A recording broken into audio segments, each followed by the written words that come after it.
Chapter 1713. The sun rose in the sky, shining brilliantly with the first rays of dawn. It was daybreak, and a flying sword had arrived before anyone else. Su Yanbing gazed into the distance and sneered, "It seems like they don't come with good intentions." For the first time, Su Fengnian felt somewhat absent-minded. Logically speaking, he shouldn't have such a feeling of homesickness. It would be a joke to say that the other party's menacing approach made Su Fengnian feel apprehensive. Su Fengnian had experienced this kind of preemptive display of strength through the use of sword qi and sword intent. In fact, Su Fengnian had seen quite a few of the grandmasters who used the sword Dao in the world. From the earliest old Huang and the old man in the sheepskin fur coat, to Dong Tai, who killed a celestial with a flying sword on the shore of the East Sea, to Song Nianqing, who led his horse into the city to meet his death, to the ancestor of the Wu family sword tomb, and so on. Su Fengnian had long reached the point where he was used to seeing such things. But for some reason, Su Fengnian felt somewhat uneasy when he saw the sword that flew 100 li across the sky and visited the army camp. It was the time when the sky and earth were white, and the hazy sky was like a sheet of Xian paper. That sword seemed to have written an extremely straight horizontal line on the Xian paper. Su Yanbing asked, "Your Highness, do you want me to go and stop it?" Although the sword qi is strong, it's still slightly inferior to Dong Tai's. At most, it's on par with Chai Qingshan's. It certainly won't delay the advance of our army. Su Fengnian said something irrelevant. It's West Chu's only remaining grandmaster of the sword Dao, Lu Dantian. Su Yanbing couldn't figure out what Su Fengnian was thinking, so he didn't act on his own. Since he had confirmed the other's identity, Su Yanbing didn't feel that Lu Dantian of West Chu could pose any threat.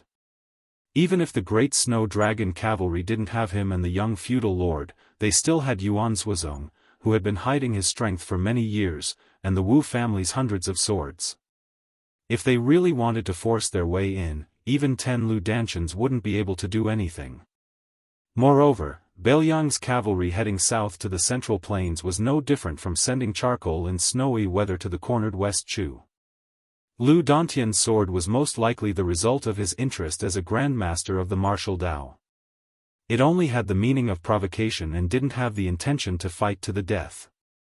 Su Yanbing was in the mood to watch the show. He smiled and said, "I heard that this person has been practicing the sword Dao since childhood and his aptitude is extremely poor. In his early years, he searched all the sects in Dechu, but no one was willing to accept him as a disciple. Unexpectedly, he was a late bloomer. Relying on his stubbornness, he finally reached a high level in the sword Dao at the age of 40. Then he boarded a boat and watched the Guangling River and comprehended a sword. He ascended a mountain and watched the rising sun, another sword. But I heard that after West Chu was destroyed, he retreated into the mountains. This time, West Chu re-established the country, and most of the disciples of the family joined the army. He himself also left the mountain to serve as the commander of the imperial guards in the capital city of West Chu. This sword comes with the wind, and purple clouds rise. Presumably, this is the sun-watching sword technique that Lu Dantian coincidentally obtained at the age of 60. Su Fengnian's mood seemed to improve, but his smiling face was still somewhat forced. "I really admire these senior experts. Even admiring the scenery can increase one's power. I can't do it. I was beaten up by others." Su Yanbing jokingly said, "Wang Ye, even if I hear this, I also don't feel good. We are a group of martial artists who have experienced the wars of the spring and autumn period. Haven't we all lived like dogs?" Su Fengnian said self-deprecatingly, "It's the same. When I look at Yu Dilong and the others now, I also feel that I am an old Jianghu veteran. The sun rises in the east, and purple clouds come from the east." The 100-mile sword suddenly accelerated after reaching the halfway mark, drawing an extremely beautiful downward arc in the multicolored light. Su Yanbing narrowed his eyes and looked at the flying sword. He hesitated for a moment, but in the end, he opened his mouth and asked, "Wang Ye, what are you worried about?" Su Fengnian said softly, I'm afraid that this trip will be in vain. Su Fengnian rubbed his hands to warm them. Maybe I was wrong. I shouldn't have let my emotions affect my decision and brought the Bailiang cavalry to Guangling Road. Su Yanbing shook his head. Wang Ye, if you think this way, then you are wrong. This time, when the cavalry left the border, Yan Wenwan, Gu Dezhu, Zhou Kong and the other old guys must have some concerns at first. They may not be as willing to support Wang Ye as Yuan Zuozong and Chu Lushan. But if it was Pang Jianrui, Niu Qianzhu and the other middle-level generals, this is a good job. They have endured in the northwest for 20 years. On one hand, people died on the front line, and on the other hand, they were mocked and ridiculed by the rear. This time, they can finally go to other people's doorstep and show off. In any case, they can vent their anger. Even if they die outside the pass in the future, they won't be too aggrieved. This is human nature. Wang Ye, the flying sword is only 30 li away from here. Why don't you make a move? Su Fengnian no longer had his previous melancholy. He smiled and said, what harm is there in waiting a little longer? Yuan Zuozong appeared in the distance. Su Fengnian waved his hand. The latter understood tacitly and went to order the great snow dragon cavalry to continue with their duties and not pay any attention to this uninvited guest. When the flying sword was about 10 li from the cavalry camp, it suddenly accelerated again. It was as fast as a young dragon crossing the river for the first time. The momentum was great. At first, there was the sound of firecrackers at the end of the street. It was only faintly audible, but very quickly, the sound became more and more ear-piercing. In the end, it was like thunder beside one's ear. Su Fengnian reached out with both hands, pressing down on the Bailiang saber and the crossing the river pawn at his waist. At the moment of mutual hostility, Su Fengnian suddenly let go of the saber hilt. At the same time, the tip of the flying sword that was originally heading straight for the camp was pressed down slightly and nailed into the ground. This half of the sword that was left in the ground was less than 10 steps away from Su Fengnian. The sword did not move at all, but there was still a purple sword chi lingering around the sword, flowing with brilliant colors. After a while, a tall old man in cotton clothes strode into the camp. The old man carried a long object wrapped in cotton cloth on his back. He stopped 50 steps away from Su Fengnian and Su Yanbing and looked around. The old man was clearly somewhat surprised. There was not a single soldier coming to entertain him. This made the old man, who originally wanted to fight, feel somewhat disappointed and resentful. The old man had white hair, white eyebrows, and white beard. His appearance had the elegance of a southerner, and his figure was like that of a northern athlete. He had the demeanor of a grandmaster. He glanced at the young vassal king whom he had heard so many times in the past 2 years and then snorted coldly. With a wave of his hand, the long sword that was nailed into the ground was immediately pulled out of the ground and returned to the black scabbard hanging at his waist. From the beginning to the end, Su Fengnian's gaze had been fixed on the object on the old man's back. This grandmaster of swordsmanship in West Chu had a status in Jianghu in Dechu. He was similar to Liang Qi Jiaj, who later dominated Tai and city with one sword. He was a figure of the same generation as the state preceptor Li Mi and the grand preceptor Sun Shiji. When Chao Chongqing met this old man, he should also show some respect as a junior. Lu Dantian was full of qi. He asked in a deep voice even though he already knew the answer, "You are Su Fengnian, the king of Bailiang?" Su Fengnian slightly retracted his gaze and looked at the old man who seemed to be a bit questioning. He said in a gentle tone, "I am." Lu Dantian untied the rope and took off the object covered with cotton cloth. He erected it in front of him and sneered, "Surnamed Su, you don't even dare to take one sword from this old man. How can you be one of the 4 martial arts judges? What? Is it because you have 100 lackeys of the Wu family behind you, plus the 10,000 that Su Shao left for you?" Chapter 17:14. Liang Qi, how dare you come to our central plains to show off? Su Fengnian asked back, where is she? LV Dantian, who did not get an answer, was furious. He suppressed his anger and said loudly, it's none of your business, coward. After the old man's words, there were only occasional neighs of horses in the barracks. It was particularly quiet here. But the sword on LV Dantian's waist was trembling. The old man stared at the middle-aged man next to the young king as if he was facing a great enemy. Su Fengnian stretched out his arm in front of Su Yanbing and continued to ask, if she wants to return the things, let her come by herself. Please take the things back.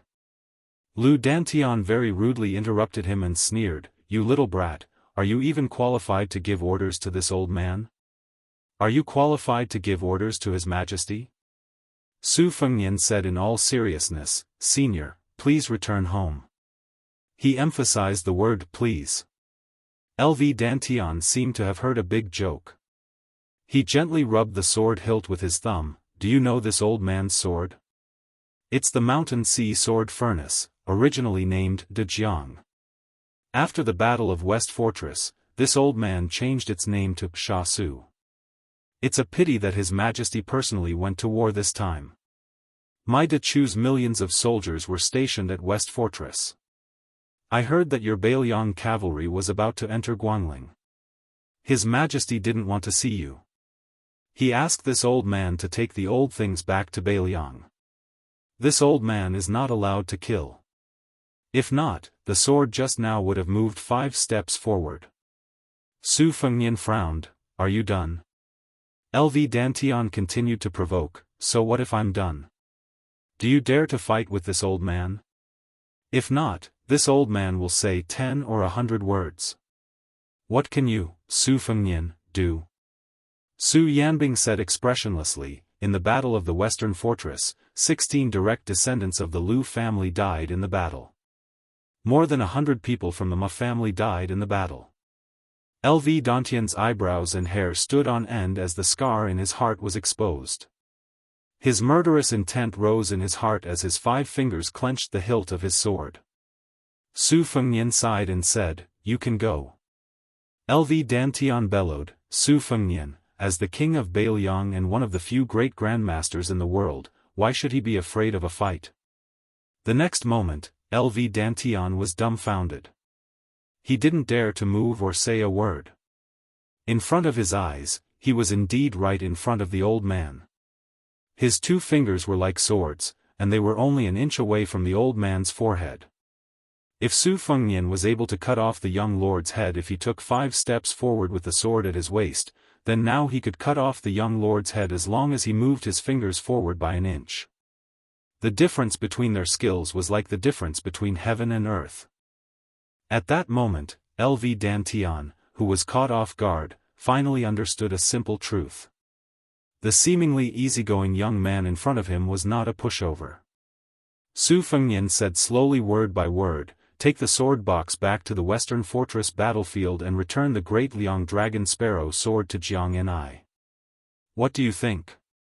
LV Dantian gritted his teeth and refused to speak even if he was beaten to death. Being humiliated like this and not being able to fight back made the West Chu's sword master's heart dead. It turned out that there was a comment in the martial arts review that was true.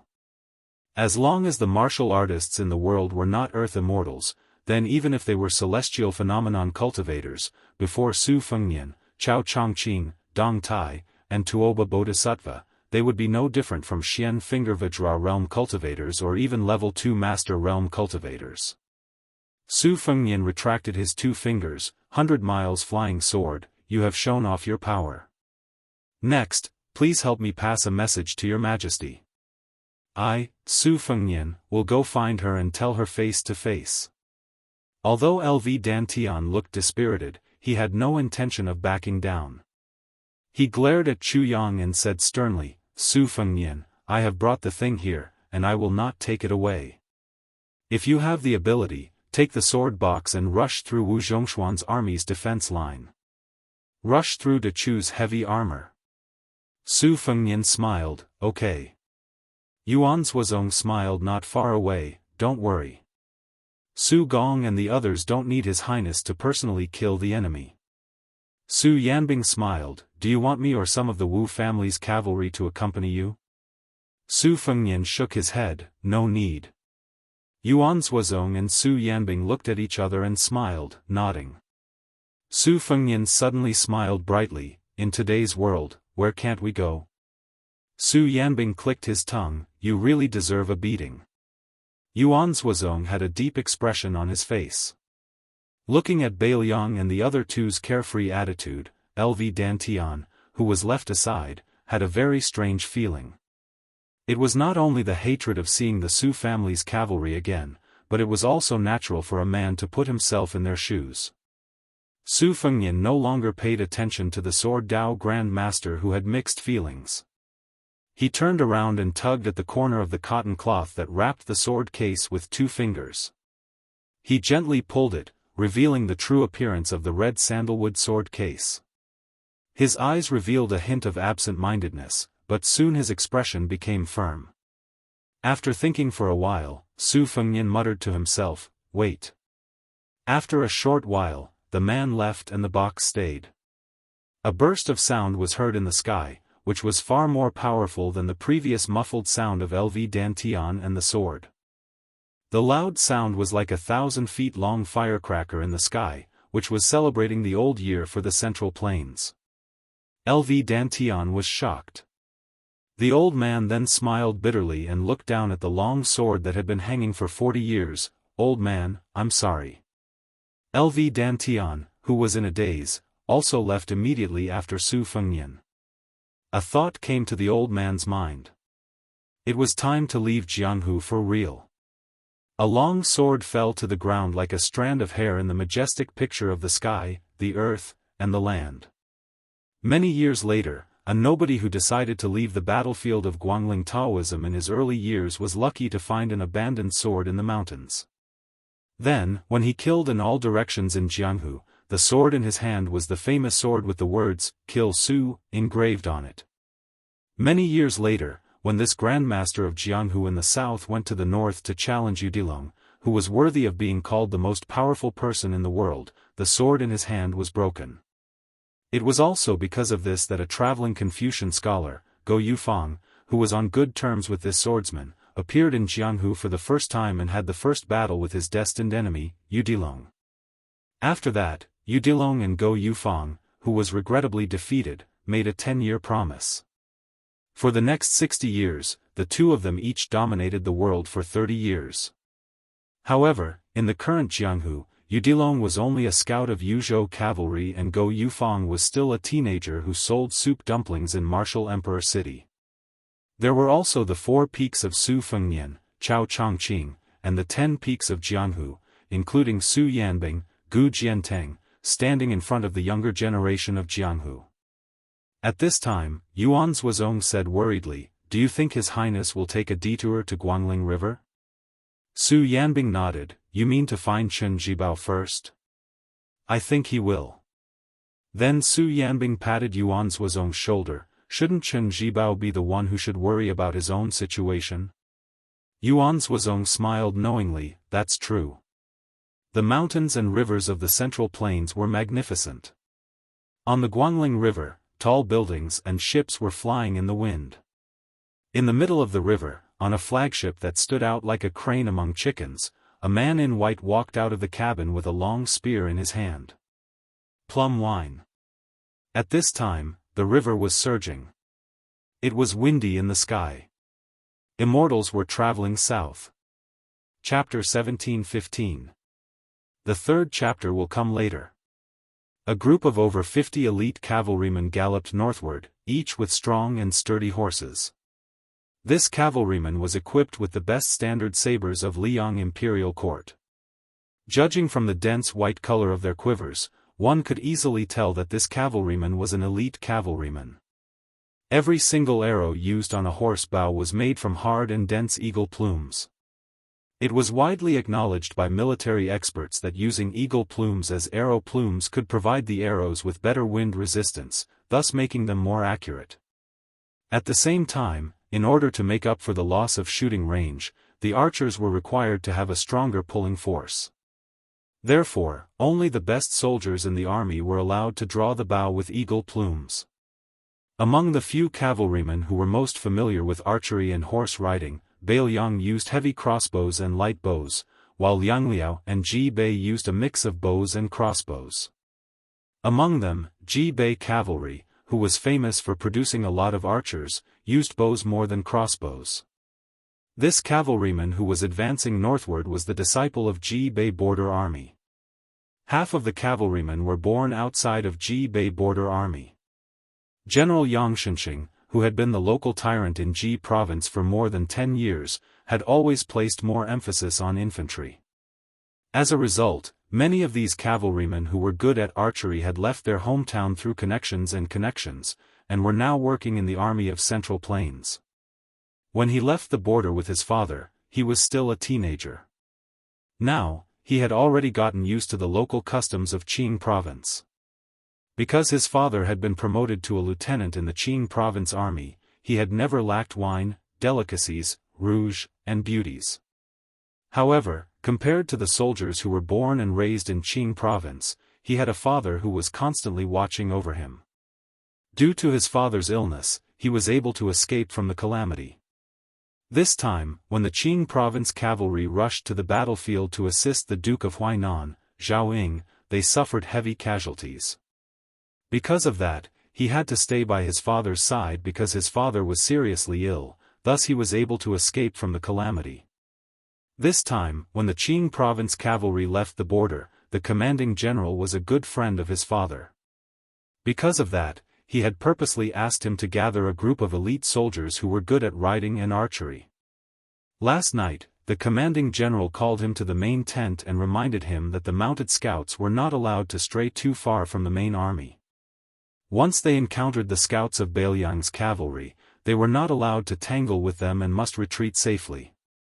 At the end of the conversation, the commanding general even revealed that he was allowed to lead the troops away from the main army after the battle. This made him, who had always wanted to climb up the ranks to become a commanding general, feel grateful but also dissatisfied. The advancement of a local martial artist was originally very difficult. They could only do it step by step. Especially when they reached the rank of lieutenant, they would have to compete with their family background. With his family background, if there were no accidents, after 10 or 20 years of hard work, he would be able to become a lieutenant with a small amount of military power in Qing province like his father's generation in the past. Only the kind of military merit that could be presented on the table of the big shots in the Ministry of War could break the threshold and break the rules. As for whether the military merit came from the heads of Beimang barbarians or Bailiang barbarians, he did not care at all. The snow had long melted, and the fields of early spring were overflowing with greenery. There were some unknown wildflowers by the side of the road, clumped together and nestled against each other. The fresh yellow flower buds had already sprouted, swaying in the warm spring breeze. As far as the eye could see, it was gentle and serene. It did not look like a battlefield at all. The hooves of the horse trampled on the soft ground, like a man using his palm to pat the tender skin of his lover, like a prostitute in a brothel knocking on a jade board with her red teeth. In a few more months, when the rapeseed flowers bloomed, they would spread out, and the scene of yellow flowers would fill everyone's vision. According to the spy report, there was still 1.5 days before they would officially enter the dangerous area patrolled by Bailiang scouts.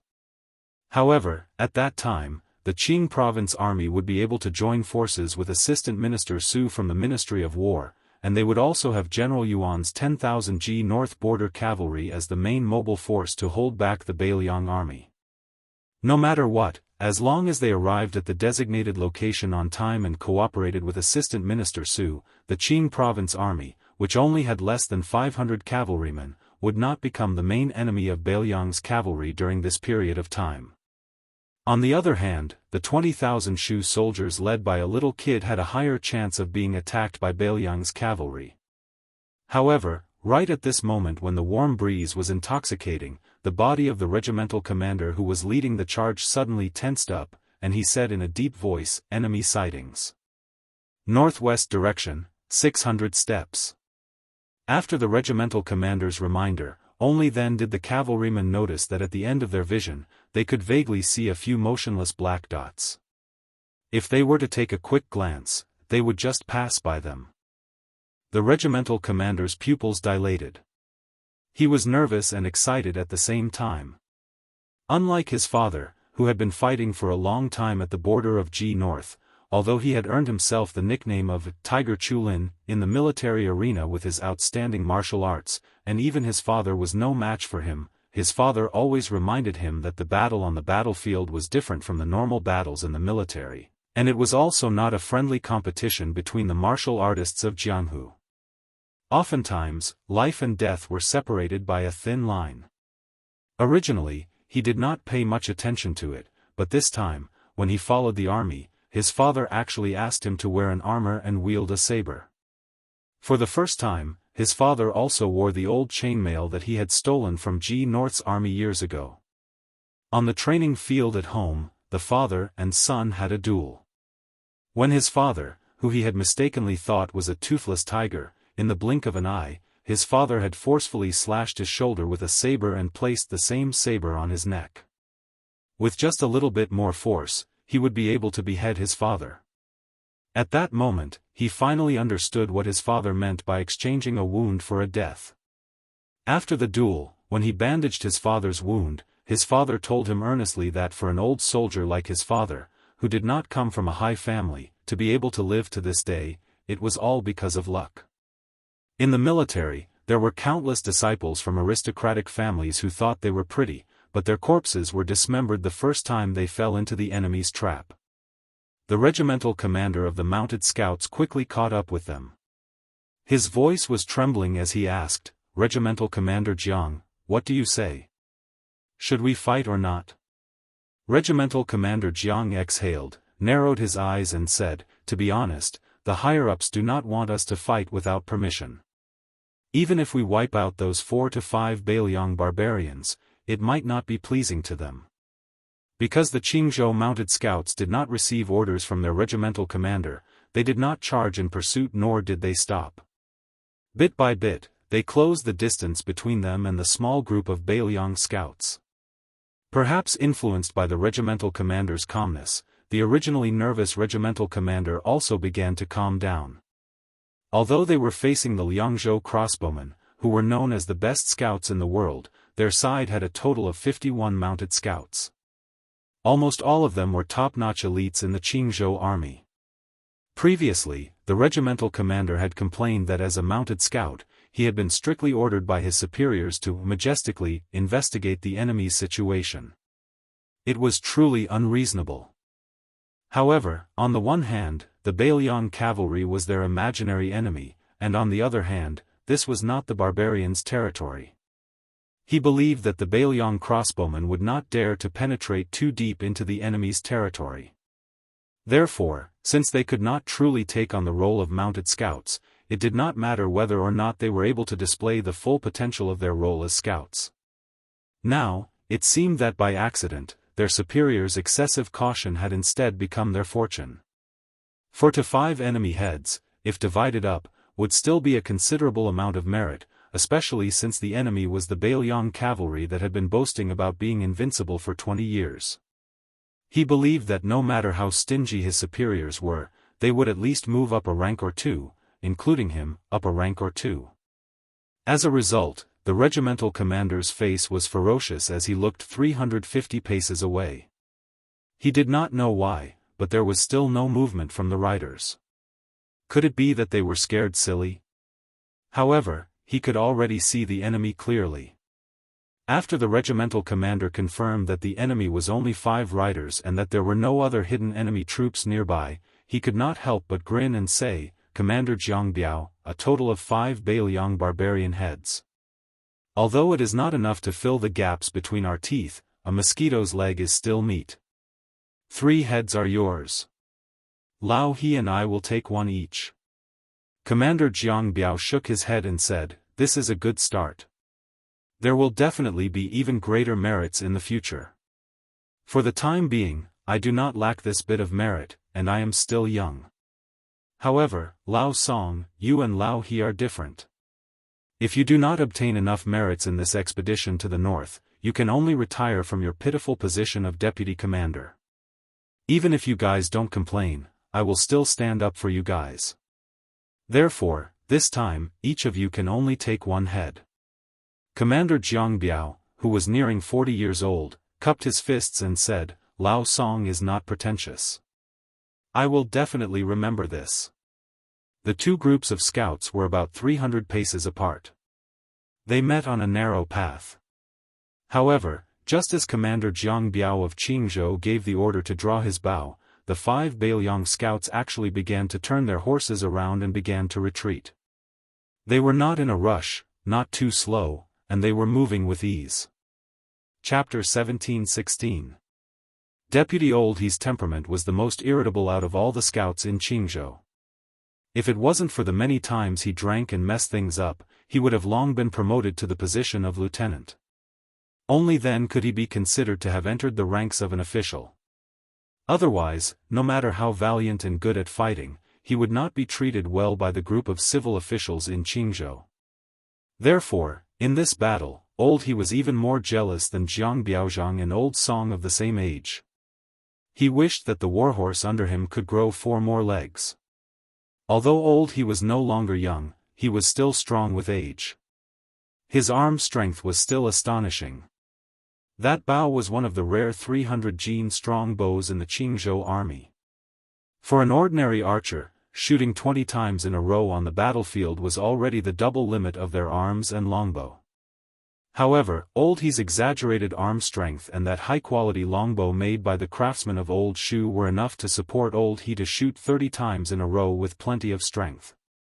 The Beiliang crossbowmen's voluntary retreat gave the Qingzhou scouts a boost of courage. Old He clamped his horse's belly and roared, "Kill the enemy."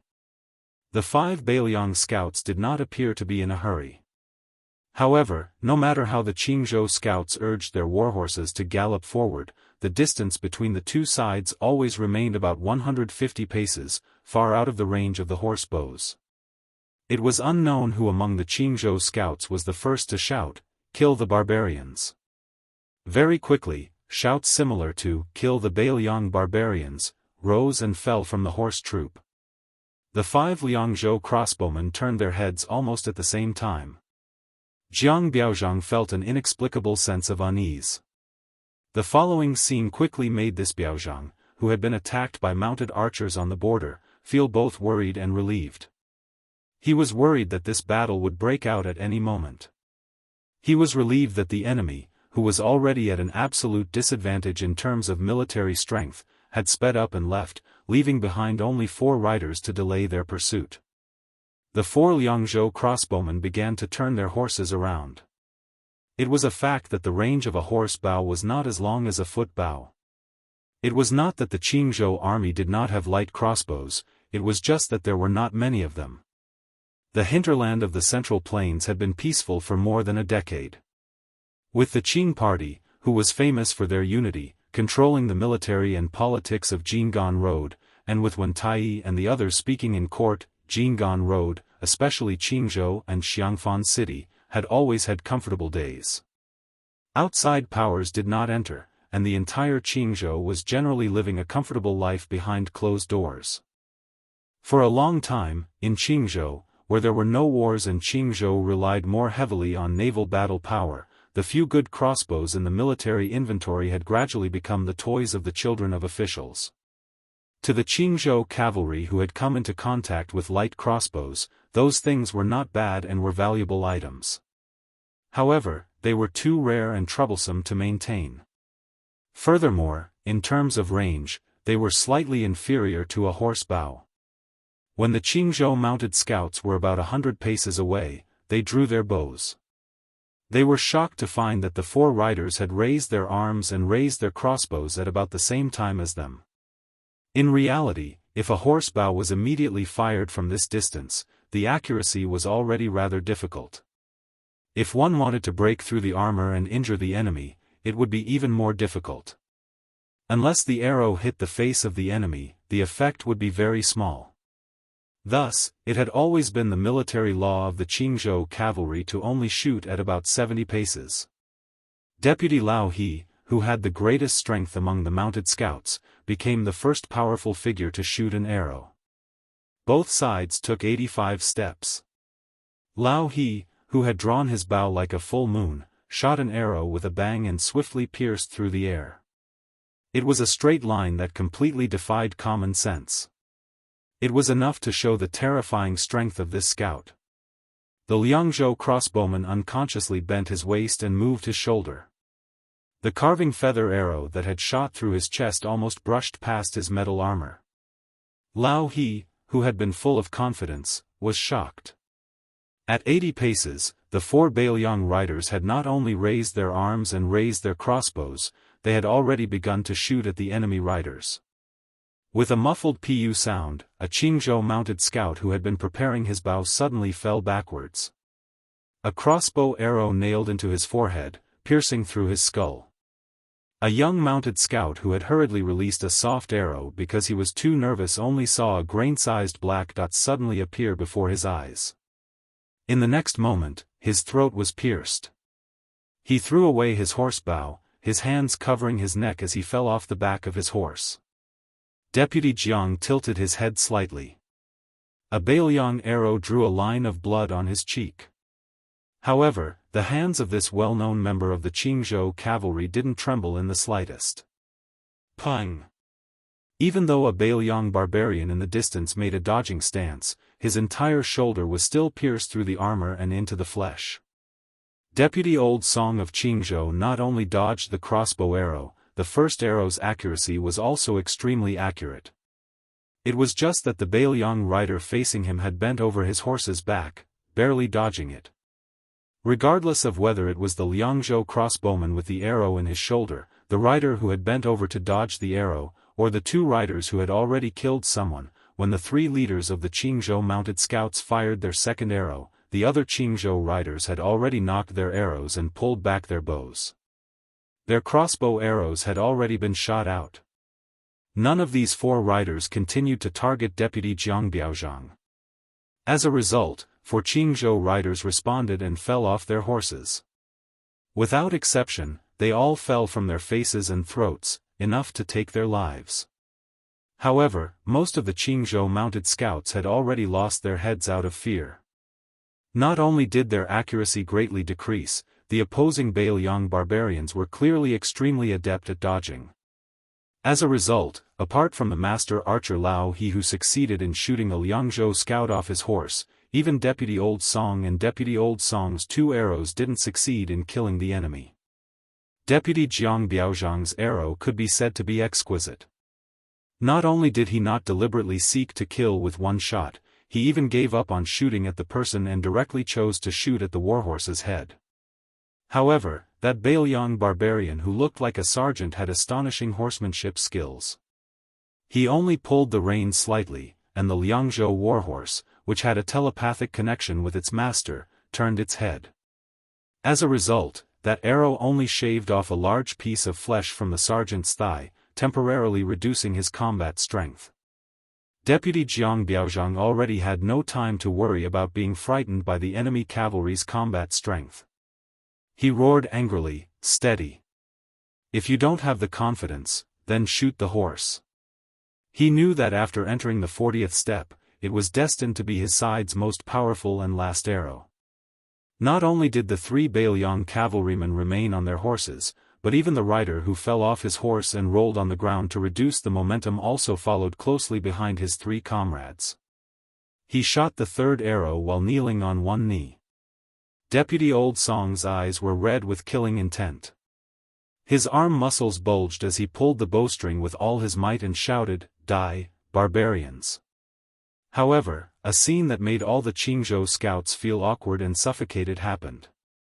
Except for the injured northern Liang barbarian who fell off his horse, after the other 3 crossbow-wielding cavalrymen shot the arrows, the horses tacitly changed their charging routes without any action from their masters. The seemingly negligible line was the difference between life and death. This scene taught Deputy Jiang Biaozhang 2 things. What was an old soldier at the border? What was a big horse of Liangzhou? All the Qingzhou mounted scouts who had already lowered their bows didn't have time to think. They subconsciously shouted the word, "kill," in unison, drew their sabers, and spurred their horses forward. The Liangzhou mounted scouts, who had an extra round of arrows than the Qingzhou mounted archers, also began to silently draw their sabers and continue to charge forward. 3 cavalrymen against 41 cavalrymen. The disparity in numbers was too great. One side roared with all their might while the other was abnormally silent.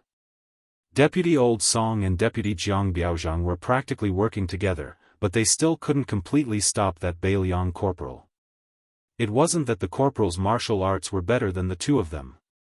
In reality, if it was a one-on-one fight, any one of the Qingzhou mounted scouts would have a higher chance of victory. This was especially true in a dismounted battle, where Deputy Jiang Biaozhang was more certain of victory. However, when the two of them expected both sides' horses to reach their limits, the Liangzhou warhorse suddenly accelerated again, displaying a tremendous explosive force that made the Qingzhou cavalry feel terrified and unfamiliar. It was precisely this explosive force that not only allowed that Beiliang corporal to dodge 2 sabers, he only had a bloody wound on his back from the Qingzhou mounted scout. However, he was still able to continue forward and break through the Qingzhou cavalry's formation. He directly and cleanly extended his arm and chopped off a Qingzhou mounted soldier's head high into the air. The 2 armies brushed past each other. Of the 3 cavalrymen, only that corporal managed to break out of the formation. 1 man and 1 horse, he slowed down, silently and alone, turning his horse around, preparing for the next charge. After each of the 2 cavalrymen killed 3 cavalrymen, they had already died in battle. Meanwhile, that wounded Beiliang soldier who fell off his horse first, even before he died, he still fought on foot and on horseback.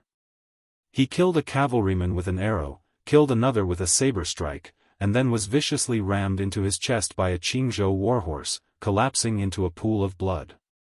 Deputy Jiang Biaozhang, who had almost ground his teeth to pieces, turned his head to look at the last remaining Beiliang cavalryman, and then shot a glance at the half-dead cavalryman a dozen or so steps in front of the group. Beiliang barbarians used 3 cavalrymen to exchange for 15 cavalrymen under this elder's command. A total of 15 cavalrymen.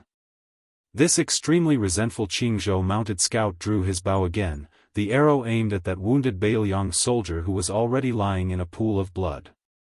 It had only been a dozen or so steps. An arrow shot into that cavalryman's head. On the ground, only the eagle's feathers could be seen trembling. The Central Plains didn't only have scholars cursing Beiliang. Chapter 1717. Currently, in the middle and lower reaches of the Guangling River, the Qingzhou navy had the advantage of looking down from above. It had always been Chao Chongqing personally leading the Guangling navy downstream. However, because the overall battle strength of the Qingzhou navy was not as good as the latter, they could only continue to be in a stalemate. It could be said that victory or defeat would only be decided outside the river. They could only watch as life and death were exchanged on the vast land north of Guangling. As a result, of the 2 people in charge of the Qingzhou navy, one of them, Wei Dong, who had the reputation of being the Dragon King, had already gone to the capital to meet the emperor. He had already gone to Zhao Yi's palace to become an honored guest and could be considered to have withdrawn. This made things difficult for the commander of the navy, Zhao Sun, who was only the king of Jing in name. The arrogant soldiers and valiant generals under the command of the southern conquering general Wu Zhongshuan did not take this young king seriously. Even the local officials did not like Zhao Sun, who had left their territory. As a result, Zhao Sun could only stay on a Yellow Dragon ship and refuse to receive guests. Of course, there was no one for the young king to refuse guests. It was said that every day, the fine wine that was bought from both sides of the river and sent to the ship had never stopped. Most likely, he was hiding to drown his sorrows. But in reality, not only was Zhao Sun not depressed, he was in high spirits. Other than having the beautiful woman who resembled the old Princess Jing and by his side, Zhao Sun had a map of the Liangmang Pass and a map of the situation in Guangling hanging on the 2 walls of the cabin. Every day, he would move a chair to sit upright and still, pondering the future trends of the 2 battlefields. Although Zhao Sun knew that in the short term, he was destined to be a ridiculous king of Jing with no soldiers, Zhao Sun had learned a skill from the old king of Jing, Zhao Heng, and that was to endure and lie dormant. And the advisor that the old king of Jing had left for him had taught Zhao Sun the second thing, which was to retreat in order to advance. The loss of the Qingzhou cavalry was equivalent to cutting off one of his own arms, but this allowed him to sit firmly on the throne of king of Jing and even have a slight surplus. After all, he had taken charge of the Qingzhou navy. The following sacrifice of the 10,000-strong Jinggan youths was the first time he had acted on his own initiative without the blind young man by his side. Zhao Sun was rather pleased. If the court had not sent Wen Taiyi and Ma Zhongxian, the two new border officials, to his territory, then it would have been even more perfect. Especially Wen Taiyi, this old Qingzhou official who was familiar with the Jinggan officialdom. After Hong Lingshu entered the capital, Assistant Minister Wen suddenly made a comeback after many years and returned to his hometown with the illustrious identity of the Jinggan king of Jing'an. As for Ma Zhongxian, after all, he was an outsider. The Qingzhou officialdom was famous for being xenophobic. Furthermore, it was a big taboo for the local military and political bosses to flirt with each other. It was unlikely that Ma Zhongxian would truly be on the same side as Wen Taiyi. Today, Zhao Sun was sitting under the wall again, holding the wine pot with two fingers and gently shaking it. He turned his head and smiled at the woman sitting on the chair next to him. Before that Mr. Lu betrayed me, he left a long letter of more than 10,000 words.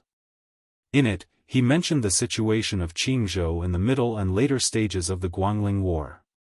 He said that the next Jinggan Jingdao administrator might be Yuan Gua, who was abandoned by Zhang Lu in his early years, and the Jidushi would be Hong Lingshu, the local snake. As a result, you see, our Mr. Lu also has times when he sees wrong. The woman frowned. She didn't blindly agree with the young king to hit the counselor when he was down, but she didn't hide her lecturing tone. Mr. Lu worked hard for the prince 2 years ago. Even if he didn't finish well, he didn't do anything bad to you. So you shouldn't be so sarcastic to him. As the lord of a region, you should have the tolerance to match it. Zhao Sun wasn't angry. He smiled and said, I was wrong. She sighed, it would be good if Mr. Lu still stayed by the prince's side. She was now secretly criticized as a female vassal king in the upper echelons of Qingzhou. Even Hong Lingshu speculated before leaving that it was this unknown woman who had whispered pillow talk to the young vassal king and squeezed out the blind counselor who had always disliked her. But whether it was her or Zhao Sun, they both knew that this wasn't the case. The person who really wanted Lu Su to leave Qingzhou was the young emperor sitting on the dragon throne in Taiyan City. They were about the same age and had the same surname. One was a young king wearing a python robe, while the other was a young emperor wearing a dragon robe. The difference was like heaven and earth. Zhao Sun knew that Lu Su didn't have a choice, but his feelings for Lu Su had always been very complicated and dark. There was both admiration and fear. He wanted to be a good friend, but he also wanted to convince this person. Zhao Sun raised the exquisite wine jug and took a sip. His smile deepened. The world doesn't know why Mr. Su is marching south, but I know. He loves beauties and not the country. In the past, I was indeed very jealous of him. Now that I think about it, why did he have to be like this? The woman he liked was the monarch of a country that controlled half of the Central Plains. But in the end, she was first coveted by the handsome disciple of the Song family. There were also countless officials in the court who helped to create momentum. When the situation was not good, Chao Chongqing had to leave the navy. When the civil and military officials finally calmed down, she was put on the stove and had to personally lead the army. I just received a few spy reports.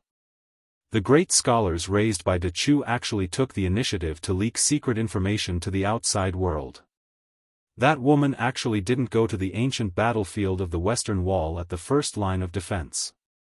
Instead, she was secretly imprisoned in the imperial palace. Each one of them was sanctimonious, saying that the ruler could not be in danger, just in case. But in reality, wasn't it because they were thinking that when the West Chu capital was breached, they could push their emperor out as a scapegoat for the civil officials? If they didn't have this priceless proof of allegiance, when West Chu's generals were all dead, as civil officials who rebelled with Chao Chongqing, they wouldn't have any bargaining chips to make a deal with the Liang imperial court. At that time, would they have a way out? Zhao Sun sneered. I heard that a few of Wu Zhongshuan's valiant generals had all made a military pledge. Wu Zhongshuan also promised his confidants that whoever breached West Chu's capital city first, he, Wu Zhongshuan, would be able to ask His Majesty to punish the fallen Empress Jianghu on her own. The one who breached the city would get the beauty. What a great bonus! No wonder almost everyone in the Nanjiang army on the Western Front is fighting like crazy. They don't care about the consequences. Other than the pitiful He Mao, who was beaten half to death by Su Yanbing in Taipan City, no one else has such luck. From the #1 halberd user in the world, Wang Tongshan, to Tang He and Li Chunyu, all of them have spent all their money on their subordinates. There were even some who didn't hesitate to take risks and secretly borrow large amounts of money from local officials. Wu Zhongshuan naturally turned a blind eye to this. Zhao Sun rubbed his chin and gloated. Wang Tongshan, who was heavily relied on by King Xiaobing in the past, actually left the old Du Mountain battlefield that he was in charge of when he heard that Jianghu was personally leading the troops to the front line of the Western Wall. He only led 18 elite cavalrymen and charged 300 li to the north. He even broke through the formation of the two armies by himself and unexpectedly broke through the formation by 200 steps. There were no less than 100 West Chu generals who died under his halberd, and all of them died miserably. TSK, it's a pity that Wang Tongshan only found out afterwards that the woman was not the Empress of West Chu. But after this battle, I'm sure you've heard of Wang Tongshan's famous words. Although it's a little vulgar and indecent, it did express the thoughts of many men in the world. Little Jiang girl, I'm General Wang Tongshan. I have a large halberd in my hand and a small halberd in my crotch. I've heard that your swordsmanship is not bad. Do you dare to fight with me, Wang Tongshan? I'll make you admit defeat on and off the bed. When Zhao Sun said this, he couldn't help but laugh so hard that he almost cried. But his eyes were gloomy, as if he was saying, so what if Su Fengnian is the leader of 300,000 cavalrymen? So what if you're one of the 4 grandmasters of martial arts evaluation? Can you really break through several Liang battlefronts to save your woman? Unlike the king of Jing'an who was overjoyed, Zhao Sun's eyes were gloomy. She was also a woman, so she naturally felt sad. In this chaotic world, how many women, especially beautiful women, could escape from calamity by sheer luck? Zhao Sun considerately leaned forward and patted the back of her hand. His eyes were gentle as he said, "Don't worry. I, Zhao Sun, will not let you down in this life."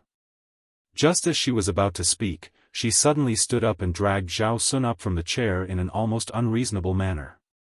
Then, she shielded him behind her. Chapter 17-18. When she saw the familiar yet strange back, she felt as if she had been struck by lightning. Her face turned pale, and her body began to tremble violently. So much so that her 5 fingers clenched the young lord tightly. Zhao Sun's face was full of pain because of the pain, but just like her, when he saw the back, he forgot the pain in an instant and only felt fear. Like fish, insects, and mayflies suddenly saw a flood dragon crossing the river. It was a tall and slender figure, 2 blades hanging from his waist. He was currently standing under the opposite wall, one hand resting on the edge of the chair, his head raised as he looked at the somewhat crude map of Liangmeng Pass. She bit her lip so hard that blood oozed out, but she didn't realize it. King of Jing'an and Zhao Sun's backs were instantly soaked with cold sweat. The uninvited guest who shouldn't have appeared here didn't turn around. He just continued to stare at the map and slowly said, "We are all acquaintances. Seeing that you are chatting happily, I didn't want to disturb you." Zhao Sun really hoped that he could straighten his back at this moment, even if he could say a few words of courage. But even he himself found that his teeth were chattering when he spoke. "Why are you here?" The man's tone didn't change at all. "I was originally looking for Chen Jibao. I just found that you were nearby, so I came to say hello. If it weren't for you, King of Jing'an, who revealed the secret, this king really wouldn't know that she actually didn't appear at the west wall defense line." The more this person talked about the old days calmly, the more she and Zhao Sun felt that their guts were going to explode. This person even dared to kill the heavy cavalry that appeared in the capital. He even dared to kill the celestial immortals that the imperial astronomer respectfully worshipped for hundreds of years. He came to visit silently, so how could he kill two people silently? Zhao Sun didn't know where his courage came from. His eyes were red, and he suddenly shouted at the back of the figure, "Su Fengnian! You dare to kill me?" Su Fengnian turned around and pulled the corner of his mouth into a faint smile. That kind of look made the young king of Jing'an feel even more indignant and humiliated. "Are you really going to kill the vassal of Liang and publicly declare a rebellion?" Su Fengnian asked. "Is the vassal King Zhao of Liang very valuable?" Zhao Sun's expression was uncertain. Su Fengnian added, "The first two Jing and palace consecrators to arrive are dead, just now. As for those death warriors and retainers from the prince's mansion, even if the yellow dragon worship is packed with people and stacked into a human pyramid, will it really be enough for this king to kill?" Zhao Sun finally broke down and staggered back a step. The young vassal king of Liang, who was the first to succeed in inheriting the throne, tried to take another step forward, but he just couldn't do it. When Su Fengnian appeared in front of Zhao Sun in an instant, the woman was still trembling and didn't have the courage to make a move. She didn't even have the courage to slightly raise her arm. Su Fengnian reached out and grabbed the dignified king of Jing'an by the neck and lifted him off the ground. "The reason why I didn't kill you today is because a good-for-nothing like you would be more useful to the Zhao family of Liang than dead. Zhao Sun, tell me, Zhao Heng used his old life to help you fight for your inheritance. Isn't that a loss?" Zhao Sun, whose eyes were bloodshot, grabbed that arm with both hands, but his hands were powerless and his efforts were in vain. Su Fengnian carried Zhao Sun out of the cabin and came to the railing. He lifted him up high and smashed the king of Jing'an into the water. The strength of the throw was so great that it created a large splash on the surface of the Guangling River. This was already the second time Zhao Sun had become a drowned rat. The last time was when the king of Jing'an was His Royal Highness at the Lake of the Spring Deity. This time, he was already a vassal king and it was at the Guangling River. The woman, whose real name was supposed to be Xu Xiu, was wearing the root-shaped face that she had painstakingly made. She stood not far away with blood flowing from the corner of her mouth. She didn't dare to look at Su Fengnian and said in a trembling voice, "His Royal Highness." Suddenly realizing that this young man was no longer His Royal Highness, Xu Xiu hurriedly whispered, "Prince, Xu Xiu didn't let down Beiliang all these years." The news of Lu Su leaving Qingzhou was also passed to the Fu Shui room by this servant. This servant just didn't, speaking to this point, she couldn't say another word. She waited for a moment, but the king of Beiliang didn't make a killing move. She then raised her head and saw him looking into the distance, his gaze focused on a particularly majestic yellow dragon ship. She gritted her teeth and jumped into the river.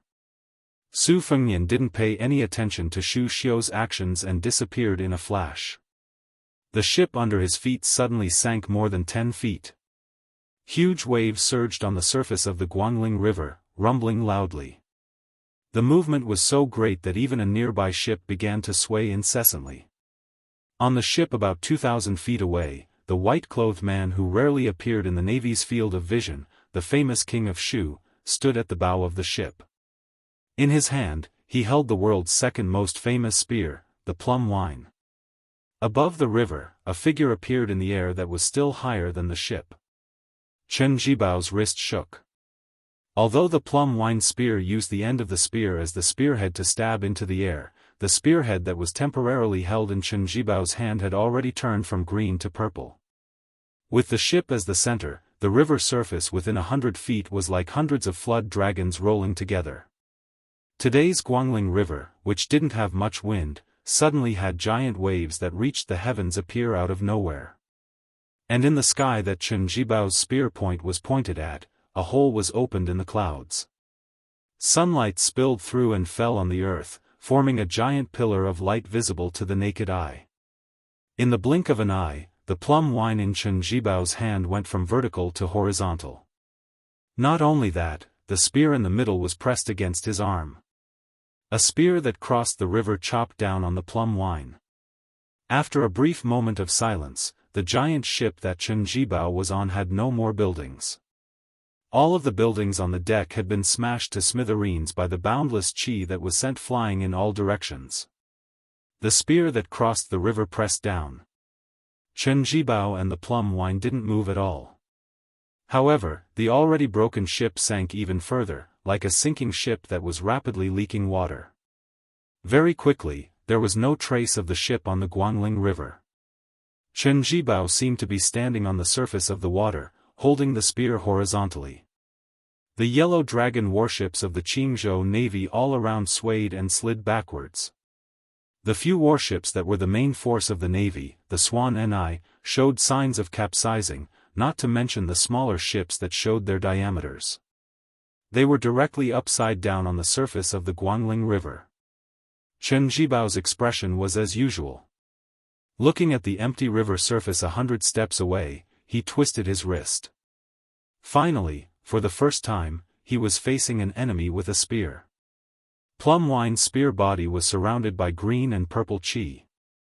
Under the sunlight, the spearhead was like a rainbow glass. The sleeves of the white-clothed war saint were already in tatters. Moreover, under the mountain-like impact of the spear that crossed the river, the arm that was blocking the plum wine was already slightly bleeding. In Chen Jibao's line of sight, Su Fengnian was standing on the surface of the river. The Bailiang blade hanging from the right side of his waist was still sheathed. The present Jianghu already knew that the new Liang King Su Fengnian's true trump card was the blade in his left hand. So when his right hand pulled out the blade hanging from the left side of his waist, it signified that the true difference between life and death was in the next moment. Chen Jibao calmly said, "I didn't expect this." He was far from being injured to the core, and Su Fengnian was even more so. But even so, in the first exchange of blows between the two martial grandmasters, that yellow dragon ship had been easily pressed into the water by Su Fengnian with a single strike. Just how much power did it take to completely push a giant ship floating on the river surface into the water? To watch the battle from the side? To watch the fire from across the river? To clap and cheer a few times and give some pointers? The battered and exhausted Qingzhou Navy did not lose their minds. They scattered in all directions, not even caring about saving people. Chen Jibao, his white robes fluttering, laughed. "When you return to your peak, when I become a saint, it won't be too late to fight. Of course, if you can get there first, I won't run. If I am faster than you, you won't be able to escape either." Su Fengnian did not speak. This new Liang King only used the unsheathed blade in his left hand to tell the white-clothed war saint that there were some things that you, Chen Jibao, could not decide. On this day, the great Guangling River, the 100 li of river surface was like two celestial giants striking the water with hammers. The sky was dim and the earth was dark. There were unofficial records in later generations that the Guangling River's water flowed backwards on this day. A white-clothed king of Shu sat cross-legged on a broken ship that undulated with the waves. The plum wine casually rested on his knees. The river surface was calm and the sleeves of his robes fluttered, making this king of Shu, who commanded troops like a god, seem even more like an immortal. His heart was slightly shifted to the left, dripping with blood. Chen Jibao gently placed his hands on the plum wine, neither sad nor happy. He looked up at the sky in silence. He withdrew his gaze and lowered his head to look at the river. Occasionally, a river carp swam quickly near the deck of the ship. This white-clothed war saint, who seemed to have never had any friends, and who had never met with anyone honestly, suddenly thought of a story he had heard when he was young. "You are not a fish. You are not me. On the distant northern shore, there was a young man with 2 blades again. After crossing the south, he returned to the north. He headed north to see her. It would be good to see her. But before seeing her, he had to kill someone first. Wang Tongshan. Chapter 1719. The front line of Old Du Mountain in Guangling Road was the main attack direction of the Nanjiang army. It was also the key defense area of one of the main forces of West Chu, the 40,000 troops. Therefore, Wu Zhongshuan sent Wang Tongshan, the first person in the Nanjiang army, to be in charge of the battle here, to prevent the West Chu rebels led by Pei Sui from causing trouble. Although Wang Tongshan did not have an advantage in terms of military strength, he only had 20,000 infantry. However, the mountainous Nanjiang road did not have a large-scale cavalry. Although Wu Zhongshuan had a cavalry army built with a lot of money, it was previously cheated by Zhao Zhu, the crown prince of Yanqi. It was equivalent to not returning alone. Wu Zhongshuan, who had betrayed Nanjiang and surrendered to the imperial court, did not fuss over every ounce. Wang Tongshan's 20,000 infantry were the most elite infantry under Wu Zhongshuan's command except for the 6,000 personal troops. They absorbed many southern tribes and were the most valiant and fearless. It was because of Wang Tongshan's bravery and his subordinates' willingness to die in battle that Wu Zhongshuan, who valued military discipline the most, did not directly punish Wang Tongshan, who ignored military law. Instead, he let this valiant general redeem himself on the battlefield of Old Du Mountain. In the main general's tent, a burly middle-aged man was bare-chested. He raised his head and poured wine into his mouth. Drinking wine was not enough to describe this person's heroism. The wine splashed everywhere and flowed all over his body. Under his feet was the back of a naked woman. There was a scarlet halberd on the ground beside him. Drinking wine and women were forbidden in the army. In any army of the Liang dynasty, these were 2 ironclad rules. However, it was obvious that this person did not take it seriously. He drank wine and played with women as usual. However, as long as there was a battle, he would take the lead. It was not that he wanted to win people's hearts. The reason was simple. He liked to kill people. So much so that he, who was originally the general of the south, had to be personally sent to the northern border by the crown prince of Yanqi to be Wu Zhongshuan's subordinate. In Nailan Yusi's words, if he continued to kill, the southern tribes would be wiped out in less than 3 years. He was undoubtedly a legendary figure with an extremely notorious reputation in the southern border. He was illiterate and extremely vulgar, but he liked to pretend to be cultured.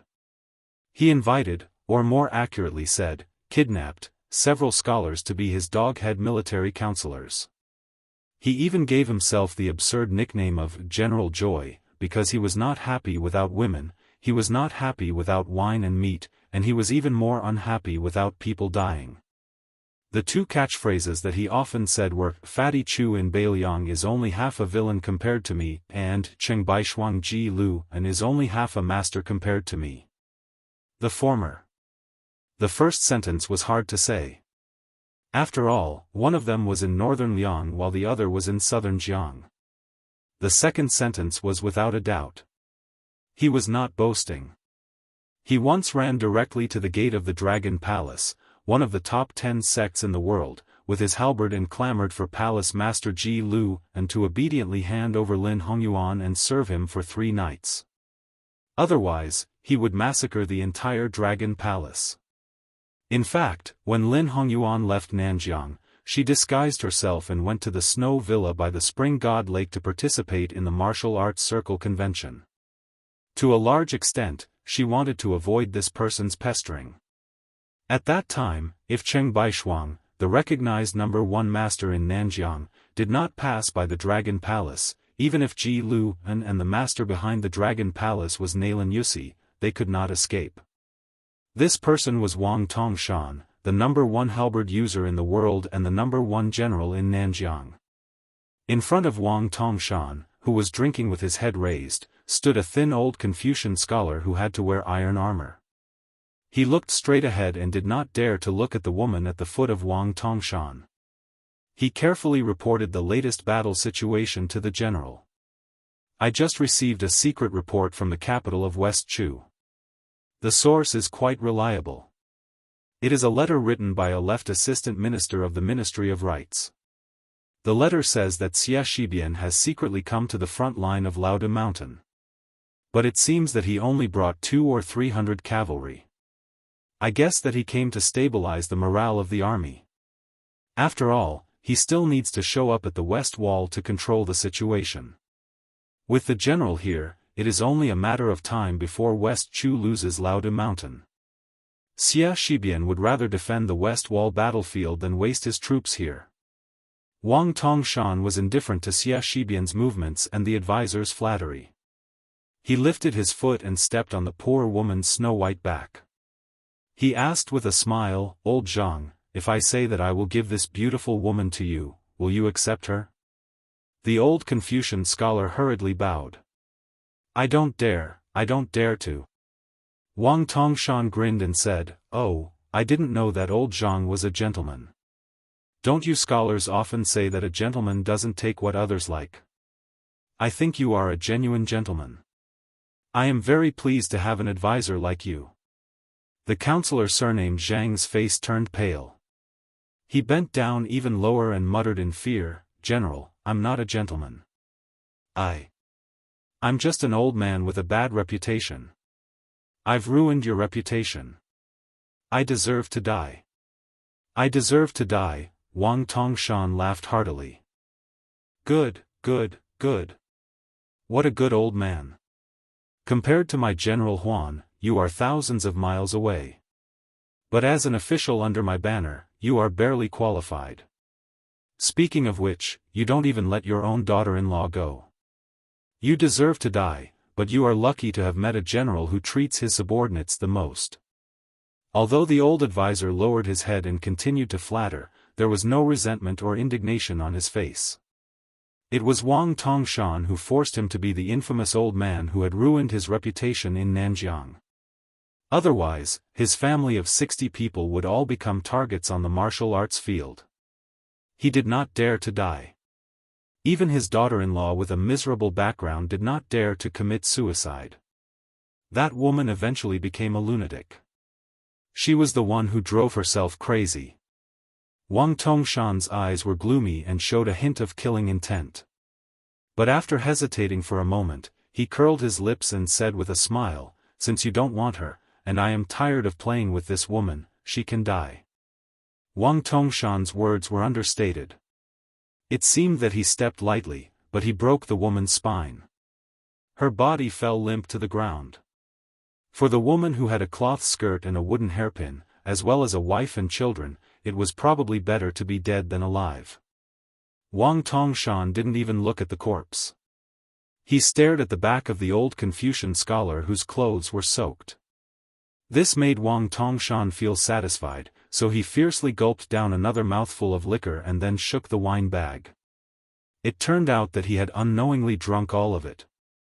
Wang Tongshan casually waved his hand and the goatskin wine bag heavily smashed onto the old man's head. Seeing the pitiful person still dizzy and disoriented sitting on the ground, Wang Tongshan sneered in his heart. "Aren't you scholars the leaders of the southern border's literary world? Aren't you unyielding? Didn't you point fingers at me, Wang Tongshan, behind my back? Didn't you think that you could scold me after escaping to Jianghu in the north of Nanjiang? I just want to let you know that our Nanjiang is not the Bailiang road under the rule of Lame Su. I, Wang Tongshan, am not an old cripple who has no ambition. Scholars who dare to gossip beside my ears will be better off dead. Zhao Zhu, that little bastard, wanted to kill me for a long time. What was the result? Didn't I change places and continue to be a happy general? That kid even dared to assassinate me personally. What was the result? Wasn't it because Nalan Yusi sacrificed more than 20 elite men of sacrifice to protect him and escape?" Wang Tongshan asked the old man who had a more broken spine than the dead woman under his feet to get out. Then he leaned against the big chair alone and narrowed his eyes in contemplation. Wu Zhongshuan joining the imperial court was a good thing. He might be able to rely on this battle of Guangling to shock the world, rising from the barren south border to the court of Great Peace City. In the future, it would not be an extravagant hope for him to become a great general. Cruel and bloodthirsty? Strict in governing the army? Wang Tongshan believed that as long as he had the heaviest halberd in the world in his hand, even if he left the southern border alone without bringing a single soldier with him, not only would the imperial court of Liang try their best to recruit him, any army would also offer him their military power. Wang Tongshan laughed. But the most important thing now was to break through the defense line at Old Du Mountain, drive straight into the hinterland of Guangling Road, and reach the capital of West Chu in one go. I don't care if you, Wu Zhongshuan, will intercede with the son of Zhao family. I, Wang Tongshan, will eat that beauty surnamed Jiang first. Then I will completely stand on my own. You, Wu Zhongshuan, can become the Minister of War through your connections. I'm not stupid.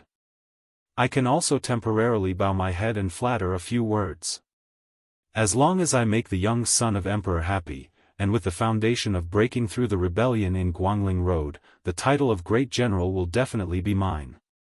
Wang Tongshan's smile grew wider. Thinking of the gossip, he was even happier. Not only was Jiangxi the Empress of West Chu wearing a dragon robe, but she was also rumored to be the woman the king of Beiliang liked. Wang Tongshan snorted coldly and reached out to grab the halberd beside him. What bullshit, 4 grandmasters. Ji Luan, who is in the Finger Xian realm, only needs 3 halberds. Awarding you 30 halberds should be enough, right? At this moment, an armored lieutenant strode into the tent. Wang Tongshan was furious, but before he could vent, the middle-aged lieutenant who was usually good at observing people's expressions cupped his fists and said, "General, 3 teams of scouts have reported back one after another, saying that a young man is heading towards our army's encampment." Wang Tongshan lazily squinted and said, "Oh. How many soldiers and horses did he bring? Is there 5,000? The lieutenant had a strange expression. "General, there is only one person. Our scouts have already carefully checked the surroundings. There are no ambushes." Wang Tongshan glared and said, "Did water enter the brains of those scouts? One head is not a military merit. Could it be that all of them have become kind-hearted and are starting to care whether that guy is a commoner or not?" The lieutenant's expression became even more strange. He swallowed and said, "General, that young man kept saying that he wants to see you. He even dared to mention your name. Our scouts are afraid that he might be an old acquaintance of yours. After all, this lieutenant was a trusted aide who had worked hard even if he didn't have any merits." Wang Tongshan didn't kill him wantonly. He just laughed and said, "What old acquaintance do I have?" Chapter 17:20. The lieutenant seemed to have remembered something and hurriedly said, "General, it is reported that there are 2 blades hanging from the young man's waist. One of them is very similar to the Beiliang blade, but it is different from the Su Wu Dao that we are familiar with. Our scouts are also not sure."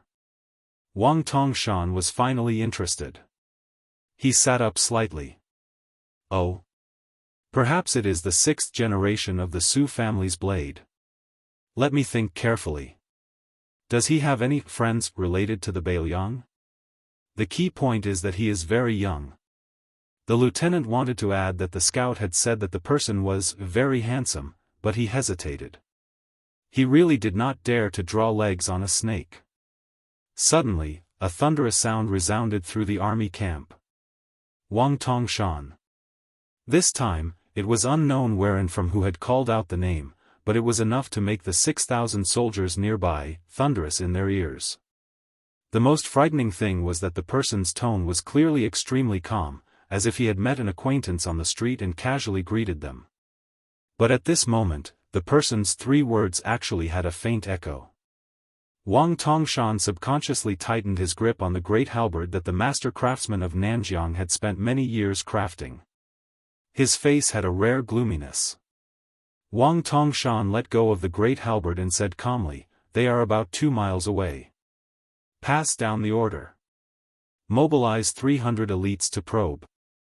The one who beheads them will be rewarded 10,000 taels of silver and promoted by 3 ranks. The lieutenant accepted the order and turned to leave.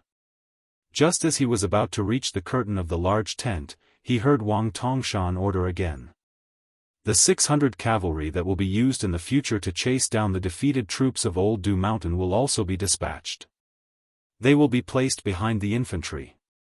The lieutenant cautiously asked, "General, how should we arrange the camp?" Wang Tongshan sneered and asked, "Is there a need?" The lieutenant, who knew that he had provoked a great misfortune, hurriedly left the tent.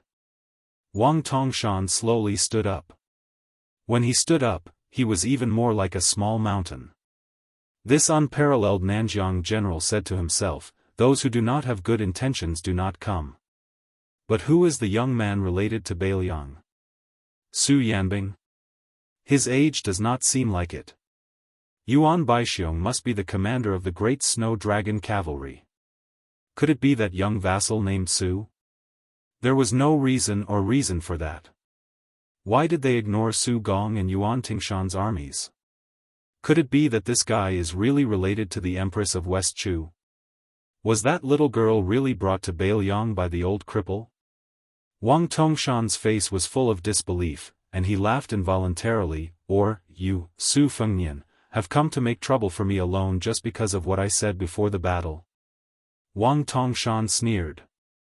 Very well, it would be a great contribution if he could kill the king of Bailiang who was seeking his own death. He believed that in the heart of the young emperor of Great Peace City, he would feel better than killing 100,000 West Chu rebels. Wang Tongshan pulled out his halberd and strode towards the door. However, he suddenly stopped and turned around to put on the armor. This invincible enemy of 10,000 men on the battlefield told himself that this was nothing more than being careful. About 1.5 miles south of the camp, a young man with 2 sabers on his back was walking unhurriedly from south to north. He was coming in a straight line. 300 strong infantrymen were in a formation and blocked the path. At the gate of the camp, Wang Tongshan was riding on a tall horse. He held his halberd and his face was dark. Half an hour later, a scout captain came back on his horse. His face was pale like he had seen a ghost in broad daylight. He dismounted and knelt on the ground. "General, that person is a martial arts expert, it is true, he just slowly walked towards our infantry formation. He did not pull out his saber or attack. All the sabers and spears that approached him were automatically repelled. The more they used, the stronger the rebound. There were even a dozen iron spears that broke on the spot. General, our infantry cannot even get close to that person." "Trash!" Wang Tongshan roared and stabbed the scout in the chest with his halberd. The halberd lifted the scout's dead body high into the air and then threw it to the ground. About half an hour later, the scouts retreated from the front line in a hurry. A man who looked like a captain was at least 20 steps away from Wang Tongshan. He said in a trembling voice, "General, the 600 cavalrymen couldn't get close to him either. 7 or 8 cavalrymen tried their best to ram into him, but they were all smashed into pieces. After that, the cavalry opened up a distance from 80 to 30 steps away. Arrows rained down, but those arrows seemed to have hit a wall and broke with a bang." Without waiting for this commandant to finish speaking, Wang Tongshan urged his horse forward. That commandant tried to roll and crawl away, but Wang Tongshan just happened to tighten the reins and raise his horse's hooves high before stomping down on that commandant's chest. Wang Tongshan was as strong as a mountain. Coupled with the weight of the horse, the 2 heavy hooves of Wang Tongshan penetrated the captain's chest. Wang Tongshan was enraged. He was ready to fight. A demonstration. This was a demonstration to Wang Tongshan. The clearest and most efficient method, but it was also the most shocking. Raising his halberd, Wang Tongshan turned his head and pointed at a lieutenant. "Let the 2,000-foot soldiers form a formation in front. If you have the ability, let him walk all the way here. I'd like to see how powerful this bastard is." When Wang Tongshan's personal infantry got into formation to resist the enemy was only half a li away from them. The young man had already clearly seen the face of the tall general. Wang Tongshan also clearly saw the appearance of the young man. Almost immediately, Wang Tongshan confirmed his identity. The king of Bailiang, Su Fengnian. Wang Tongshan's breathing began to quicken. The 2,000 southern border armors had deliberately decreased the width and increased the thickness. Su Fengnian, who had been walking slowly, began to walk faster and faster. Many years ago, Great Peace City's master Lu Hao had used this unique method to break into the city. He had almost seriously injured Luo Yang, who was at the peak of martial arts at that time. In the blink of an eye, Wang Tongshan saw the young king standing less than 10 steps away. Behind him was a ghastly and bloody path. The infantry formation had been split in half, creating a path that was 6 meters wide. It was like an immortal had cut open a mountain. Alone, in a straight line, he had cut open a large formation. There was not even a trace of blood on his body. The young man did not hold the hilt of his sword at this time. He just asked indifferently, "Scared?" Wang Tongshan held his breath and was not in a hurry to attack. He was not stupid enough to answer the young madman's question. The battle between masters, in the end, was a battle of qi. Being able to circulate the qi in one's body for 800 miles in an instant was a realm that all Jianghu masters dreamed of. It was said that in the past 100 years of Jianghu, before Su Fengnian, Deng Tai, who returned from a visit to the Immortals, and Chao Zhongqing who went from the Confucian way to the tyrannical way, only the sword god Li Chungang from 60 years ago and Wang Xianxia after that could easily achieve this. They even had the chance to break the legend of 900 miles in one breath. It should be known that Wudong's ancestor Lu, who deserved to be called the number one in 1,000 years, once had a prophecy: the length of a breath is not more than 1,000 miles. And Gao Shulu, who divided the first grade into 4 realms, had a conclusion: the length of a human's qi is a celestial being. Su Fengnian said, "I heard that you, Wang Tongshan, are a match for 10,000 people on the battlefield. Then I guess you are not afraid." If it was me, it would be difficult for me to kill 10,000 people standing still. The captains in the distance did not even dare to breathe. Was this the demeanor of a great grandmaster, one of the 4 wushu judges? Even though they were in the enemy camp, they still felt a kind of heartfelt emotion. This young king of Bailiang was really domineering and domineering. Wang Tongshan, who was wearing heavy armor, suddenly fell down. After his qi sank into his dantian, his mount could not bear the burden. Almost at the same time, Wang Tongshan swept out his halberd. There was a strange sound like silk being torn apart in the air. Su Fengnian did not draw his saber. He had taken off his scabbard and held it upside down on his left shoulder. The halberd hit the scabbard, but the scabbard, which was very inconspicuous compared to the halberd, did not move at all. But the halberd bent at an angle. Wang Tongshan twisted his body and the halberd made a circle. This time, the halberd swept toward Su Fengnian's waist. It whistled like the wind. The 2 subordinates closest to Wang Tongshan suddenly felt a sharp pain in their waists. The powerful gang qi of the halberd had imperceptibly cut open their iron armor and left a bloody groove. Not only these 2 guys who were implicated, but everyone else turned around and fled. It was not that no one dared to fight Su Fengnian, but that Wang Tongshan was on the battlefield. These soldiers of Nanjiang who were willing to die in battle did not want to be a burden to their main general. And not everyone thought that Wang Tongshan could not defeat Su Fengnian. Su Fengnian, who only held the scabbard in his left hand, lowered his wrist slightly and still stood in the path of the halberd. He still had the mood to talk leisurely. "I heard that not long ago you went to the battlefield on the west side of the west wall. You entered the battlefield a few hundred steps and were very impressive. You also said that you, Wang Tongshan, have 2 halberds?" Wang Tongshan still did not speak. He took a step forward and used the halberd as a spear to stab at the young great guru's abdomen. Then, He was about to use the mountain-lifting style to cut open the arrogant guy's stomach. Su Fengnian gently lifted the scabbard and then gently knocked on the top of the halberd. He said expressionlessly, a joke that would only make the listeners feel chilled. "Is your so-called halberd the one in your hand? Why are you like a woman? What? Are you reluctant to use your full strength? You see, I haven't drawn my saber yet. To be honest, compared to Tuoba Bodhisattva who doesn't use weapons, your so-called 10,000 enemy is a little disappointing. If you only have this little brute force, I can only say that you are really lucky. You have never been to the hinterland of the Central Plains, let alone to the northwest. Otherwise, someone would have beaten you back to your mother's womb. At that time, the 10,000 enemy should suddenly become 100 enemy, or even 1,000 enemy." Chapter 1721. Wang Tongshan did not utter a word. His feet were like the wind, and dust flew everywhere. The halberd in his hand was swinging so fast that it made people dizzy. Because his speed was too fast, it was as if there was a large pile of halberds in front of Su Fengnian. Su Fengnian, who hadn't pulled out his blade, walked leisurely as if he was pointing at the sheath. He looked relaxed, but every time he pointed, the sound was deafening.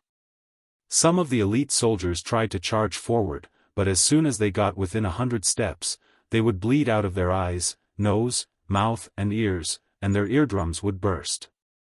"Great halberd King Tongshan, are you tired? Do you want to take a rest? I can wait." After Su Fengnian said this, he took more than 10 steps back, taking advantage of the time when Wang Tongshan was about to take a breath, or he would suffer internal injuries from holding his breath. It was not until this moment that all of Wang Tongshan's subordinates had to admit that this was not a peak battle between two great masters, but a man walking a dog. Wang Tongshan didn't take the opportunity to take a breath. He still attacked like a tide. Wherever the halberd passed, there was no sound, but it was more dangerous. Su Fengnian finally showed a trace of expression. He put his thumb on the hilt of the river-crossing soldier and sneered, "You are indeed the enemy of 10,000 people in southern Jianghu. You really don't need to take a breath. Then I won't be polite." Shocked, Wang Tongshan pulled his halberd back without hesitation. He saw Su Fengnian, who didn't have the slightest ripple of qi, slightly lifted his feet off the ground, turned around, and waved his sleeves. A dazzling blade light suddenly exploded in front of him. Wang Tongshan instinctively held the halberd in front of him.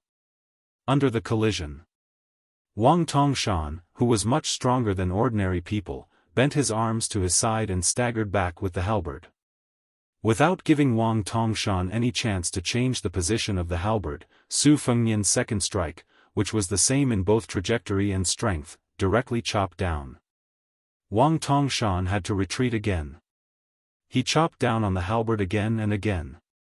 But Wang Tongshan retreated more and more steps each time. Wang Tongshan's hands were forced to slide to the two ends of the halberd. The blood of Wang Tongshan's palms began to smear on the scarlet-red halberd. Su Fengnian was like a child with brute force chopping wood with a chopper. He didn't feel bored at all. Wang Tongshan, who only had a little bit of strength left to parry, was forced to retreat more than 140 steps. Wang Tongshan, his forehead were covered in sweat. He saw through the dazzling blade light, and then a series of words that didn't fit a young man's identity as a grandmaster. "How dare you bully my woman? Wang Tongshan's Wang's, I, you, and you're right, yours of course. Of course, you of SAA of A's. Aren't you courting death? Of Wang S's I'll smash your face with my halberd." During this time, Wang Tongshan's subordinates, who felt that the scene was too horrible to look at, finally couldn't bear it anymore. They wanted to share the damage with their commander even if it meant risking their lives. Under the lead of a sturdy lieutenant, more than 10 people charged forward with spears and swords. Then the young vassal king only said one word, "Scram," and more than 10 people flew out at the same time. All of the corpses were covered with deep gashes, which were even worse than Wang Tongshan, who was struggling to hold on. The second group of southern borders death warriors numbered more than 100 people. Under the loud reminder of another lieutenant, they put on as many layers of armor as they could. "You bastards, how many innocent people have you harmed on your way up north?" Beiliang and Beimang fought on 3 fronts, and more than 100,000 people died. So many people have died, and the peaceful days we fought so hard to bring to the Central Plains are gone because of you. Under Su Fengnian's rage, the 100 men were all chopped in half at the waist. The moment Su Fengnian used the soldier crossing the river to kill others, Wang Tongshan tried to seize this fleeting opportunity. Su Fengnian sneered, "You have 2 halberds, right? Today, I'll make you 3 halberds." Just when Wang Tongshan thought that he could breathe again, a saber strike that was countless times fiercer and fiercer than the previous one came crashing down. Wang Tongshan spat out a mouthful of blood as the halberd in his hand was cut in half. Wang Tongshan knelt on one knee, holding a broken halberd in each hand. The southern border's #1 fierce general had blood flowing from the corner of his mouth. He didn't even dare to reach out to wipe it away. Do you guys think that having a strong fist is all that matters? If this is true, then I, Su Fengnian, will explain it to you today. Su Fengnian leaped forward and kicked Wang Tongshan's forehead. The brawny warrior fell to the ground and slid backward for 200 feet. Wang Tongshan gritted his teeth and endured the kick. Although his body was severely injured, he was lucky enough to get a breath of fresh air. Wang Tongshan's spirit was lifted, and he held the halberd in his hands tightly. The corners of his mouth were still bleeding. Chapter 17:22. He bent his elbow and smashed it on the ground, trying to get up again.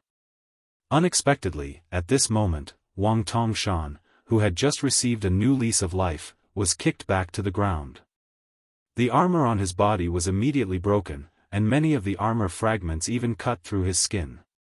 A sarcastic voice sounded above his head, "Do you think you have a chance to fight again? Are you stupid? I did it on purpose." Wang Tongshan was at a critical moment when a breath of fresh energy was circulating through his body. Not only did this stomp shatter the armor, it even scattered the energy flow within Wang Tongshan's body, causing the energy flow and blood in Wang Tongshan's body to surge like a flood. If it wasn't for the fact that Wang Tongshan's Vajra physique was closer to the Buddhist school's invincible Vajra physique than ordinary martial artists, and was somewhat similar to the northern Mang Murong Baoding's Aquarius physique, he might have exploded from the inside out. Wang Tongshan roared in a hoarse voice, "Kill me if you want." Su Fengnian asked, "If I don't kill you, do you think I'll come here and call you my grandson?" Wang Tongshan roared with all his might, "Son of AB*TCH, then kill me." Su Fengnian suddenly squinted his eyes and smiled, "I'm waiting patiently for you to use the broken halberd to cut my hamstring." Although his motive was seen through, Wang Tongshan still did not hesitate to use the halberd to cut Su Fengnian's ankle horizontally. At the same time, Wang Tongshan's soldiers also shot out more than 20 crossbows at the same time. But those powerful arrows, which were supposed to be aimed at the young lord's body, inexplicably flew towards Wang Tongshan's body and nailed into his limbs one by one.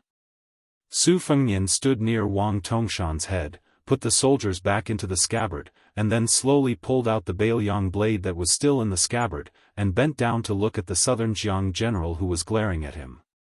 After Su Fengnian pulled out the cold blade, he put the tip of the blade to Wang Tongshan's ear and said indifferently, "When Su Shao was in the Central Plains, he used the Su family's blade to kill a lot of people like you."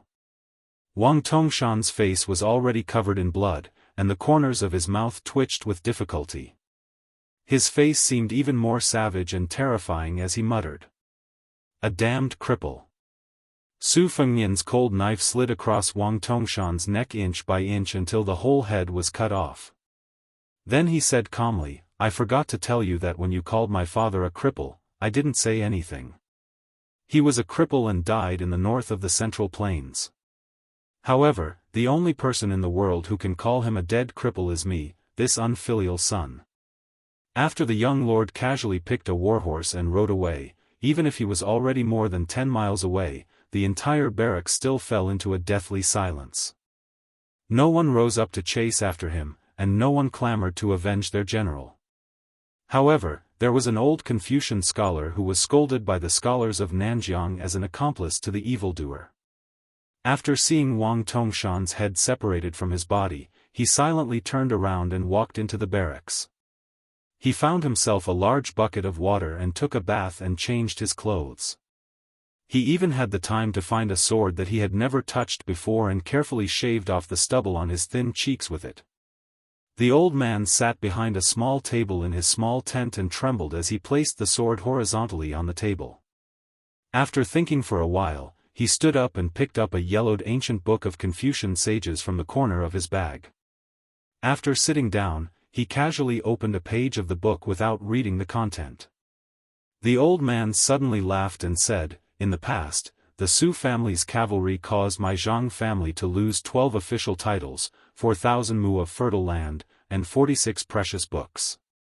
Therefore, my Zhang family, from the old to the young, scolded your Bailiang and Su family for more than 20 years. I didn't expect that in the end, my Zhang family owes your Su family more." The old man glanced at the book that he had collected for many years and smiled. "What did you read after reading the books of the sages for a lifetime?" The old man asked himself and answered, "I don't know. I'm a little curious. What books did the sages who wrote the books of the sages read? I still don't know." The old man stretched out his withered hand. His wrist trembled when he put down the sword, but this time, when he picked up the sword, it didn't shake at all. Since he couldn't live a clean life, he should try to die a clean death. Finally, he could die. When a horse appeared and could finally see the city wall of West Chu, the horse finally stopped. After the young man got off the horse, he patted the back of the warhorse, indicating that it should leave on its own. This young man named Su Fengnian squatted by the side of the road and grabbed a handful of soil. From north to south, and from south to north. He had been to many places and seen many sights. The young man called Xiaoyan grew up little by little. In the process of his growth, many people around him left. He couldn't keep them. Just like when he was traveling in the Jianghu, in the beautiful Gangnam-do, he told his elder sister that he wanted to go home together. Just like when he returned home, in the house with loquat trees outside the door, he held the old man's hand and couldn't speak. Su Fengnian released his fingers and stood up. He began to enter the city. He wanted to tell the woman with the dimples in the city. Su Fengnian liked you. He liked you at first sight. He never thought of not liking you. Perhaps you didn't know before. Then I'll come to you and tell you personally. Chapter 1723. Thousands of riders swept across the flat ridge and arrived at the old Du mountain defensive line. The main commander was surprisingly Wu Zhongshuan, who led the Ministry of War's Minister of War with the military rank of Great General Zhennan. This veteran general with meritorious service flipped over and fell off his horse. He stood in the middle of the devastated military camp, gripping his horse whip tightly, narrowing his eyes and not saying anything. The bodies of the dead soldiers had been removed, but the bloodstains on the ground were still shocking. It was enough to see the tragedy of the previous battle. Not far away, 4 or 5 military officers came in a line. The armored man in the middle held the head in his hands and knelt down 5 steps in front of Wu Zhongshuan, sobbing. Wu Zhongshuan saw this scene and his face darkened. Wang Tongshan was a key person that the king of Yen used to control the northern troops. In the end, it was because Zhao Bing and Zhao Zhu did not trust him, Wu Zhongshuan, in the northern border. Wu Zhongshuan was recruited by the imperial court. It seemed glorious, but in reality, a tall tree attracts the wind. The notorious Wang Tongshan was originally going to be an important chess piece for Wu Zhongshuan, used to attract the attention of the Liang officials, especially the civil officials. For this reason, Wu Zhongshuan purposely suggested to the young emperor a generous condition that even Wang Tongshan himself did not expect. That was to give Wang Tongshan an official title. Although he was not given the title of Marquis, once the Battle of Guangling ended, Wang Tongshan would be able to control the Jianghu region south of the Guangling River with the dual identity of Marquis and General of the South to suppress the King of Yan's southern troops and prevent Zhao Bing from going north. Now that Wang Tongshan had died, not only did the imperial court lose an unparalleled valiant general on the western front, it had a great impact on the Battle of Guangling. It also had a profound impact on Wu Zhongshuan's future plans in the imperial court. How could Wu Zhongshuan not grit his teeth and want to skin the young king? Wu Zhongshuan looked at the head that had died with remaining grievances. His eyes were wide open and his face was ferocious. Even at this moment, seeing Wang Tongshan's head with his own eyes, Wu Zhongshuan could not help but feel a little dazed. Wang Tongshan, who was invincible in the southern border with his military achievements and military power, the valiant general who could overturn an entire tribe with his halberd, died just like that? To be honest, not only did Wu Zhongshuan dislike this person from the bottom of his heart, even Zhao Bing and Nailan Yusi disliked Wang Tongshan, not to mention Crown Prince Zhao Zhu who had personally assassinated Wang Tongshan. However, this was the reality of the world. No matter how tyrannical and cruel Wang Tongshan was, his ability to lead troops into battle was not an exaggeration. The barbarians of the southern border were extremely difficult to tame, and they often changed sides. Today, they would pledge allegiance to him, and tomorrow, they would rebel. Only Wang Tongshan, the god of slaughter, had the highest prestige among the barbarians. Every time the barbarians rebelled, as long as they raised Wang Tongshan's flag, it could be said that they would surrender at the sight of the wind. This led to a big joke in the early years. There was a general who specially spent 200,000 taels of silver to send someone to borrow Wang Tongshan's flag to quell the rebellion in the barren hills and turbulent rivers. Because of this, Zhao Bing, the king of Yan, had no choice but to transfer Wang Tongshan to the northern border. Therefore, the officials of the southern border all regarded the unruly Wang Tongshan as the Su Shao of Liyang. He was dead, and the matter had come to this. Wu Zhongshuan sighed and bent down to help the infantry officer who was loyal to Wang Tongshan up. He comforted him, "Officer Situ, I will definitely avenge General Wang. Even if I have to take the risk of being reprimanded and demoted by the imperial court, I will transfer 5,000 infantry and cavalry to intercept and kill Su Fengnian." The officer who was holding the head and covered in blood said in a deep voice, "General, I beg you to let me serve as your vanguard." The rest of the officers in Wang Tongshan's army also cupped their fists and asked, "General, please let us take revenge." Wu Zhongshuan's face was expressionless, but his mind was racing. The officers in front of him and the soldiers under their command totaled more than 10,000. They were all direct subordinates that Wang Tongshan had brought from the southern border to the northern border. Wang Tongshan was bloodthirsty, but he had never been greedy for money. He was willing to give away all rewards, especially when it came to military merits that were reported to the King of Yan. He never deducted anything. Wang Tongshan even gave many of the merits of personally killing the enemy chieftain to his subordinates. Therefore, fighting under Wang Tongshan's command was much faster than fighting under other commands. Ordinary generals used people, dogs and not wolves. Unless they were fierce tigers themselves, they had to worry about their own safety. Wang Tongshan was famous for his ferocity, so he had many fierce generals under his command. In fact, Wu Zhongshuan had been paying attention to this group of captains who were good at war. Originally, he thought that with Wang Tongshan's death, the group would be leaderless. He would push the boat with the current and follow the southern expedition general to fight for a future.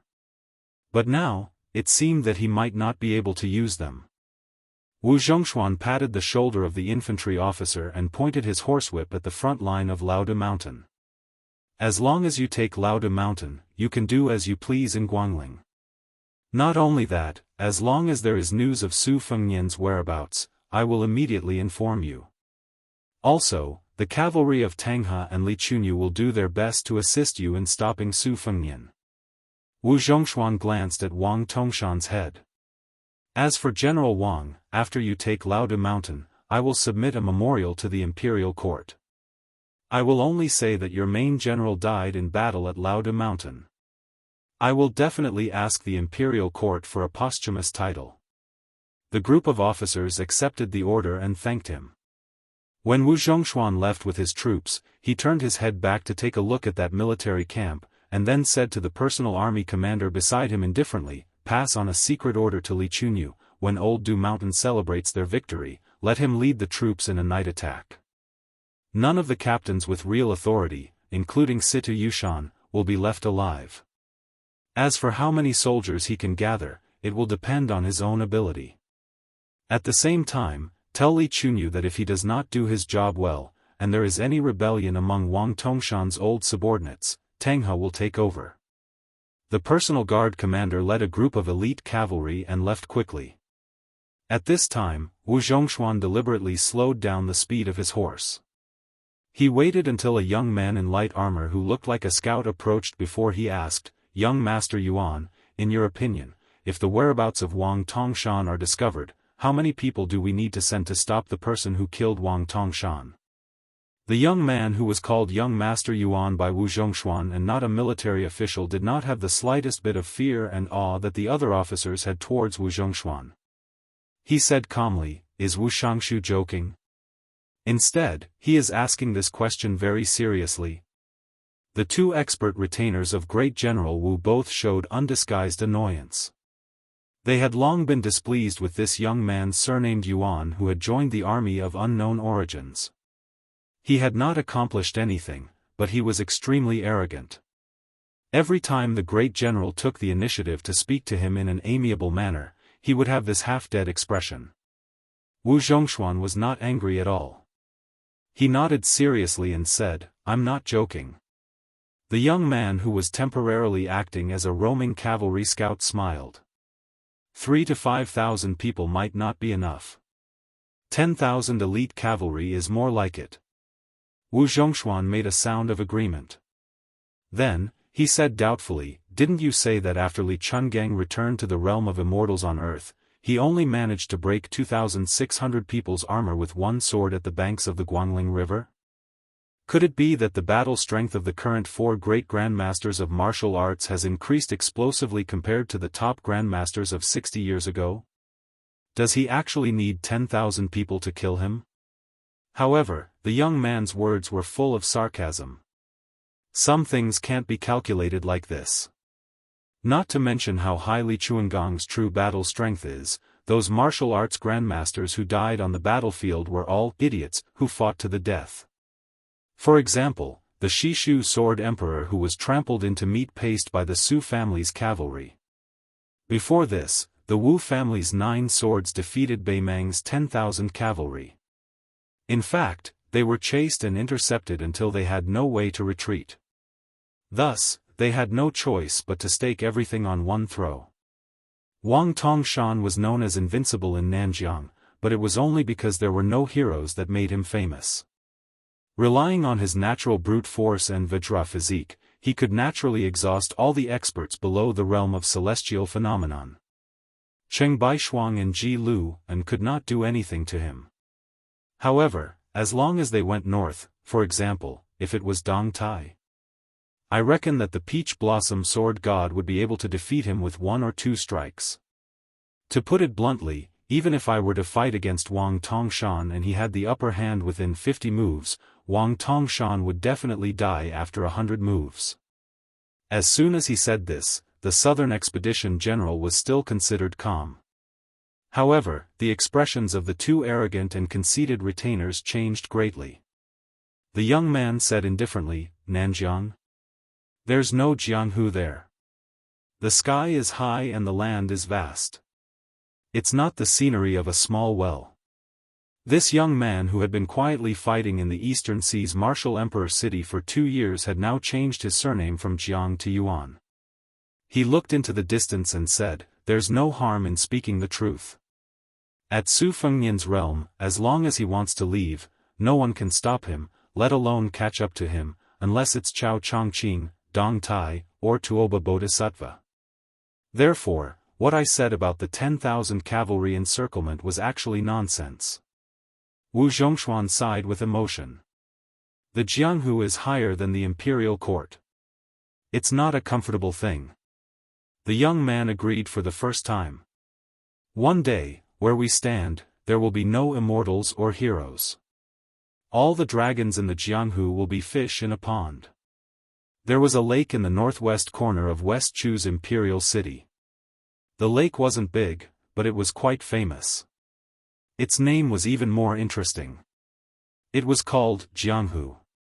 It was said that the lake was bottomless, and its water source was connected to the Guangling River outside the capital. A young woman dressed in simple and elegant palace attire sat in the waterside pavilion by the lake. There was no one around her, and it was completely silent. Chapter 17:24. Probably because she was used to being restrained, she took off her boots and sat cross-legged on the ground. She did not enjoy the beautiful scenery of the lake at the beginning of spring. Instead, she bent forward and lowered her head. In front of her were stacks of copper coins of different denominations, different sizes, old and new, and different heights. She looked at the copper coins in a daze, her mind wandering thousands of miles. She thought of many things from the past, such as that dilapidated little thatched cottage, or that very small but very green vegetable garden. Or that time when she carried a heavy box of books and climbed up the mountain step by step. At that time, she only felt that moving books was like moving a mountain. Or that time when she studied to earn money, the feeling of every word being money was much better. Although the current court in West Chu was much quieter than before, when she sat on that chair every day, she would find that the originally pure eyes were no longer there. Instead, they were replaced by a gloomy aura, like pieces of rotten wood. She only found out much later that the court had changed quite a few groups of people. There were quite a few groups of new faces, and there was an endless stream of disciples from noble families. Thus, father and son sat in the court together, and even 3 generations of officials who were all purple and yellow officials began to appear. She sat in the magnificent hall. There were frequent quarrels in the hall. Scholars quarreled with martial artists, scholars quarreled with scholars, and martial artists who were attached to the wings of the scholars quarreled with other martial artists. Almost everyone seemed to be doing their best for the country. Everyone's words were just and honorable, so everyone seemed to be so impassioned. There was nothing wrong with that. She did not understand. The Grand Preceptor, Sun Shiji, was getting older and older.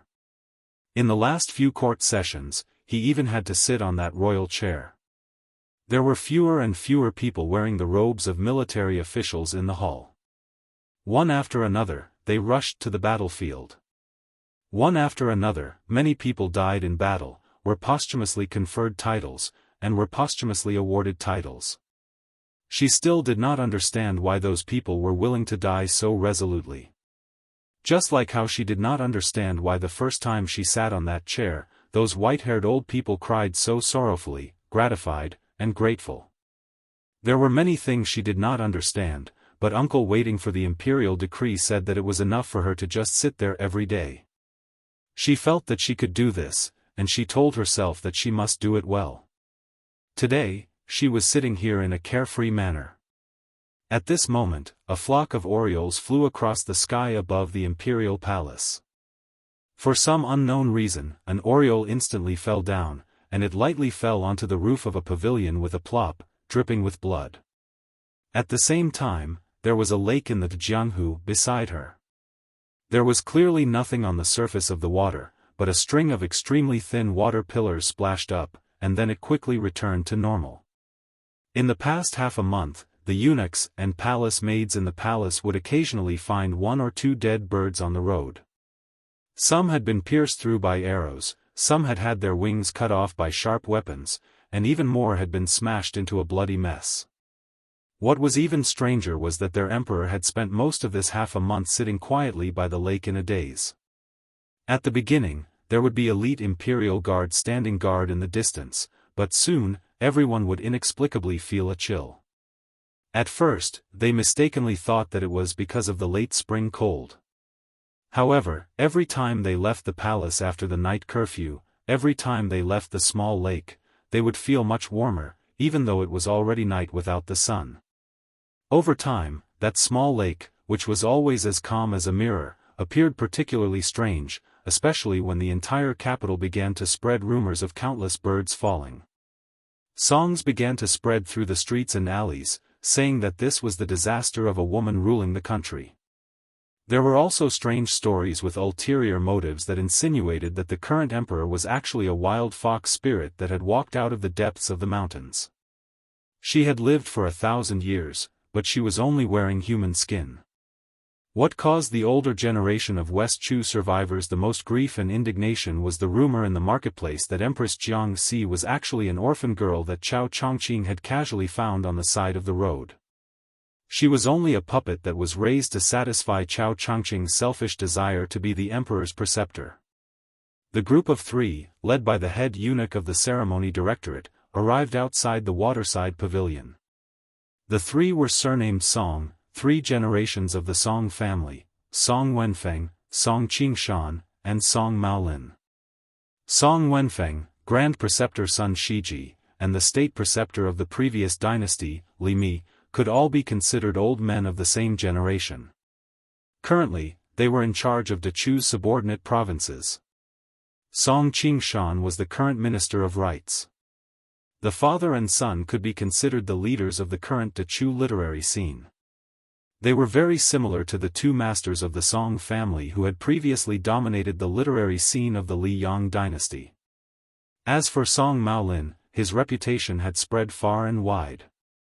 This was especially true when the two simple sayings, Northern Su and Southern Song, and Su Zi and Song Zhang, spread like the spring wind throughout the great river. For a moment, Song Maolin had the impression that there was no one in the world who did not know of him. This was why last year, in the imperial court, there had been a marriage between the Song family's Yushu and the emperor. Even Grand Preceptor Sun Shiji, who had not been too enthusiastic about this matter at the beginning, had changed his stance in the end. He had personally persuaded Chao Chongqing, who was in charge of the navy at Guangling River. The head eunuch was just about to make a report when Song Wenfeng smiled and waved her hand. Her eyes indicated for her son and grandson to stay at the bottom of the steps. She walked up the steps alone and stood in the waterside pavilion that was surrounded by willow trees. Unexpectedly, she did not have the slightest intention of bowing. It was not that Song Wenfeng's eyes were blurred by old age, but rather that she understood a principle. Kneeling and doing business with others would not earn money. Song Wenfeng did not know this principle 20 years ago. Song Wenfeng softly opened her mouth and said, "Your Majesty, there are some words that I do not know if I should say." The beautiful young woman was indifferent. Song Wenfeng had to admit that even if this woman's status was disregarded, her appearance alone was enough to make her eldest grandson fall head over heels for her. Even the old woman, who had lived a pure and simple life for many years, had some small thoughts of regretting being born 50 years earlier. The old woman frowned and slightly raised her voice. "Your Majesty, forgive me for speaking bluntly, but the current situation is no longer in Dachu's hands. If the Jiang family wants to survive, they have to rely on external forces." When she turned her head and looked away from the strange copper coins, Song Wenfeng met her eyes and actually felt a little guilty. Song Wenfeng gritted her teeth and said in a low voice, "I won't hide it from your Majesty. There are currently many officials who do not want to be subjects. They secretly collude with Li Yang's Minister of War, Wu Zhongshuan, and the Southern Expedition's Commander-in-Chief, Lu Shengxiang. They continuously leak information about Dachu's military formations and deployment. At this time of crisis, I am willing to be a villain who will go down in history as a notorious villain for 10,000 years for the sake of Dachu's land." She calmly said, "Minister Song, are you trying to say that you are slightly more loyal than those people? They are fence-sitters who have sided with the Liang imperial court, while your Song family has the strength of character to choose the king of Yanqi, Zhaobing?" Song Wenfeng's old face turned red, and she was even more shocked. How did this little girl know about such a secret? She indifferently said, "Not only do I know that your Song family has chosen the king of Yanqi, but I also know that Minister Zhao of the Ministry of Appointments secretly sent someone to deliver a secret letter to Lu Shengxiang. Minister Lu of the Ministry of Works and Assistant Minister Ma of the Ministry of Rights have chosen to side with Wu Zhongshuan. Since the window had been opened, everyone spoke openly. Song Wenfeng did not care about her old face anymore. She straightened her back, stroked her beard, and smiled. As long as your majesty agrees with me, without waiting for Song Wenfeng to finish, Empress Jiangxi waved her hand and said, "You may leave." Song Wenfeng did not move at all. She sneered and said, "Your majesty, do you still think that West Chu is the same as last year's West Chu? May I ask where Ko Jianghua is? Where is Chao Chongqing? Your majesty, if you are willing to take a step back now, then the king of Yanqi, Zhao Bing, will promise you that you can still be the emperor for 10 years. In the future, you can abdicate the throne to him or his son." She lowered her head and looked at the copper coins. "You can live your lives as long as you are happy. However, if you think that Chao Chongqing and LV Dantian are not in the capital, you can do whatever you want and force me to do anything." Song Wenfeng smiled playfully. "I wouldn't dare. Who doesn't know that your majesty is an expert like a sword immortal?" She suddenly frowned and her face turned pale. The ceremony supervisor eunuch at the bottom of the steps trembled and lowered his head without saying a word. Song Wenfeng exhaled heavily and walked to the side of the river. She looked at the river surface. At this time, Sun Shiji is almost dead. Your Majesty's qi is also almost gone. If not for the fact that I still remember the previous emperor, it wouldn't be difficult for me to change the surname of this palace to Song. The old man smiled and said, "Of course, it doesn't matter what the surname of West Chu is. It doesn't even matter what the surname of the world is in the future. Because no matter how the throne is rotated, the Song family is indispensable." Her face returned to normal. She didn't even bother to raise her head. She just looked at the copper coins and twitched her mouth imperceptibly. She wasn't afraid or worried. She just felt a little wronged. "Hey! Whether I see you or not is one thing. But whether you come or not is another. So, where are you?" A cool breeze suddenly blew through the gates of West Chu's capital. The cool breeze blew through the 12 gates. When the figure suddenly stopped outside the gates of the imperial city, his sleeves were still fluttering lightly. The armored guards above and below the gates were all stunned. The extremely handsome young man folded his hands in his sleeves and had 2 blades at his waist. The young man did something. He cupped his hands to his mouth and said, "Hey." It seemed like he was telling someone, but also like he was telling the entire capital, telling the entire Dachu. "I'm here. I'm here. I've come from the northwest to the southeast." Chapter 1725. When the breeze passed, from the gate of West Chu's capital to the gate of the imperial city, almost no passers-by took it seriously. Only an old madman with disheveled hair stood there in a daze. This old man was even treated as a joke by the officials far away in Great Peace City. At that time, the old man in ragged clothes walked through the alleys as usual to ring the night. Normal night watchmen would appear at night, but he was different. He only rang the night watch during the day and said to everyone he met, "They are all dead people." In the first few years, there were still some old people in luxurious clothes who stopped in the distance to look at this crazy old night watchman and cry tears of sorrow. As time passed, there would be a large group of idle children following behind the night watchman, shouting, "Dead people, dead people, dead people." Most of them would be pulled by the ears and dragged back by their parents. After a few more years, almost the entire city began to become accustomed to this sight. When West Chu was restored during the Xiangfu era, for some reason, the night watchman, whose voice had almost gone hoarse from shouting, suddenly began to cry heart-wrenchingly again. The sorrow and bitterness in his voice was even greater than in the past. Before the restoration of the country, the Grand Preceptor Sun Shiji, Chao Chongqing, and Jiangxi, who had not yet ascended the throne, had once met this old madman on the street. The night watchman had once called Sun Shiji a dead person and Chao Chongqing a dying person with a night watch mallet. Only he had stared blankly at the fallen princess Jiangxi and cried out in grief, crying for the only living person left to quickly leave. At that time, after the night watchman had run far away, Sun Shiji revealed the mystery. Only then did Jiangxi learn that the night watchman's real name was Jiang Shuilang. He had once been in charge of Dechu's Chong Wenguan at the age of 39. Under his command were no less than 3 academies of West Chu and 600 editors. He was a scholar who had been praised by the late emperor of West Chu as Jiang Shuilang in literature and Chao Boyi in chess. Unlike many of the remaining old people of West Chu who worshipped the peace of Old Huang or who directly fled to Zen wild forest, Jiang Shuilang had gone mad.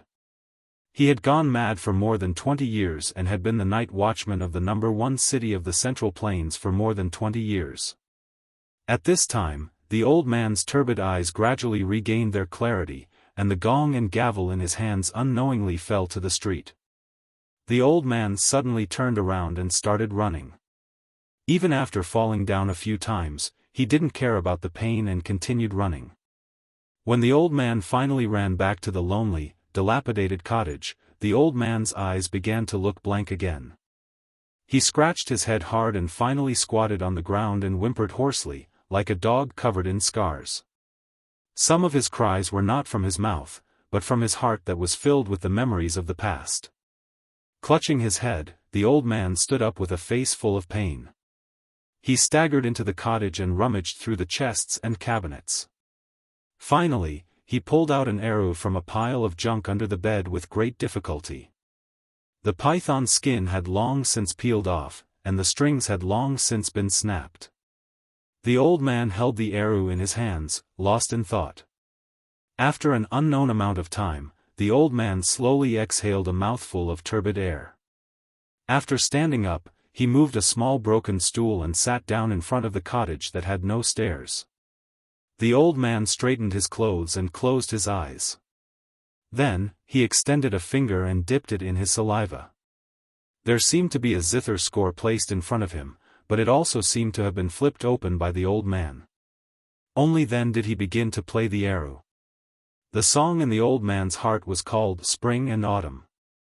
The great rivers of West Chu, the majestic mountains of East Yu, the frontier of northern Han, the lychees of southern Tang, the silk of western Shu, the giant trees of later Sui. When the old man was still called Jiang Shuilang, the people of West Chu were called Dechu. My Dechu had the world's #1 national chess player, Li Mi.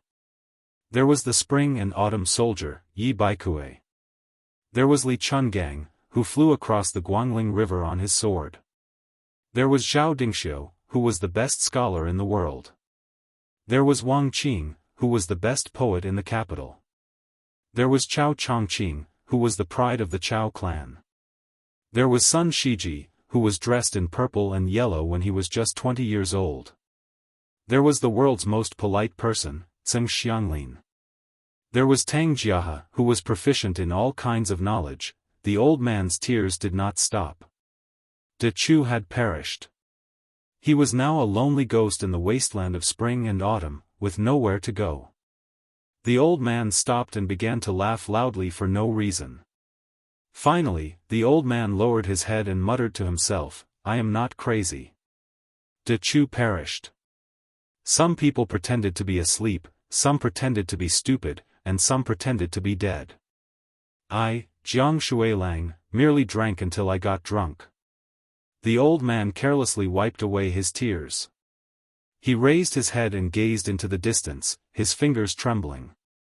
Thinking back to the past, when the old man was not old and the dead were not dead, he still remembered that there was a song that had once spread through the court and across the great river. That song had been written by great General Yi Baikue. He, Jiang Shuilang, had composed the music, Wang Qing had written the lyrics, and Zhao Dingxiu had written the lyrics. The name of the song was The General's Journey.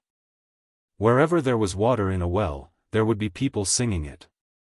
The old man sang loudly, but after just one line, he broke down in tears. The youth has not yet reached the age of 20, but he has left his home. Liyang, Great Peace City, Palace City, Imperial City, and Inner City. From the inside to the outside, there were people guarding the city. In the past, Teacher Lu Hao had been one of them. Now, the old ancestor of the Wu family sword tomb was the same. Other than those martial grandmasters, Great Peace City itself had two large formations with the Imperial Astronomer as the center that operated continuously. The vast formation in West Chu's capital had been destroyed long ago by Prince Guangling Zhao Yi after the mountains and rivers had been destroyed. But now, there were still people guarding the city gates. The leading swordsman of West Chu, Lu Dantian, was one of them. Unfortunately, he had not returned. The remaining two people, who were rarely seen, appeared in broad daylight today, clearly in everyone's sight. One person stood behind the gates of the imperial city. He was old, short, and wore a long robe with large sleeves. He wore wooden clogs and looked like a straw man beside a paddy field. The other person stood in front of the palace gates and looked at the back of the former. He was also an old man. This person wore a python robe. It was not the style of the vassal kings of Liyang, nor did it conform to the etiquette of the present West Chu imperial family. It was the python robe of the vassal kings that could only be seen in the old Dachu temples. This old man surnamed Jiang, who had once been removed from the imperial family of Dachu, was tall but lifeless. Between the two old men, there were 1,600 elite imperial guards. 1,600 bright metal armor glittered under the sunlight as if they were wearing the golden armor of the immortals of the celestial court. On the two city walls, there were almost 1,000 crossbows ready to fire. That daring young man stood alone outside the gates. On the city walls, numerous generals in luxurious armor stood behind the battlements. They were all sweating. No one dared to act rashly or give the first order. The common people of the two largest cities in the world believed the most in the existence of immortals on earth. One was the Great Peace City of Liyang, and the other was the city under their feet. To a large extent, all of this was because of one person, the great official Chao Chongqing. The Jianghu of the martial emperor city of the East Sea was not as wild as the other two cities. This was because Wuxia Xianxia, who claimed to be the second in the world, had never called himself an immortal. In 60 years, countless experts had come and gone, but they had all been defeated by Wuxia Xianxia. Incidentally, the common people of the martial emperor city had also lost interest in the so-called immortals. But whether it was Chao Chongqing or Wuxia Xianxia, no matter how high their martial cultivation was, this young man with his hands on the hilt of the saber at his waist was, at the very least, a great grandmaster on the same level as the two of them. Su Fengnian stood where he was. It was not until this day and this moment that he suddenly realized that the old man in the sheepskin coat was from West Chu. Su Fengnian grinned. He remembered that after the Battle of the Three in Great Peace City had ended, the top grandmasters like Chao Chongqing and Dong Tai had all asked him the same question. Had that old man who had broken through 2,600 armor with a single breath by the Guangling River reached the threshold of celestial being? At the time, Su Fengnian had not directly given an answer. He had only smiled and extended a finger, and then let the two guess.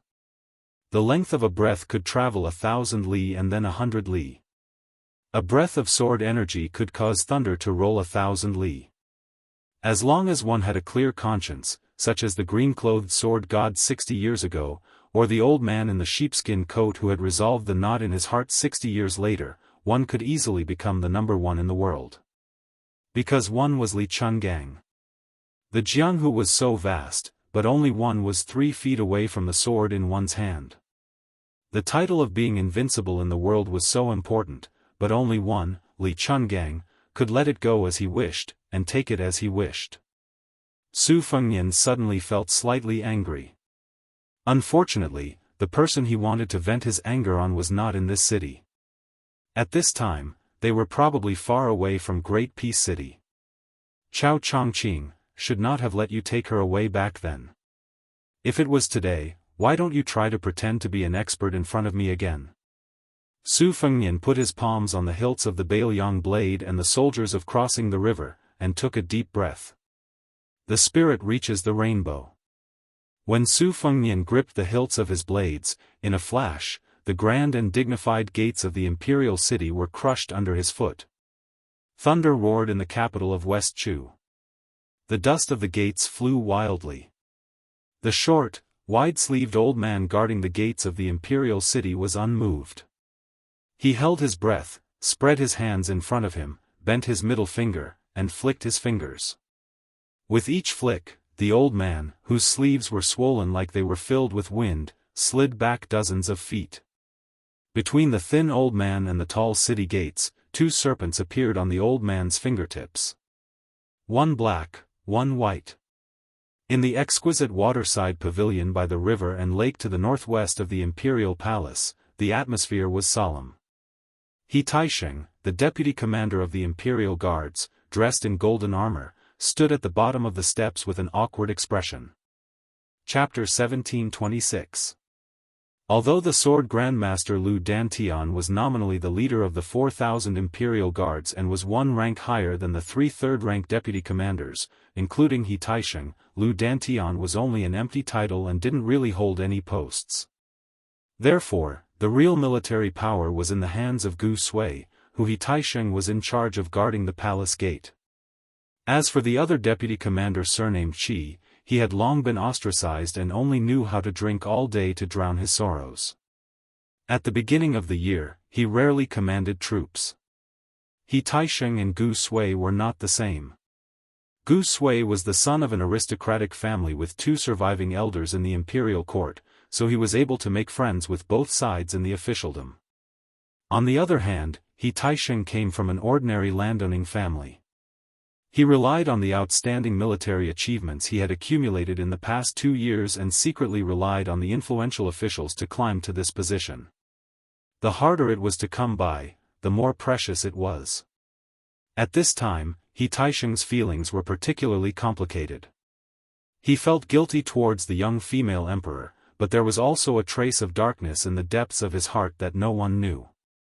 After being a citizen of Liang for more than 20 years, He Taisheng actually didn't have the obsession of the older generation towards the West Chu. Whether the country's surname was Jiang or Zhao was not important to the young and ambitious He Taisheng. At that time, he felt that he had the potential to become one of the founding fathers of the country, so he bravely killed the enemy and shone brilliantly in the battle to wipe out Yan Zhenshuan's cavalry. When he returned to the capital to report on his work, he was quickly pulled over by Song Maolin from the Song family. After joining the Song family, this big ship that sailed through the wind and waves, He Taisheng's meteoric rise was so great that even the Song family didn't think of it. They thought that he was a rare commodity worth hoarding. In fact, Zhao Go, who was hidden in this city, had already promised to give him the position of Protector General. It should be known that in the entire Liang dynasty, there were as many surplus generals as there were hairs on a cow, but there weren't many generals with real power. For campaigns, for equalizations, and 8 people could be called great generals. Next were 4 towns and 4 equalizations. Then, it was Song Li's turn to get the General Heng Jiang that was within He Taisheng's reach last year, as well as the Protector General that was within He Taisheng's reach. Generally speaking, under the 16 generals, the Protector General Heng Jiang, who held real power, was actually not inferior to a general of a province. He Taisheng carefully glanced at the woman from the corner of his eye. The Emperor of Dechu. A beauty with a rouge evaluation. Furthermore, she was a female sword immortal. The second-in-command of the Imperial Guards felt as if there was a furnace burning in his heart. Why is it that you, Song Maolin, a weak scholar, a good-for-nothing who doesn't even have the strength to truss a chicken, can openly express your love? Why do I, He Taisheng, have to bow and scrape before you? Why do I have to deliberately lower my wine cup to you every time I raise my wine cup to make a toast at a banquet? After hearing He Taisheng's urgent, military situation, Song Wenfeng still looked confident and stood near a pillar. The old man smiled and said, "Your Majesty, do you think that everything will be fine now that that person has suddenly appeared in the capital? The old man didn't get an answer and continued, his appearance is somewhat unexpected. Logically speaking, if he wanted to stand outside the capital, he should have waited for the 10,000 Bailiang barbarians to break through Wu Zhongshuan's army and to choose several lines of defense. However, I can only say that this young vassal king's courage is commendable. Unfortunately, his luck is really bad. After I learned from the palace that Chao Chongqing had indeed left the capital to travel north, the three great clans led by the Song family began to make arrangements. Originally, it was to deal with the worst-case scenario if Chao Chongqing heard the news and rushed over. It wasn't to deal with that young man surnamed Su. Your Majesty has just arrived and is still too young. There are many secrets that you don't know. Of course, Your Majesty has never been interested in court politics. Speaking of this, Song Wenfeng's tone revealed a hint of ridicule for the first time. After all, it is a woman who is in charge of the country's affairs. How can her thoughts truly be placed on the rise and fall? The pale Song Maolin was just about to speak when his father, Song Qingshan, grabbed his sleeve and glared angrily at him. Song Maolin wanted to say something but hesitated. However, under his father's warning gaze, this famous character finally lowered his head and clenched his fists with a pained expression. As the current clan lord of the Song clan, Song Wenfeng reached out to stroke the vermilion pillar. People's hearts are fickle. Back when Dechu was destroyed and Zhao Yi took over the city, he quickly revealed the details of the Great Formation. However, after we drove away that vassal king of Liang, someone else ran over to tell us the inside story of the Great Formation. They said that Zhao Yi had only destroyed half of the formation back then. Your Majesty, take a look. One thing was sold in 2 parts, and both parts were sold at sky-high prices. Isn't that amazing? This old subject used to be a pedantic scholar who only read books and wasn't much better off than Tang Jiahe, who had fled to the depths of the mountains and forests. However, after watching from the sidelines for 20 years, I finally understood that in the bustling world of fame and fortune, who isn't a merchant? Ordinary merchants seek profit, while we scholars seek fame. Even after death, we want to leave our names in the annals of history. In the end, it's all the same. The old man seemed to have sensed a cold intent and subconsciously tugged at his collar and cuffs. Your Majesty, this old subject asks you to raise your head and look around. Who in Dechu's imperial court isn't waiting for a good price? Who isn't looking for a way out? There are quite a few people who are truly loyal to Your Majesty, but unfortunately, they're no longer in the capital on the battlefield. They won't be able to escape death.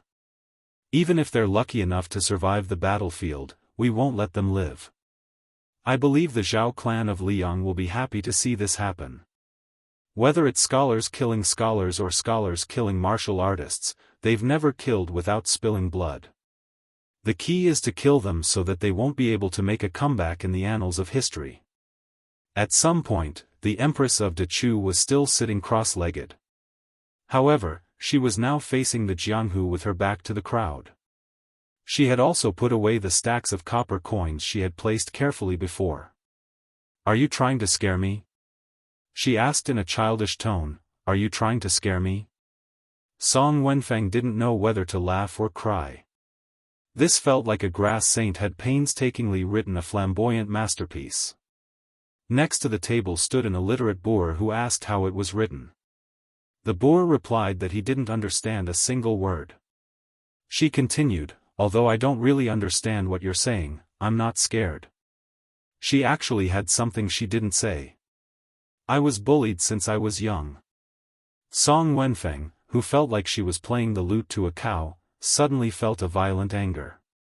She suddenly raised her hand and was about to slap this young woman. At that moment, the old man had never been so heroic. But suddenly, the ground shook violently. The old man almost crashed into a pillar. At the gate of the imperial city, 2 aggressive dragons pounced forward. Su Fengnian didn't pull out a blade. Instead, he raised both hands and spread his fingers. He actually grabbed the two large dragons' ferocious heads in a death grip.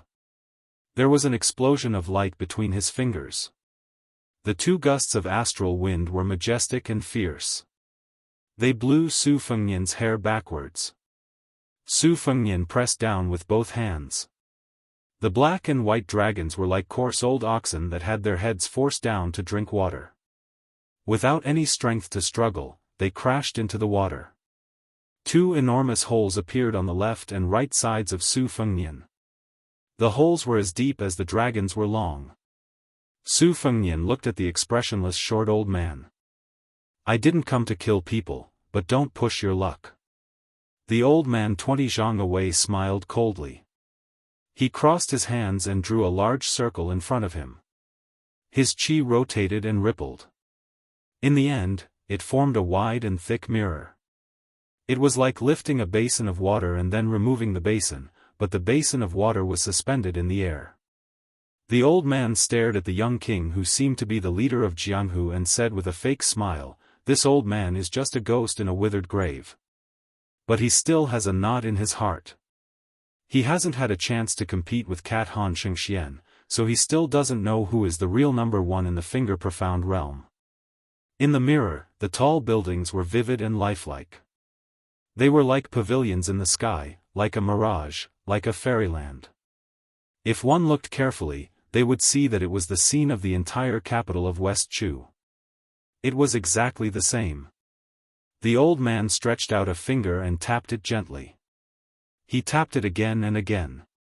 A total of 5 times. In the sky above the capital of West Chu, it was like a thunder from the 9th heaven. It broke through the clouds and hit the young king's head. When the immortal was angry, 5 thunders would strike. The first thunder that attracted the heavens and earth exploded 3 feet above Su Fengnian's head. The turbulent qi scattered around Su Fengnian and flowed to the ground, instantly shaving off 3 inches of the ground. The old man's eyes showed a touch of surprise. But the old man was soon stunned. The second thunder did not hit the young king's head, but 10 feet above. The third one was even higher. As for the last one, it was really all bark and no bite. The unknown old man in front of him clearly used the remaining qi of West Chu as a shortcut to the celestial realm. What was left of the family was hers. And that silly girl would be depressed or happy for a long time even if she lost 1 or 2 copper coins. So Su Fengnian began to move forward without saying a word. The next moment, Su Fengnian stood behind the short old man. "You think you can compete with Han Shengxian for the number 1 in the finger profound realm?" It turned out that the old man's head was no longer in the hands of the young king. The old man surnamed De Chu, who had retired for many years, suddenly opened his eyes, and his aura soared. Su Fengnian casually threw the head to the ground in front of the 1600 iron armors. The head rolled and blood flowed. Chapter 1727. At this moment, 3 sword-bearing riders galloped along the imperial road. Among them, a loud and clear voice rang out behind Su Fengnian, "Su Fengnian! Retreat from the capital." When the 3 riders approached the imperial city gates, they all pulled out their long swords. In an instant, sword energy crisscrossed the imperial road. These were all West Chu sword masters outside of Lu Dantian. Without batting an eyelid, Su Fengnian said, "Get out." When the 3 horses were about to rush out of the city gates, it was as if they had crashed into a wall as hard as iron. The horses' heads all shattered. Although the 3 famous De Chu sword masters sensed this, they abandoned their horses and leapt up. Each of them used the swords in their hands to stab at the invisible wall. But without exception, the long swords that didn't hold back at all broke with a bang. The swordsmen with the greatest strength even crashed into the wall of energy. 3 thin needles pierced a large piece of rice paper. The paper didn't break, but the needles broke. The difference in strength could be seen at a glance. The 3 West Chu sword masters who had already injured their internal organs looked at each other in dismay. Su Fengnian didn't even turn his head. He looked at the armored imperial guards in the distance who seemed to be facing a great enemy despite their numbers and coldly said, get out of the way. When Su Fengnian took a step forward, the first layer of armor in front of him started to retreat a step. When Su Fengnian's right hand grabbed the soldiers crossing the river at his left waist, the dense infantry formation became more and more crowded. Finally, there were generals on the 4 city walls who gave the order to shoot arrows. But over 1,000 arrows were all less than 1 zhang away from the bowstring. They strangely stopped, then slowly turned their arrowheads. Over 1,000 ice-cold sharp arrowheads were like over 1,000 spitting venomous snakes. Some people gulped. Some people broke out in cold sweat. Some people trembled. But no one made a sound. No one retreated. The old man from the Jiang dynasty took a step forward.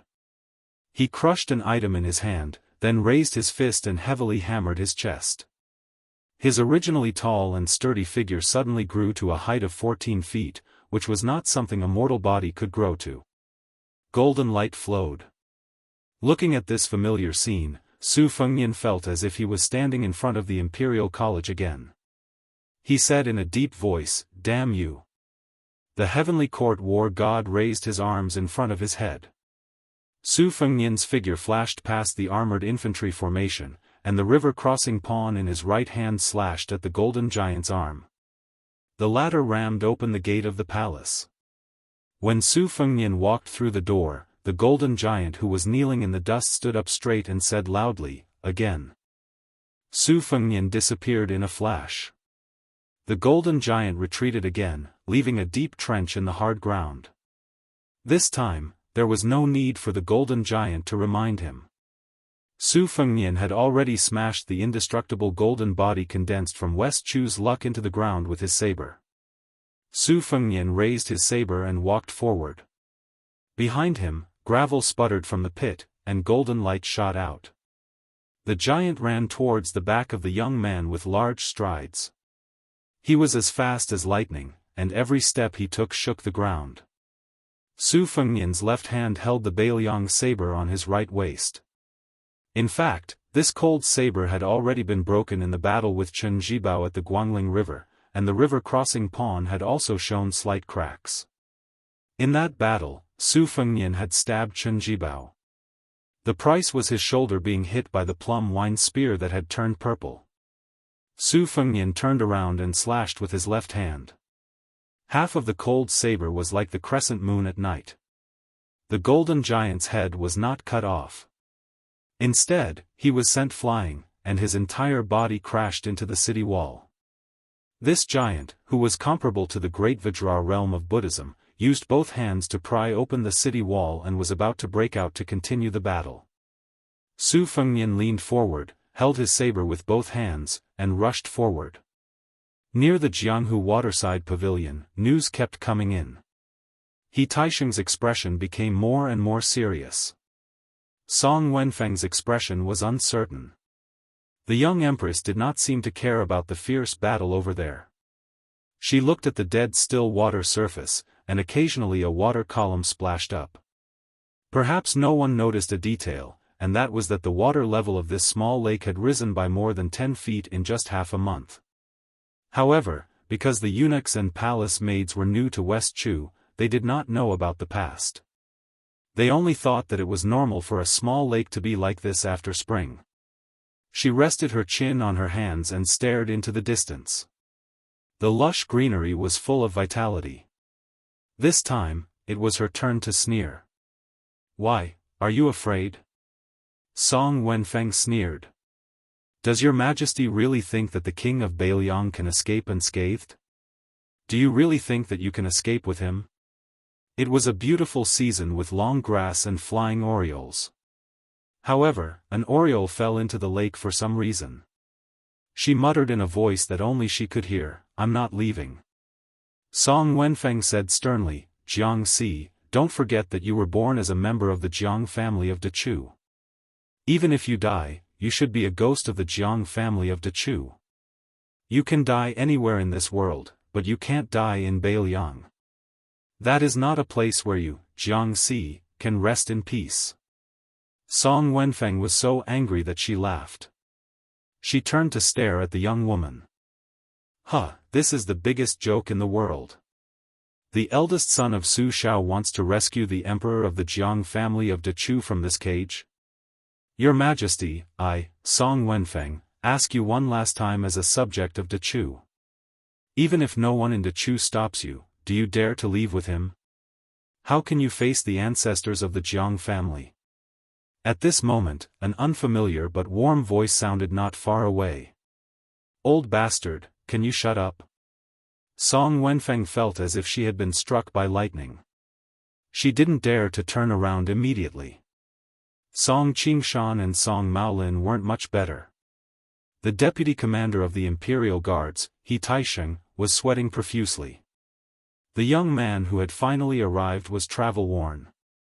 Some blood seeped out of his left shoulder.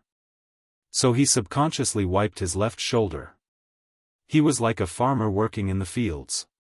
He wiped his sweat clean before knocking on the door so that his wife wouldn't see his tiredness. He Taisheng quietly took a step back. When he moved, his iron armor clanked. This made the deputy commander, who was originally very satisfied with his luxurious armor, hate it for the first time. The young man made a gesture of looking around.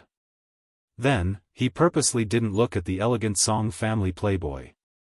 Instead, he smiled at the middle-aged man, Song Qingshan, and said, "Oh, you must be that Song Maolin.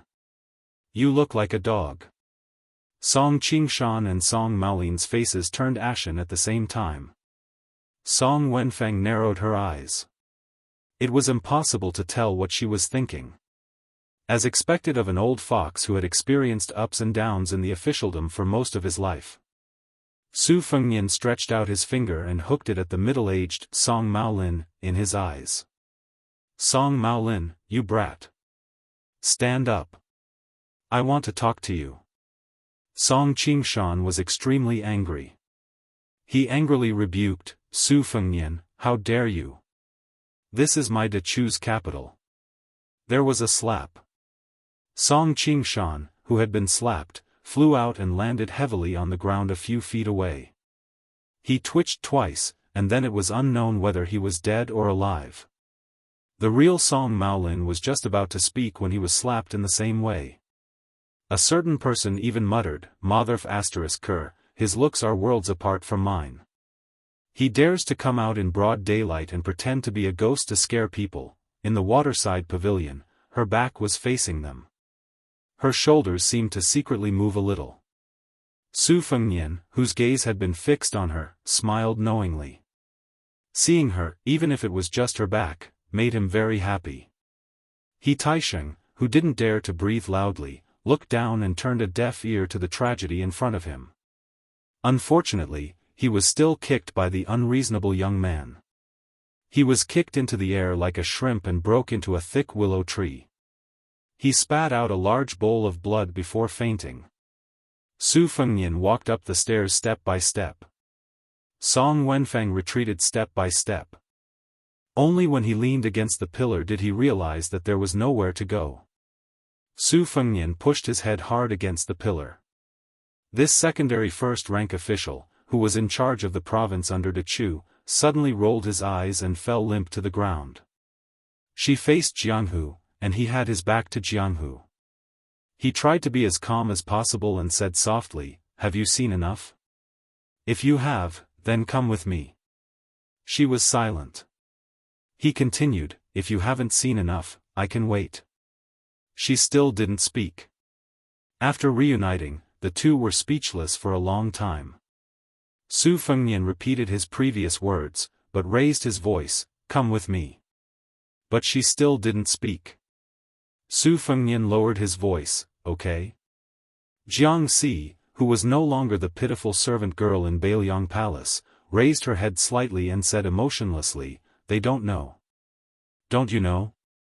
The Jianghu in front of her. Why did the water level rise in the first half of the month after the beginning of spring?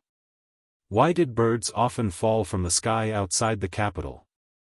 Why did people feel a chill when they stayed by the lake for a long time? Because there were more than 100,000 swords hidden in the lake.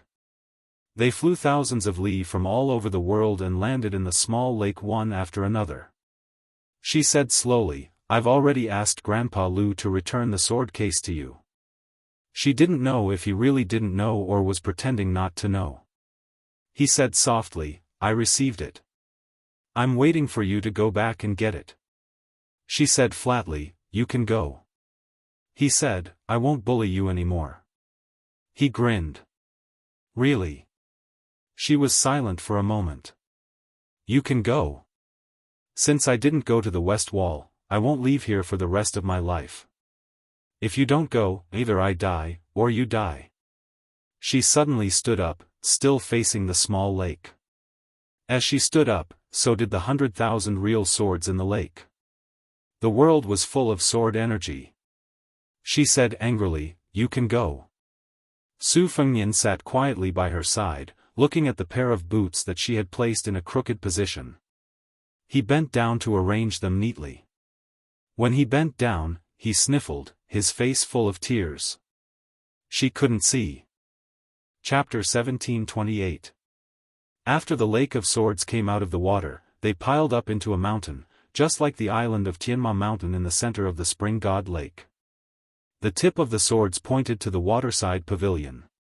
He wondered if the young vassal king would feel uneasy.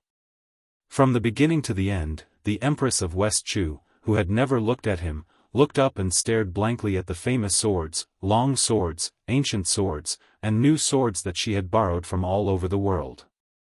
Su Fengnian bent down and put his hands on his knees. He looked down at the pair of boots and said softly, I went to the Wudong Mountains vegetable garden last time. If it isn't taken care of, it will really be abandoned. What a pity.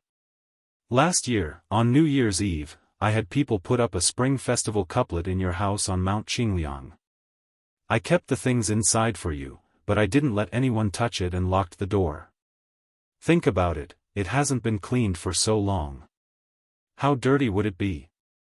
When my father was dying, he told me that no matter what, no matter how chaotic the world was, he would bring you home in the future. In his heart, you, Jiang and I, have always been the first daughter-in-law of the Su family. My father was like this, and my mother even more so. Su Fengnian, who didn't get a response, talked to himself and seemed very lonely. During this time, he seemed to feel that Song Wenfeng, who was lying on the ground, was too annoying. He waved his sleeve and threw her out of the waterside pavilion. There was also the deputy commander of the Imperial Guards, He Taisheng, who had just shown signs of waking up. Before he could open his eyes, he was knocked unconscious again.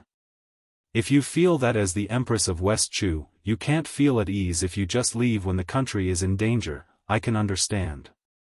However, I don't know if Chao Chongqing has told you that West Chu's general trend is unstoppable. Therefore, your De Chu will leave 400 to 500 scholars behind to break out of the Melon continent and meet up with my great snow dragon cavalry. Then, we will return to Bailiang together. Many people have died in West Chu, but don't think that everyone died for you. It's not like that. The reason West Chu has risen and fallen so quickly is largely because of the true De Chu elders. After Chao Chongqing re-established the country, some of them died in the deep mountains and forests. Even if they didn't die, they didn't become officials. They are truly disheartened, which is why there are these clowns from the Song family. And don't worry, the re-establishment of West Chu was originally an act of the Liang imperial court. It was something that Zhang Jiulu, Yuan Benshi, and Huan Wen had planned for a long time. First, they wanted to completely destroy the foundation of the spring and autumn period. A centipede dies but does not fall over. They wanted to make the Gangnam-do, especially the Jianghu scholar group, lose all hope. Secondly, the imperial court wanted to use this opportunity to weaken the separatist power of the various vassal kings and local generals. The imperial court did not care about the people of West Chu. In the end, half of the world's taxes came from Guangling. As long as the great enemy in the north, Beimang, was still there, the imperial court would not truly kill the Guangling Dao. They would only focus on appeasing them. Finally, whether it was Liang Zhongshu Ling Qi Yanglong or Huan Wen, both of them felt pity for the people of Guangling and definitely did not see them as enemies. One of the key points can be seen. Su Gong of the Gumu Su family led his troops south, which was actually a gesture of goodwill by the imperial court. This was like encircling three sides and releasing one side on the battlefield, giving the encircled side a chance of survival. It's not that the imperial court is very magnanimous, but if they pressed down on the border and did not allow the civil and military officials of West Chu to see any chance of survival, it would definitely be disadvantageous for the upcoming battle between Liang and Beimang. You have to know that West Chu's successive victories last year, especially in Xieshi border and Ko Jianghui, had already exceeded the expectations of the imperial court. Therefore, it's no longer important whether West Chu has you, Emperor Jiangxi. It can even be said that without you and Chao Chongqing, fewer people will die in the Guangling Daoist battlefield. You've let go of Chao Chongqing. You didn't use Gu Jiantang and Wang Sui. You also gave up the hidden pawns in Beimang. You didn't let the smoke of war rise in the Central Plains. Why can't you let go? Jiang Ni suddenly stood up. He didn't put on boots, only socks. He walked to the waterside pavilion steps with his back facing the young man who didn't look like His Royal Highness at all. His cold voice didn't fluctuate at all. He pointed in the direction of Taiji Palace. I'm the last legitimate member of the Jiang family in Dechu. The former emperor died there. Why should I leave? Why should I leave? If it were you, and Beimang's army broke through the border of Liangzhou and killed all the way to Mount Qingliang, would you, the king of Beiliang, leave? Su Fengnian didn't stand up.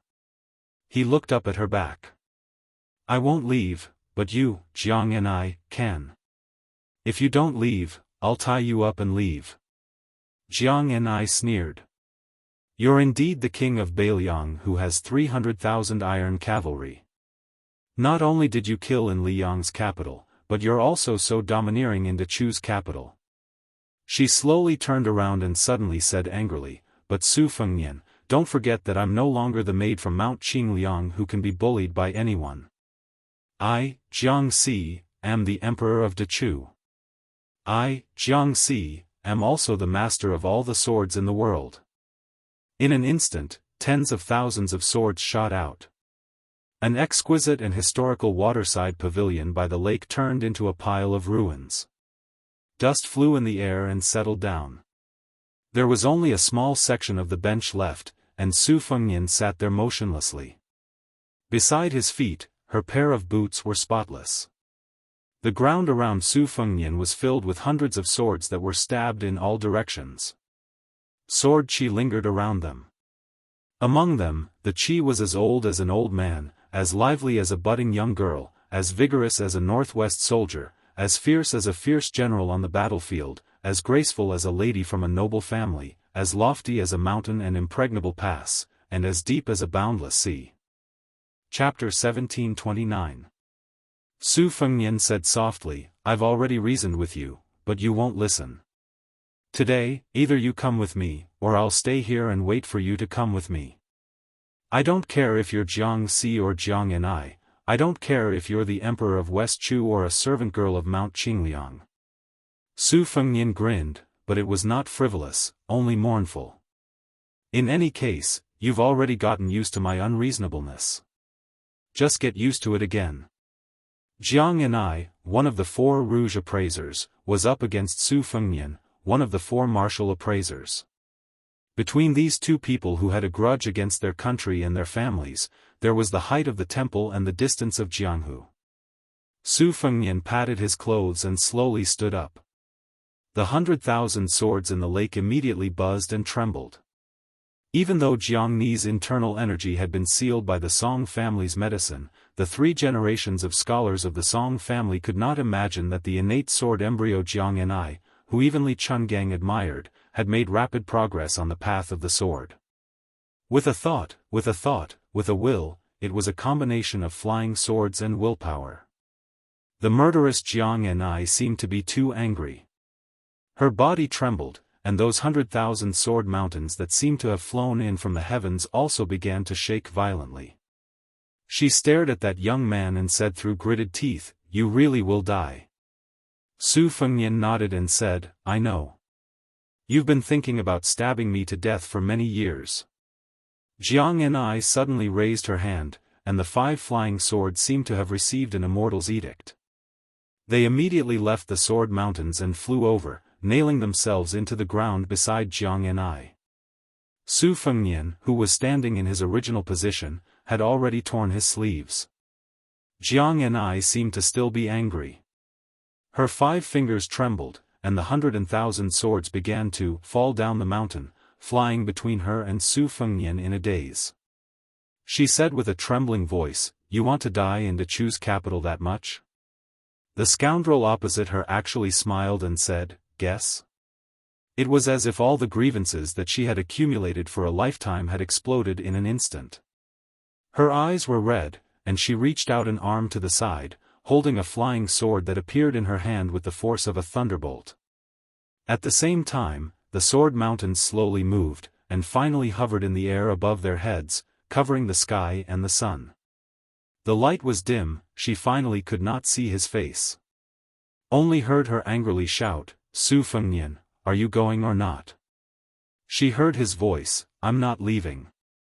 One sword mountain and 100,000 swords fell down like heavy snow, majestically and miserably on the ground, falling into the Jianghu, Jiang, T-test TSS, Azas ATTTTS.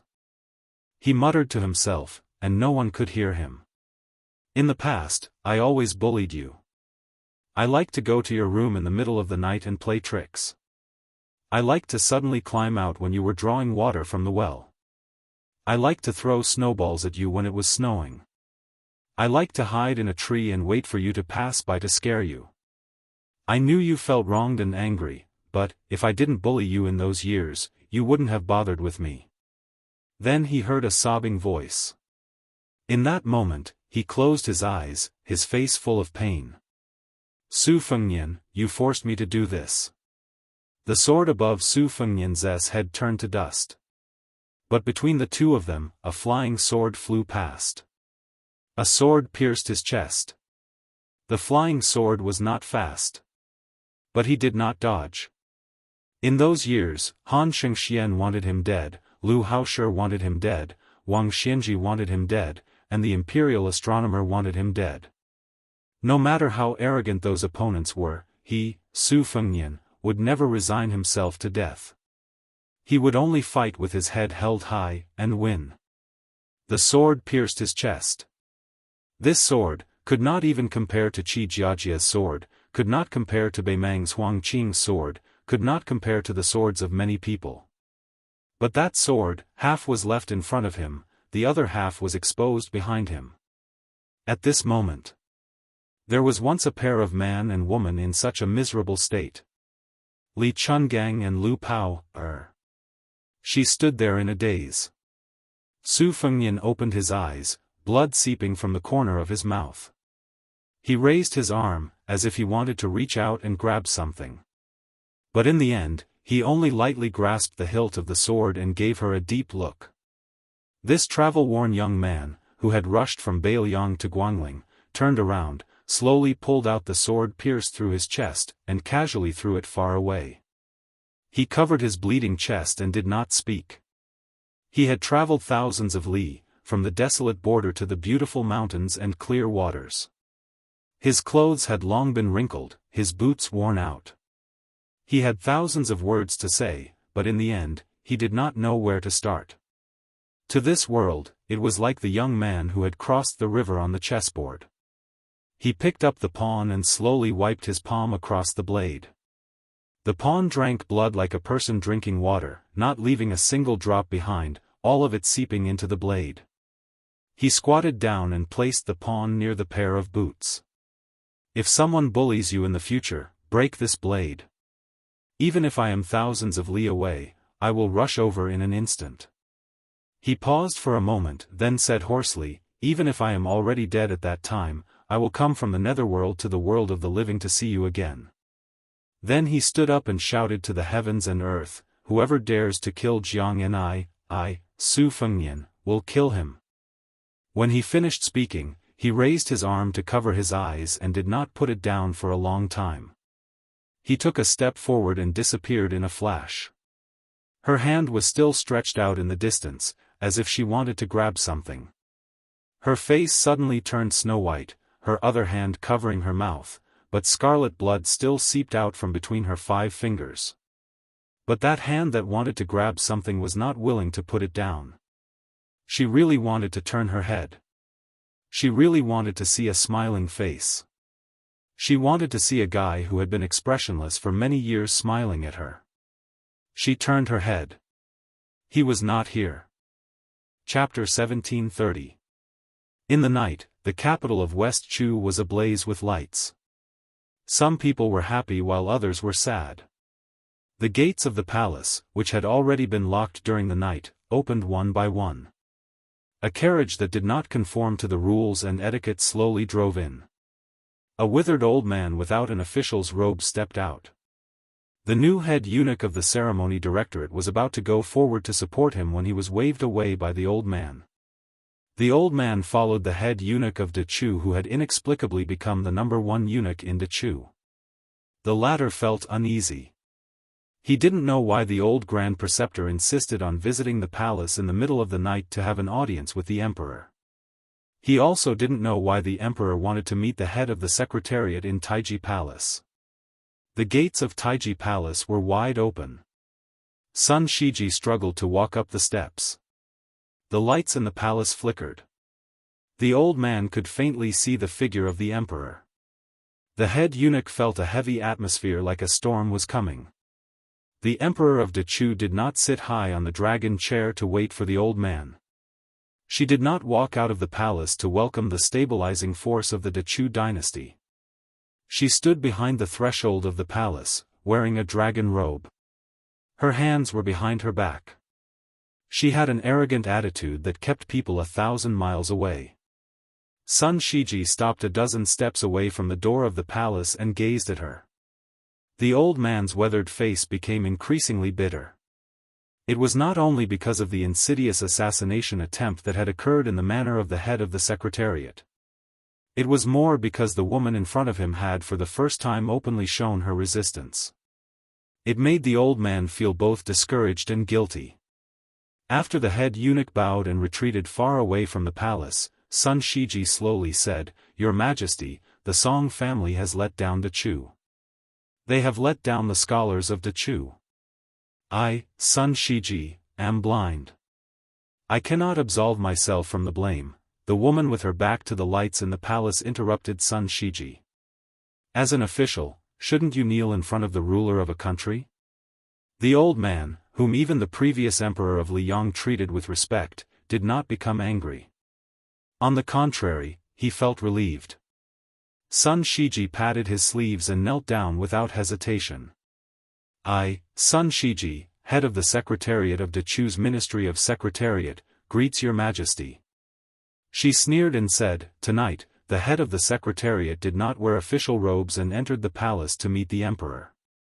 Jin considered that you are already old, so Jin will not blame you. If you have something to say, then say it. We are all ears." Sun Shiji kept his head down and used all his strength to say in a low voice, "Your Majesty, the Song family cannot be trusted. Many of the civil officials in the central government cannot be trusted. Even I, Sun Shiji, do not trust them. However, I implore your Majesty to trust the 200,000 soldiers on the front lines. I implore your Majesty to not take out your anger on the heroes who died for Dachu." "Don't," the Dachu Empress Jianghu rudely interrupted the old man for the second time. "Vent your anger. Don't forget that we are standing right in front of you, just 10 steps away from you. If I really want to vent my anger on you, do you really think you can live past sunset?"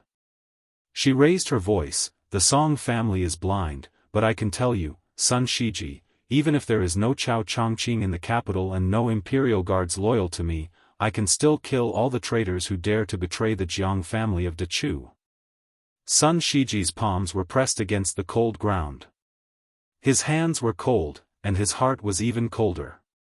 After a moment of silence, the old man could only hear the endless sorrow in her words.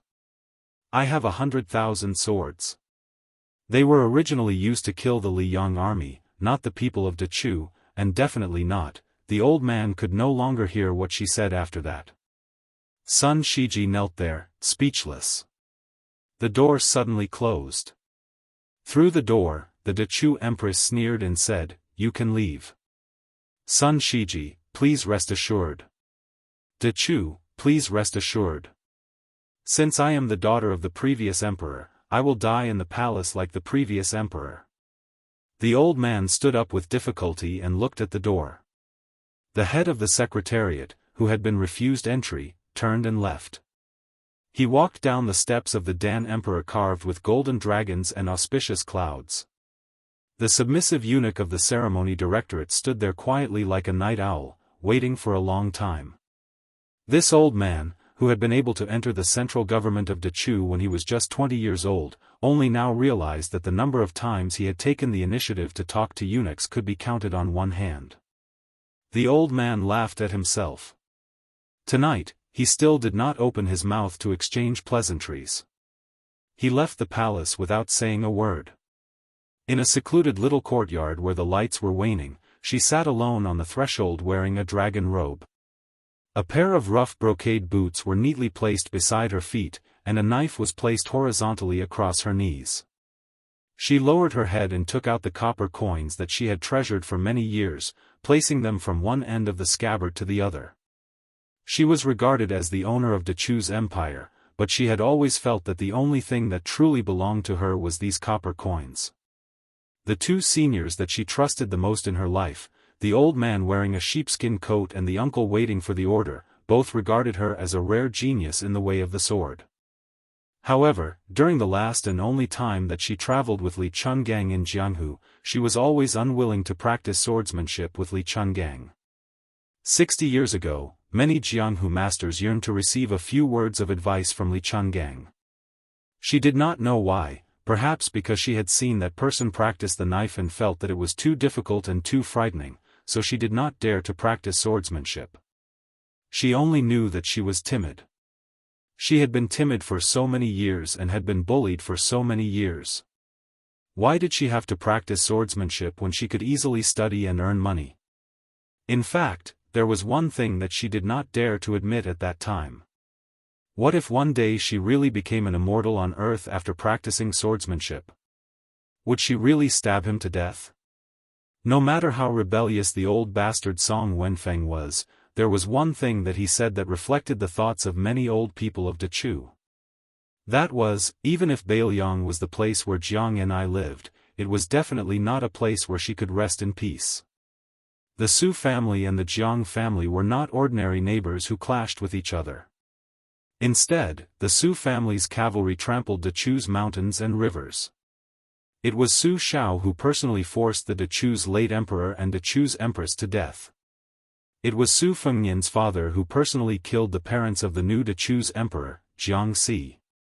However, if that was the case, it was not impossible for her, who had long had vague memories of Dachu and who was used to hiding whenever something happened, to leave the capital. It was already so difficult for Bailiang, which was sandwiched between Liang and Beimang. Then the person who took over the burden from his father not only had to face the million-strong army of Beimang, but also had the wary Central Plains and the imperial court behind him. What if he took her away today? How would the emperor who took away Dachu face the people of the world? How would the people of the world curse him?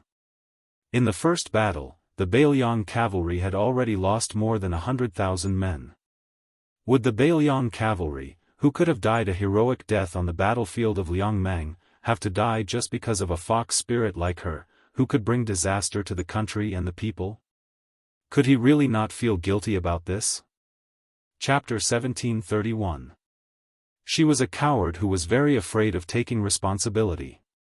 In the past, she was just a servant girl who would secretly curse people when she was washing clothes.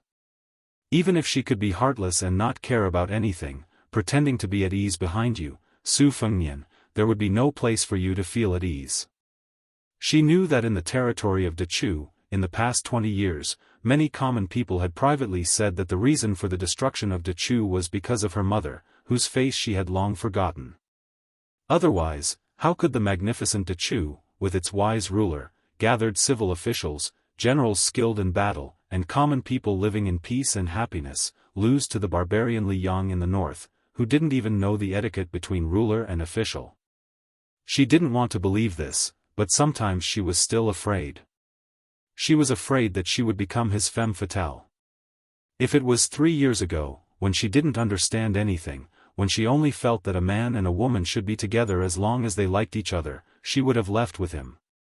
But after entering Guangling Road, although she didn't understand the general situation of the world, after thinking about it and imagining countless scenes of reunion after parting for a long time, in the end, she realized that she didn't dare to leave, that she couldn't leave. She didn't know how many times she hid in her blankets and secretly cried. She didn't know how many times her palms were sweaty when she met with her officials. She didn't know how many times she wanted to fly on her sword to the northwest pass to see him, or to see Mount Qingliang in the distance, or to see the little vegetable garden on Mount Wudang. She clutched her chest, but her heart still ached. In the waning light, she missed him very much. She was actually very happy that he came to find her. She really wanted to tell him that she regretted stabbing him with her sword. In the years to come, you can hate me. But don't dislike me. She raised her head, her face full of tears, and sobbed softly, even if you don't like me, you can only dislike West Chu's Jiangxi. You can't dislike Jiang and I. Looking from the top of the city wall, one could see the lights of tens of thousands of homes. There was a young man sitting quietly on the top of the city wall, like a lonely ghost with nowhere to go. His back was to the outside of the city, facing the inside of the city. Every once in a while, his body would sway, and blood would seep out of the wound on his chest that was hastily bandaged. A tall woman dressed in white hesitated for a long time before finally coming to his side.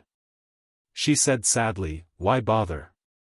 You're fighting an entire country by yourself." The young man was silent. The tall and beautiful woman sighed and said, "Although West Chu doesn't have much fate left, it's still not something you can easily fight against alone. Especially when you were injured in the battle with Chen Zhibao on the Guangling River. Since things are already like this, why do you want to stay here and make things worse?"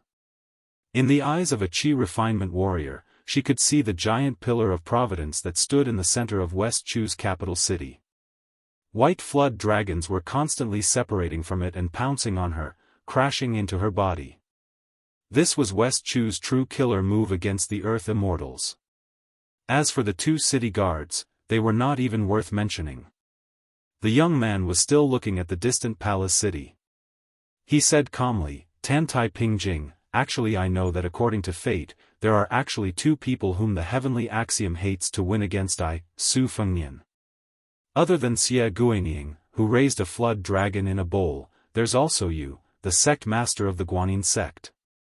However, in the battle of the imperial astronomer, Xie Guinying was beaten to a pulp. Ancestor Lu, who was either a heaven immortal or an earth immortal, appeared. Unfortunately, Hong Shixiang was still unwilling to accept the second recruitment by the heavenly axiom. Therefore, I also know that after Xie Guinying's fate was greatly injured, the person who benefited the most was actually you. Therefore, I'm waiting for you to make a move. Instead of waiting for you and me to become enemies in the future, instead of worrying about you ruining my Baoyang's fate in the future, it's better to have a clean end between you and me now. Tantai Pingjing's expression was complicated. Su Fengnian coughed a few times and said slowly, "Before you decide to make a move, the 2 of us can be considered as friends. Why don't you have a chat with me?" Tantai Pingjing nodded and said, "Okay." Su Fengnian, whose feet were hanging outside the wall, smiled and said, "Guess who I envy the most among all the people of the pugilistic world?" Tantai Pingjing thought for a moment and asked, "Is it not Li Chungang?" Su Fengnian shook his head and said, "No." Tantai Pingjing hesitated for a moment and the corner of her mouth curled up slightly, "Mount Hui Xianyuan Jingcheng?" Su Fengnian suddenly turned his head and was a little flustered. He scolded jokingly, "You're courting death. Admiration is admiration, but I don't want to be Xianyuan Jingcheng." Tantai Pingjing smiled knowingly. Su Fengnian looked into the distance again.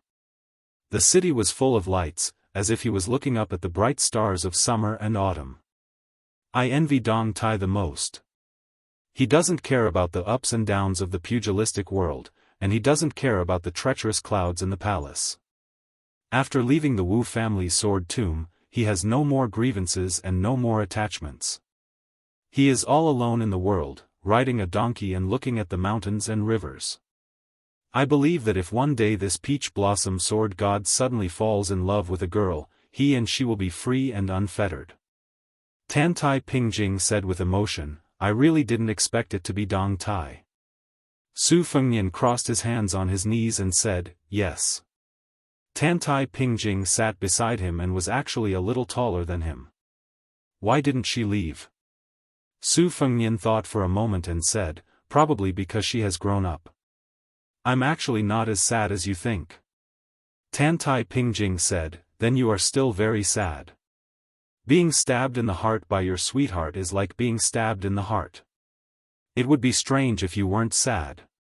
Su Fengnian snorted coldly. He didn't refute or admit it. Tantai Pingjing squinted and said softly, "In this life, everyone has their own destiny. Some people are always able to do what they want to do and are very lucky. Some people are always able to do what they want to do and are very happy. And some people can only do what they should do and some people can only do what others think they should do." Su Fengnian couldn't help but laugh. It affected his wound again and he coughed heavily a few times. Tantai Pingjing hesitated for a moment, as if she wanted to raise her hand and pat his back a few times. But in fact, she didn't even move her fingers. She was in a dilemma. Su Fengnian shook his head gently and suspected that he was imagining things. He said with a smile, "I didn't expect you to be able to comfort people. Will the sun rise from the west tomorrow?" Tantai Pingjing was expressionless. But even if she wasn't angry, her mood wouldn't be much better. So not long after she sat down, she stood up again. Su Fengnian looked up curiously. She said unhappily, "I'm hungry. Let's go for a midnight snack. Only when you are full will you have the strength to fight." Tantai Pingjing flew from the top of the city wall into the city. Su Fengnian laughed softly behind her. "Silly big guy, although the memory left by your master is very fragmented, I can tell you one thing. He cared about you very much. At least when he left the world, he was still worried that you would be hungry." Tantai Pingjing's face flushed instantly and she almost fell to the ground. After she left, he continued to look at the palace city. Looking at her. Wanting to be together forever. It seemed that a Taoist saint once said that it was better to forget each other than to help each other in times of need. After sitting for a long time, Su Fengnian, who was drowsy, suddenly stood up and stood on the top of the city wall between the city and the city. The next day, a person was lying on a beam and dozing off. He was leisurely and happy. Chapter 1732. Today's Dechu court conference was gloomy and gloomy. This made many mid-level officials, who temporarily did not have the qualifications to enter the hall, feel at a loss. In particular, the three members of the Song family, who were usually like the sun in the midday sky, did not appear. Not only that, it was rumored that the Minister of Personnel, the Assistant Minister of Rights, and more than a dozen other influential officials had all resigned due to illness. It was the Emperor who had ordered Qi Su, the deputy commander of the palace guards, who had suddenly taken sole power overnight, to lead soldiers to each of the manors to invite the various officials to participate in today's court conference. As a result, this group of important people from different camps and different mountains appeared late together, attracting attention. Regarding the turmoil in the capital yesterday, most of them had heard of it. However, that disturbance had occurred within the imperial city, and the entire city had been placed under martial law very quickly. Many of the officials had only received bits and pieces of information. However, there was no doubt that the northern Liang vassal king had caused quite a bit of trouble. His arrogant declaration that had been heard throughout the city had shocked many people, left many people at a loss, and made many people angry. Not to mention others, just speaking of the young talents of Dechu inside and outside the court conference hall, which one of them did not feel grief and indignation. When everyone stepped into the hall, they realized that the head eunuch of the ceremony directorate had also changed his face. The emperor, who was supposed to enter the hall later, was already sitting on the dragon throne. Her eyes were cold. For the first time, many officials felt the majesty of the empress. Important officials like the Minister of Personnel, Yuan Shanhong, and the Assistant Minister of Rights, Guo Shi, unconsciously lowered their heads, not daring to face the young woman. In the past, almost all of the civil and military officials who held office in the capital and could participate in the court conference had a tacit understanding. Regardless of wind and rain, regardless of whether it was hot summer or snowfall, without exception, they all viewed the daily court conference as a pleasing event and never saw it as a difficult journey. The reason was simple. Dechu's emperor was not only a young woman in her prime, but she was also one of the four beauties of the Rouge Review. Looking at the emperor sitting high on the dragon chair and wearing a dragon robe, even if it was just a glimpse out of the corner of one's eye, one would feel relaxed and happy. Last year, when Dechu's power was at its greatest, there was an elegant joke. There was a young general in Dechu who had made a name for himself in the court. In defeating Yang Shenxing and Yan Zhenchuan, the two great generals of Liyang, he had made illustrious military achievements. When he followed the main general, Xia Shibian, into the capital to meet the emperor, he actually blushed during the symbolic monarch and official question and answer session in the court assembly. It was as if he was suffering from a mental illness. He couldn't say a single word, causing the entire hall to roar with laughter. If it weren't for the head of the secretariat, Sun Shiji, who was sitting on the chair, quickly shouting for them to stop, the laughter would probably have traveled far into the hall. Today's court conference was no longer as harmonious as before.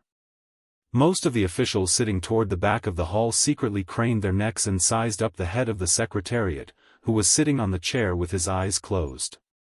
They tried to see some clues from the face of this old man, who was known to be the most important person in the world. Unfortunately, other than the old man not leaning back slightly like before and doing his best to sit upright and still, there was no strange expression on his face. Compared to the numerous civil officials who were walking on thin ice, the military officials in the court were much calmer. He Taisheng, who had a smooth career in Dechu's officialdom, had disappeared. It was not that his family had not inquired about the news. They had even gone to the Song family to visit, but the door to the Song manor was tightly shut. Last night, the other deputy commander who held military power also did not return home. However, at least some news had spread out from the royal palace. It was not to the extent that he would lose his position and be imprisoned. No matter what was said, there were only about 20 or so seats in the Jingdo and Jingji army that could be used in public. All of a sudden, there were 2 fewer seats. This meant that many people could take advantage of the situation and move forward. This was a good thing. Now that their positions were higher, even if there was a day when the person sitting on the dragon chair was changed, even if the official hat of West Chu was worthless, the possibility of it being exchanged for a protective talisman or a life-saving talisman was greater. Otherwise, who would take a minister-counselor of the 6 ministries seriously? If they really wanted to settle accounts in the future, if the official hat on their heads was not high enough and their status was not high enough, then they could be removed. Lu Xingxiang and Wu Zhongshuan did not even have to greet the Emperor of Great Peace City or the Ministry of Justice. The head eunuch who was supposed to be the head of the ceremony directorate shouted, "I have something to report." However, this head eunuch who was supposed to be proud of his success kept a straight face and did not show any signs of opening his mouth. The Empress of Dechu sat there. In the past, she always gave people a feeling of restlessness. At this moment, she seemed extremely high and mighty, like a monarch who had accumulated great prestige from ruling the world for many years. She went straight to the point and said, "Ever since I ascended the throne, I have heard too much from all of you. Today, all of you just need to listen to me. There is no need for you to say anything." Some people had already begun to shrink their necks and swallow their saliva. It was to the extent that everyone forgot to kneel in the main hall. The assistant minister of the Ministry of Personnel, Yuan Shanhong, happened to be standing behind the Minister of Personnel. Because he was looking down, he happened to see the minister's legs trembling. Was this still the Yuan Lianhua who was known as the best talker in the world? Was this still the heavenly official of the Ministry of Personnel who was always high-spirited in court and even dared to make trouble for the frontline commander, Xie Shibian? The first female emperor in the history of the Central Plains, Jianghu, looked down at the group of civil and military officials. The room was full of purple and yellow crowns. Outside the door, there were a few officials who realized that they should have stood up after kneeling.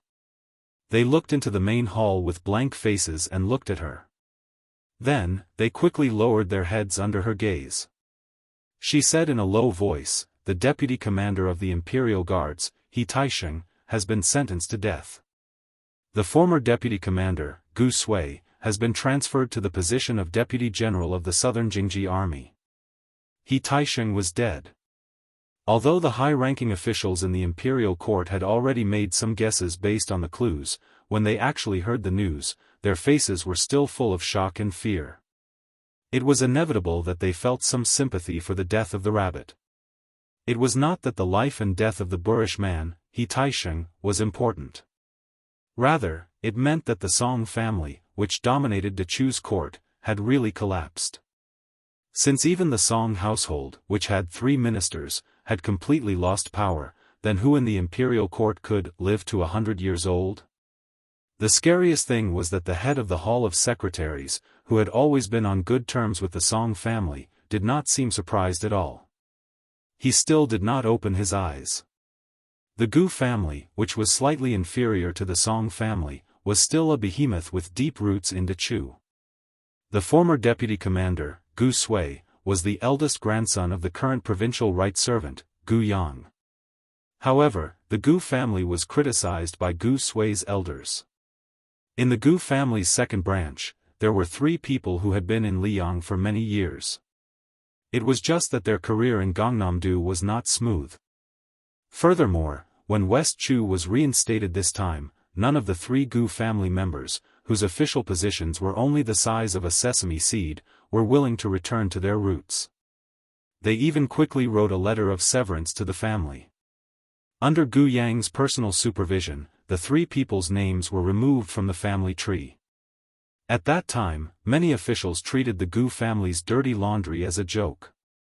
When the Liang army came to encircle them from 4 fronts, everyone suddenly realized. Hearing that the eldest grandson of the eldest son was only going to be a deputy general of the Southern Jingji army, Gu Yang lowered his head and his expression could not be seen clearly. However, the young emperor's next words were no less shocking than thunder in his ears. The provincial right servant, Song Wenfeng, was ordered to die. Gu Yang, who had just been relieved of a heavy burden, was shocked. What if the word left was changed to right? While he was shocked, he could not help but ask himself. If he was really ordered to die, what would Gu Yang do? What would the entire family do? After looking at each other, a third-rank civil official, who was well known in the imperial court, immediately walked out of the ranks. He held a jade tablet in his hands and lowered his head, saying in a low voice, "I would like to ask your majesty, why did your majesty order Sir Song to die? I would also like to ask, why was Sir Song sentenced to death?" After 2 seemingly rude questions, this official, who was related to the Song household by marriage for several generations, simply raised his head and stared at his majesty's face. He continued to ask, "I have one last question." The previous emperor had once bestowed the Song family with the red ink iron certificate, publicly promising that the Song family could share the world with the Jiang family of Dechu for generations to come. After this official publicly defied the emperor's edict, almost all the officials in the imperial court began to nod their heads vigorously. Their indignation was evident in their words and expressions. He took a step forward, not caring that he had just said one last question and that there would soon be a fourth question. He said righteously, "I would like to ask your majesty, could it be that your majesty was not born of the Jiang family of Dechu? Otherwise, how could you dare to go against the previous emperor? If I remember correctly, with that red ink iron certificate, the descendants of the Song family could avoid death 4 times. At this time, no one was paying attention to whether the Secretary of State, Sun Shiji, had his eyes open or closed. Chapter 1733. The old man sitting on the chair gripped the edge of the chair with his withered hands, breathing with difficulty. Dechu's emperor, Jianghu, did not panic at all. With a half-smile, he said, "The red ink iron certificate bestowed by the previous emperor? Of course, I remember, but you probably don't. Taizu once said that anyone who committed a great crime of rebellion would be executed." The official was stunned for a moment and then laughed out loud. He looked around, as if he had gone mad. How laughable, how laughable. In the long history of the Chu dynasty, there has never been an official who was given a certificate and executed. I didn't think that I would be so lucky to meet His Majesty, the Emperor who has opened up a new era.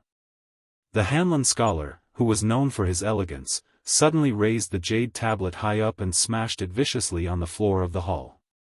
It instantly shattered. His voice was like the mournful cry of a dragon and phoenix. The Hanlon scholar, who had frightened everyone, said clearly, "I don't want to be an official like this." Then, just as he turned to leave the hall, the old Grand Tutor, Sun Shiji, who was already at the end of his life, slapped the edge of the chair and shouted angrily, "What a scandal! Li Zhangji, even if you want to hang up your seal and resign, you should wait until the court session ends before you can leave the hall. Otherwise, you should go straight to the imperial prison yourself. There's no need for the Ministry of Justice to interrogate you." The Hanlon scholar froze on the spot and snorted heavily. Although he was not afraid, in the end, he did not walk out of the hall. Instead, he swaggered back to the ranks of the officials.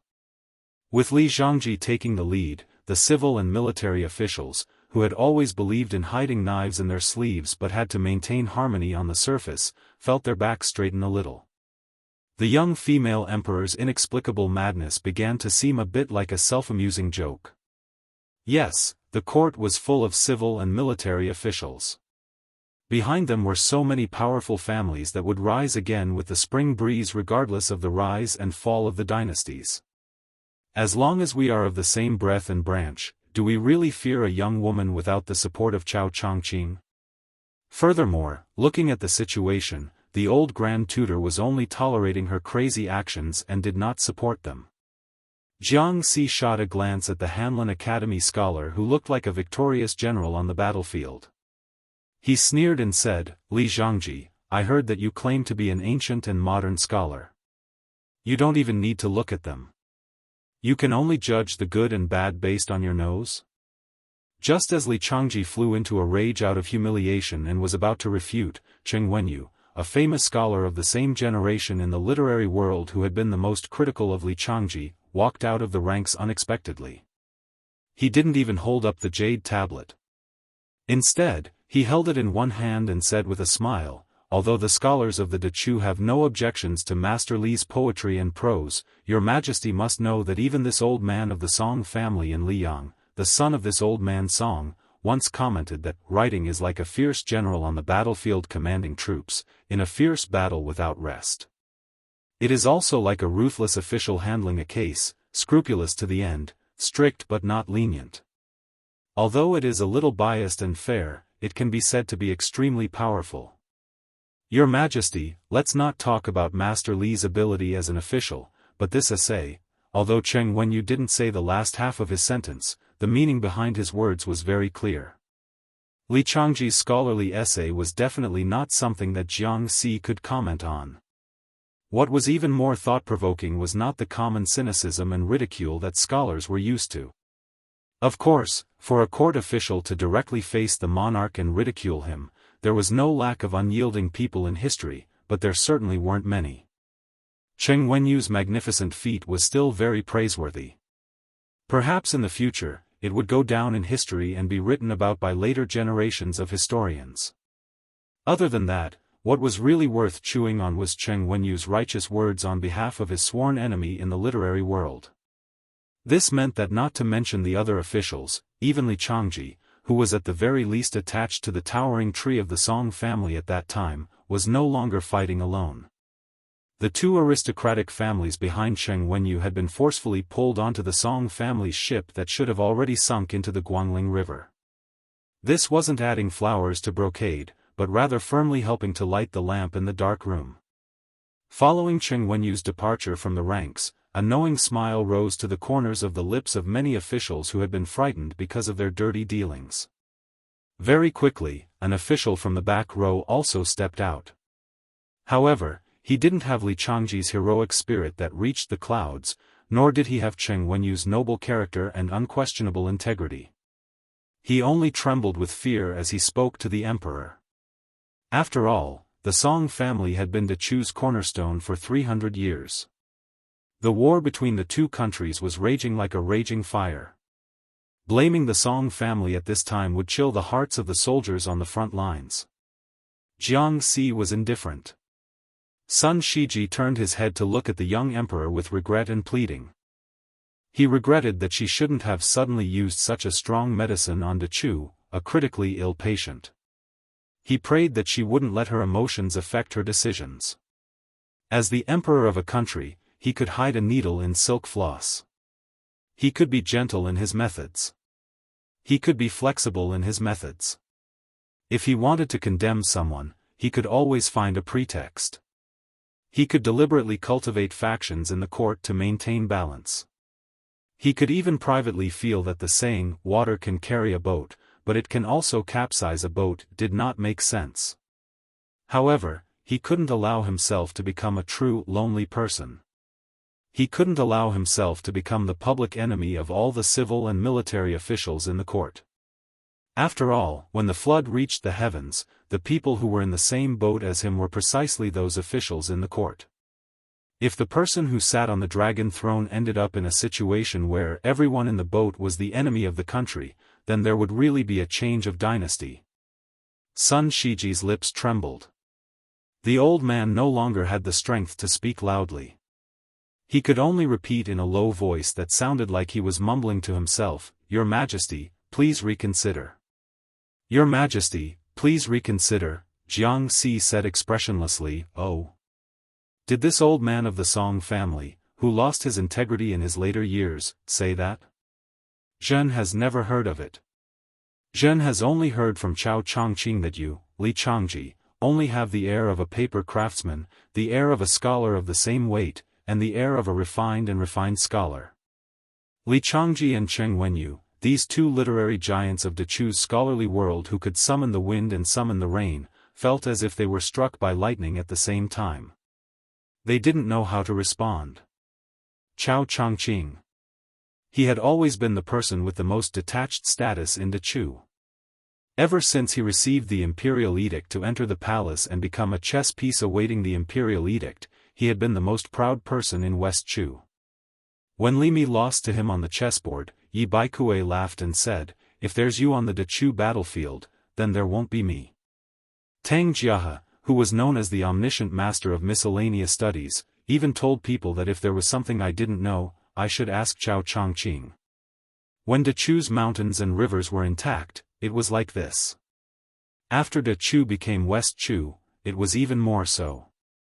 Suddenly, Song Jingde, the deputy general of the imperial guard in Dachu, who was born in a rich and powerful family, seemed to be talking to himself.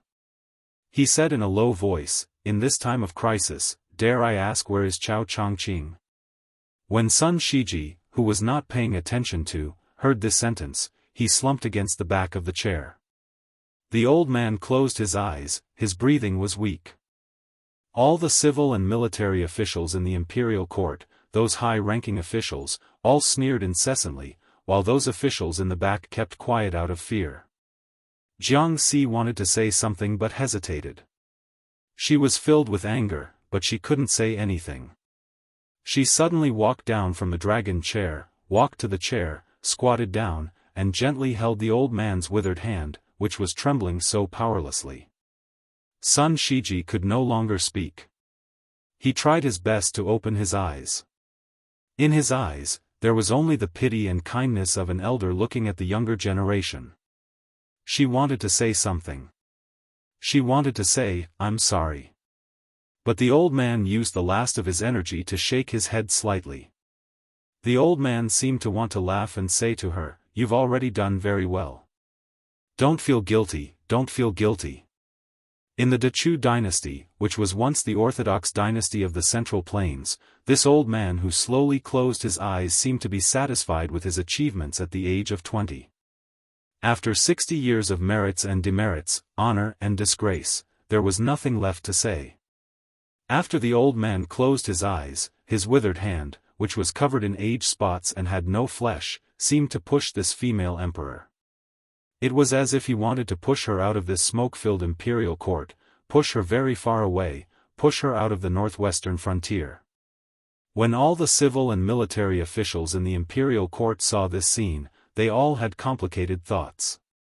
There was a soft cough that sounded above everyone's heads. Other than Emperor Jianghu, who suddenly stood up and raised her head, no one else noticed. She saw a young man who had been sleeping on a beam sit up and smile at her. Originally, even if everyone on the boat was an enemy nation, she didn't feel wronged. She also didn't fear that they would reveal their true intentions. But for some reason, after seeing him, she felt that she had suffered a great grievance. She knew that she was unreasonable. In fact, she had always been much more unreasonable than him. But she just wanted to let him know that she felt wronged in front of him. She liked him, so she didn't want to reason with him. He liked her, so he had to reason with her. There was no reason to reason with this kind of reason. She shed tears, but her face also flushed red. She was somewhat embarrassed. Lowering her head wasn't enough. She even turned her head away, not daring to look at him. In the next moment, everyone was dumbstruck. It wasn't because of the emperor's strange actions. Instead, it was because a young man with a warblade at his waist floated down from above to land next to the emperor of Dachu. He gently placed one hand on her head and the other hand on the hilt of his blade.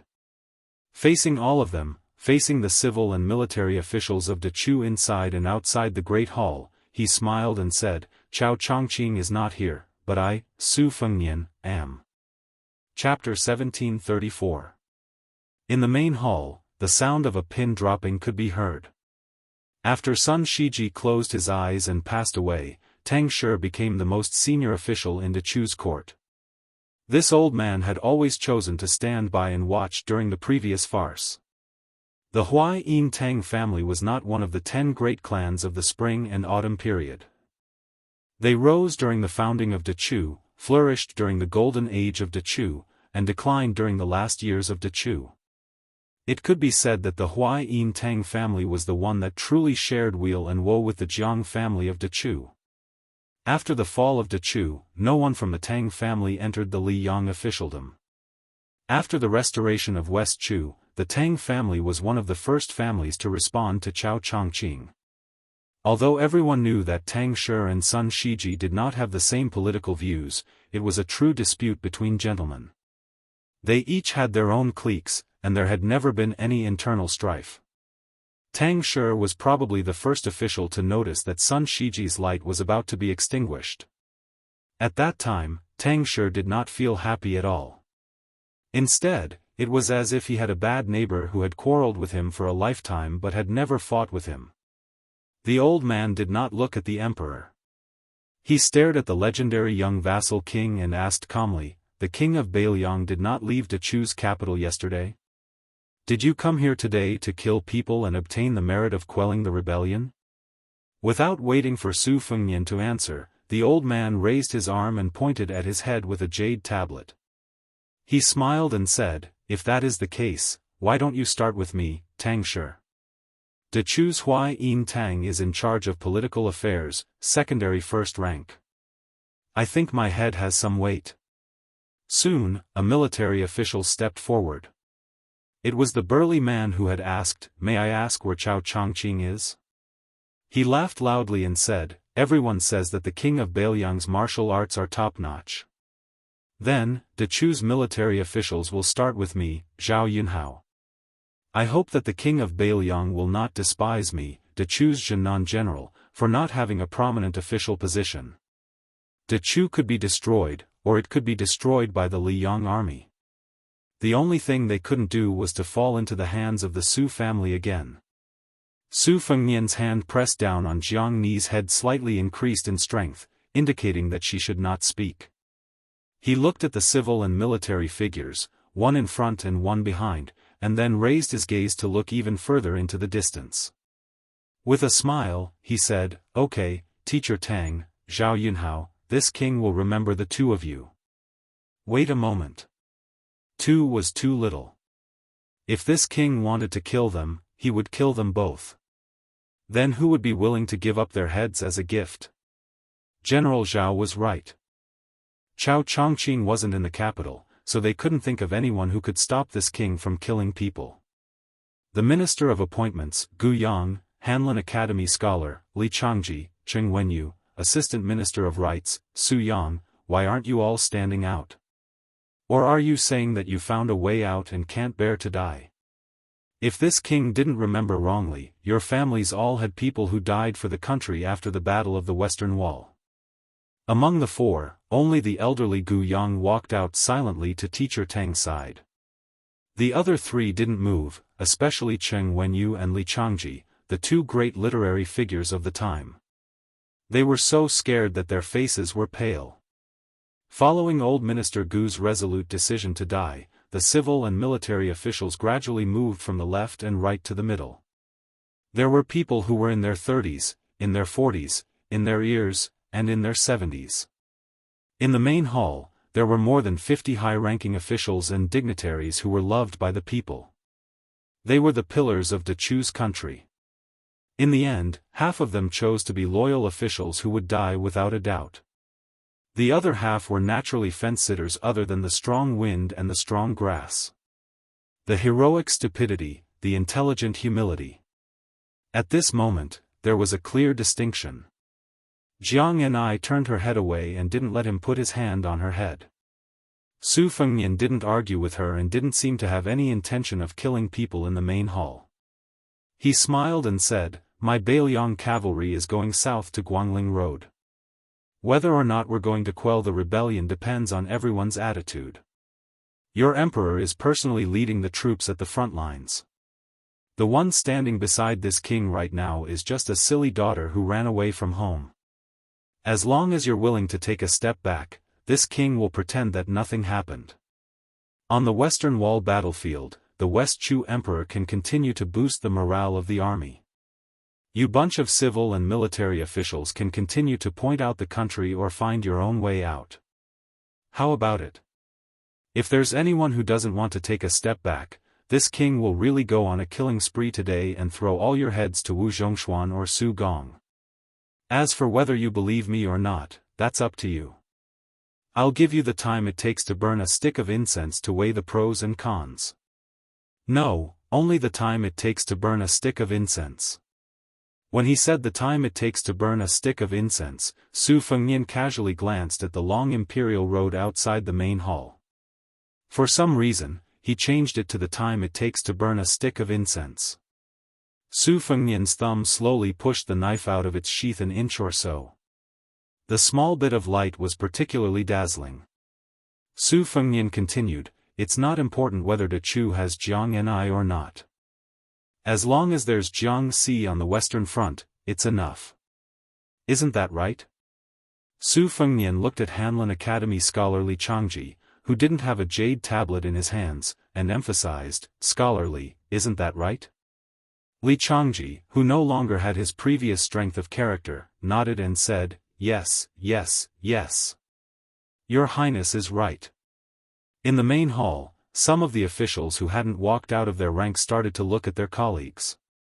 Some people started to softly persuade their family friends or relatives, using emotion and reason. Some people even secretly ran over and tried to pull back the officials standing in the middle of the main hall. At the same time, some people pretended not to see, some turned a deaf ear, and some even angrily rebuked. Only a few officials returned to their positions with faces full of shame. Seeing this scene, Su Fengnian, who had a calm expression, actually had mixed feelings. De Chu used to be the backbone of the Central Plains. Therefore, when De Chu fell, the Central Plains sank. One could only imagine how tragic the soul-stirring battle of the Western Wall was. When someone noticed that Su Fengnian's expression was becoming more and more serious, someone finally had a mental breakdown. Assistant Minister of Rights Su Yang, who had been secretly colluding with the Liang military, suddenly shivered. As if he suddenly had an epiphany, he quickly walked to the position behind Minister Tang and smiled flatteringly at Su Fengnian. Your Highness, I am Su Yang from West Chu's Ministry of Rights. When will Your Highness cavalry from the border arrive outside the capital of West Chu? Instead of being dragged to the grave by a group of idiots, he, Su Yang, might as well choose the lesser of two evils. Although relying on the northern Liang would definitely cause him to suffer in the future, and it was far from being able to directly connect with General Liang, it was still better than not being able to see the sun outside the hall. De Chu's Assistant Minister of Rights kept saying, West Chu.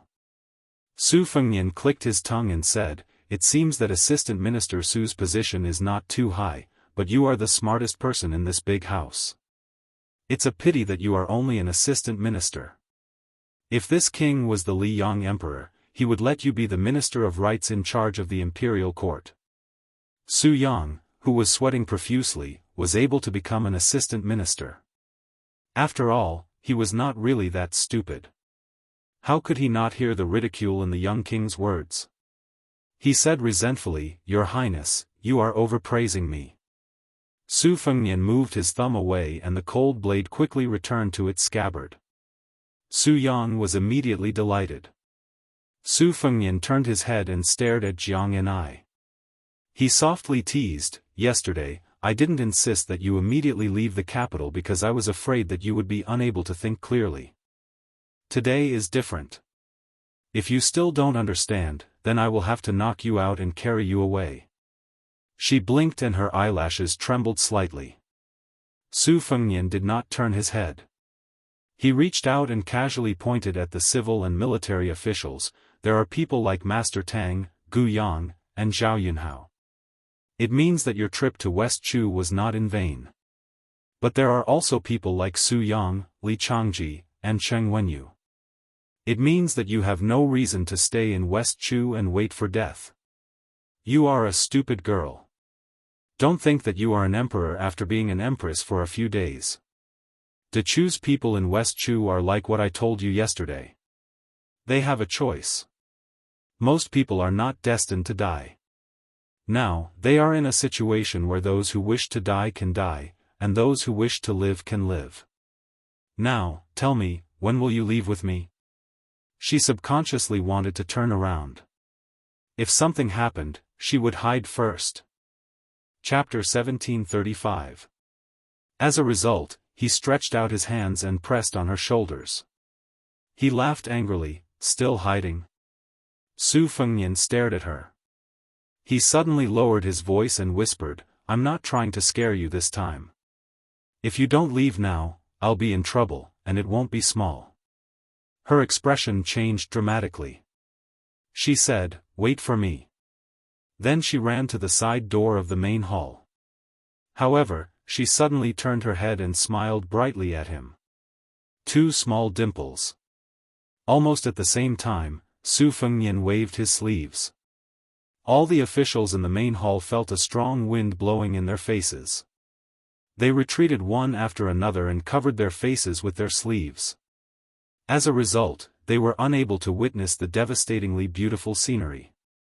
Su Fengnian said to the figure who was running away with the dragon robe in his hands, If it's just a pawn crossing the river, it doesn't matter if you take it or not.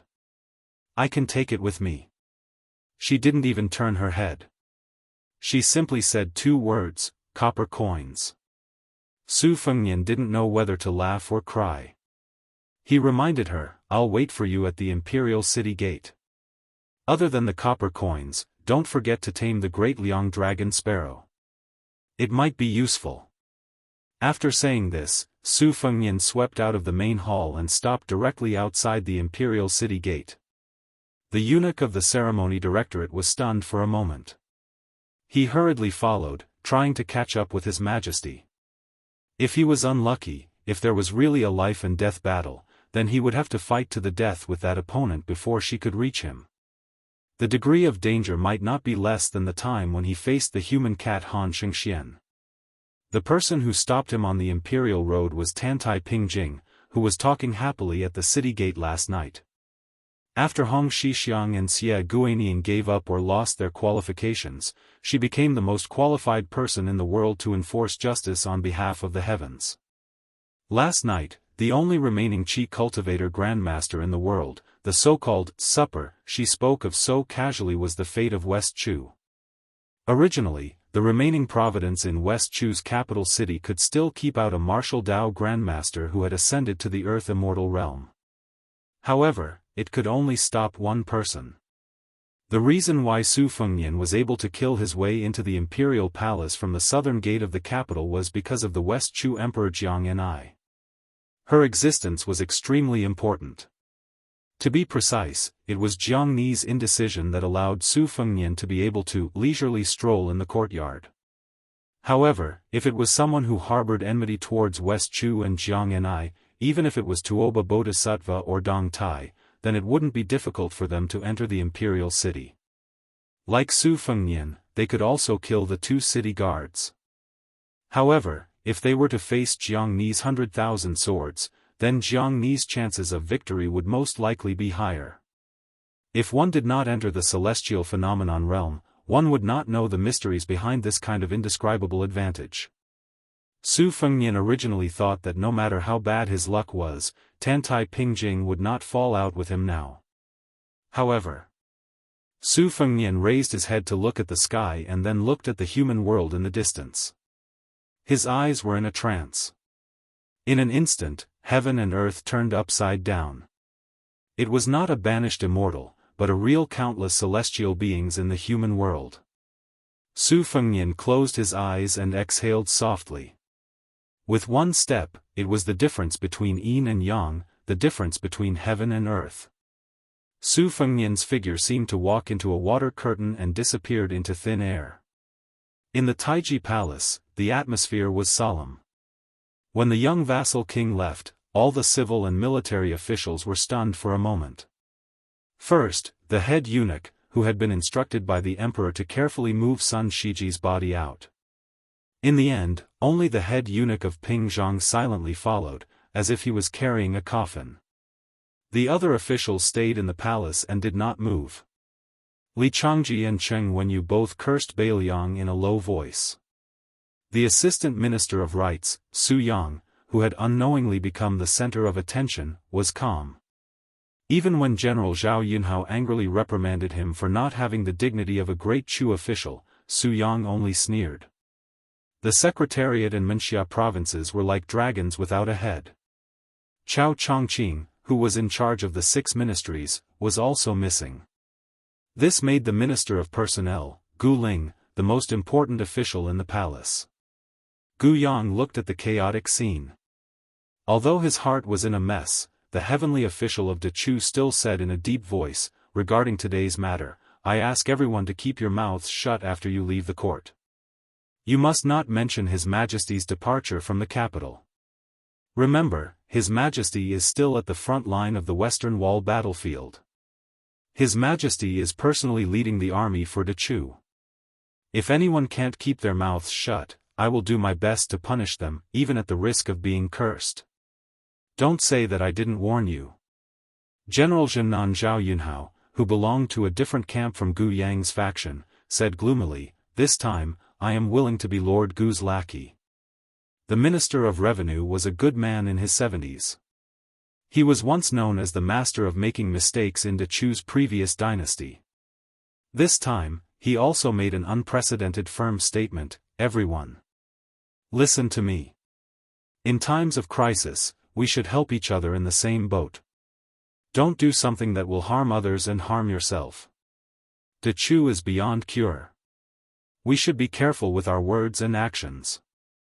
Gu Yang suddenly stared at Su Yang. What do you think, Assistant Minister Su? Su Yang smiled and said, if someone else had said this, Su Yang would have let it go. But since it's Minister Gu, it's different. What he meant was that he, Su Yang, was about to find his next home. If anyone tried to stop him from fishing in troubled waters, he wouldn't care about them. But since it was Gu Yang, the minister of the Ministry of Personnel, who was also flirting with the Liang imperial court, then they should all take it easy. Since everyone was going to sell themselves to Liang's Zhao family, let's not haggle over the price now. Otherwise, the price of jade would be reduced to the price of cabbage. Wouldn't that be benefiting Liang for nothing? Gu Ling nodded. Su Yang keenly caught the look of disdain in the minister's eyes. The assistant minister sneered in his heart. At the end of the day, you and I are both prostitutes in a brothel. Your Gu family's price is just a little higher. I, Su Yang, am just a little less cultured than you in the main hall today. But Lord Gu, don't you find it embarrassing? The only great general in West Chu's imperial court who was currently in the capital, General of Agile Cavalry Chen Kunshan, said in a deep voice, from this moment on, the entire city is under martial law. Only those who enter the city are allowed to leave. This sentence was only slightly surprising, but the next sentence made some people's faces turn pale. If the imperial guards and spies in the capital find out that someone's family has a carrier pigeon flying, then they will be punished for treason. Their entire family will be executed immediately. Outside the palace. A palace eunuch wearing a python robe carried a corpse wrapped in silk and quickly walked towards the carriage outside the palace. The head of the Tang family in Huaiyin, De Chu's secondary first-rank official, Tang Shi, followed behind him and said sadly in a low voice, Son Shiji, people say that people should walk towards higher places. Why did you come from Liang's imperial court to this one? Tang Shi's old tears flowed down his face. He suddenly quickened his steps and shouted to the eunuch, I'll carry him. The eunuch looked at the old man in surprise. Tang Shi smiled sadly and said, an old man carrying a dead person. What's the harm in being slower? Tang Shi carried Sun Shiji on his back and slowly walked forward. In the spring breeze of the city, a former De Chu romantic named Sun Shiji silently returned to his roots on the back of an old man called Tang Shi. The imperial court slowly dispersed. Above everyone's heads, a bright sword light rose from the imperial palace and landed outside the gates of the imperial palace. Jianghu, who was standing on the sword, looked around blankly. Why couldn't she find him? And she couldn't feel any qi activity at all. She tried to calm herself down and closed her eyes. The lake of swords instantly flew out in all directions of the capital. The 100,000 flying swords were like a giant lotus flower blooming in Guangling Road. Jianghu began to use the sword wills in the world to connect with heaven and earth to determine Su Fengnian's approximate whereabouts. She prayed silently in her heart. You must wait for me. She suddenly opened her eyes. There was shock, doubt, panic, and fear. Her sword heart was clear, telling her that Su Fengnian was actually nearby. She began to ride the thousands of flying swords back to the imperial palace. Then she found that several swords were obstructing her sword heart, as if they were taking a detour. She rode the swords and hovered in the air. She raised her head. If there was a powerful Qi cultivator grandmaster like Tantai Pingjing watching from the side, she would be able to see a giant white dragon occupying the capital spitting out a dragon pearl. And that dragon pearl was about to shatter. Chapter 1736. When Su Fengnian was dozing off on the beam in the hall, the tall woman in white should have attracted a lot of attention in the downtown area of the capital. But in fact, no one looked at her directly except for a few sideways glances. She was at a loss. If the Qi cultivators of the North sect were dependent on the Liang dynasty, they were a group of very different ministers who supported the dragon, then the Qi cultivators of the Guanyin sect of the South Sea were much purer. They walked quietly between heaven and earth like real immortals. As the suzerain of the Guanyin sect, Tantai Pingjing, a woman in her 30s, was already 100 years old. Otherwise, the ancestor of the sword-eating sect, Sui Xiegu, would not have been obsessed with her for half his life. Tantai Pingjing was certainly out of the world. She moved her sect to the north from the South Sea to Beiliang. The reason was that the Great War of Liangmeng was imminent and they needed the Qi cultivators to bridge the river for the countless wandering souls in the world. It was also equivalent to accumulating merits for their own cultivation. Although Su Fengnian had some doubts at that time, in the territory of Beiliang, no matter Tantai Pingjing's personal cultivation or the strength of the entire Guanyin sect, they could not cause too much trouble. He just let it be. The Beiliang sect opened the door to this group of immortals in white. But Su Fengnian did not really ignore it. One should know that on the immortal noisy land map that sold charcoal girl, the person who ranked first was Xie Guanyin, and Su Fengnian followed closely behind. Presently, Xie Guanyin was already a stray dog, and was still being pursued endlessly by Deng Tea. Then, in Su Fengnian's eyes, amongst the opponents that he truly had to fear in the world, Tantai Pingjing was already the fully deserving #1 person in his heart. Before last night's reunion on the city wall of West Chu, Su Fengnian had always thought that even if Tantai Pingjing wanted to do justice for heaven, she should do it after Chao Changqing's death. But he did not expect that even if Chao Changqing was still alive, she could already absorb the remaining fate of West Chu. Today, after Jiang and I decided to leave Guangling sect, she simply absorbed the fate of Dechu's Jiang family like a whale. Su Fengnian took a step out and left the vicinity of the imperial palace. Then, he took another step and arrived at a seemingly ordinary downtown area. There were all sorts of shops and stalls along the streets. The common people in the marketplace were weaving together, and there were all sorts of people. Yellow dogs were lying on the ground and dozing off, while birds were circling the eaves of the buildings. It was a scene of peace and prosperity. The sun was high in the sky. Su Fengnian stood on one side of the street. The woman in white stood on the other side. Even with Su Fengnian's terrifying eyesight, he could not see her face clearly. It was blurry. He could only see her standing alone in the downtown area. Su Fengnian hesitated for a moment. Finally, he took a step forward.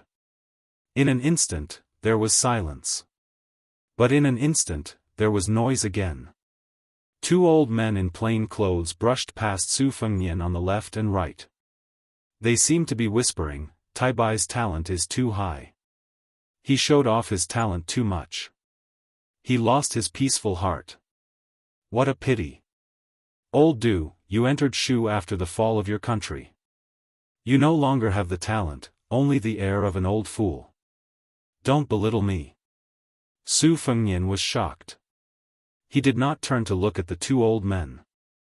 Out of the corner of his eye, he saw several vendors on the left. Some were selling jades, some were selling paintings, and some were selling hairpins. Someone held up a jadestone that looked like a seal. "I have 3 seals. They are respectively engraved in Xiaozhuan, Heaven's Mandate Jiang, covering the heaven and earth, praising the gods, and upholding 10,000 directions. Who wants it? I'm only selling it for 5, 2, 3 coins today." Soon, a peer laughed and scolded loudly, "Who are you trying to fool? It's already worthless 20 years ago. It's already expensive for 3 coins. Someone spread out his hands in front of his chest. Between his hands, it was faintly discernible. It was as if a picture scroll was spread out. It was as if there were mountains standing tall and rivers flowing. "This Defeng's landscape painting only costs 2 coins. Another brush holder waved his hand and looked at Su Fengnian with a smile. He said lazily, "As long as it costs 1 coin, Wu Gusu will give you 500 characters." In Su Fengnian's line of sight, the simple and old-fashioned brush in the hands of the brush holder was surrounded by 2 iron trees. Soon, another brush holder smiled and said, "1 coin for 500 characters is a fair price."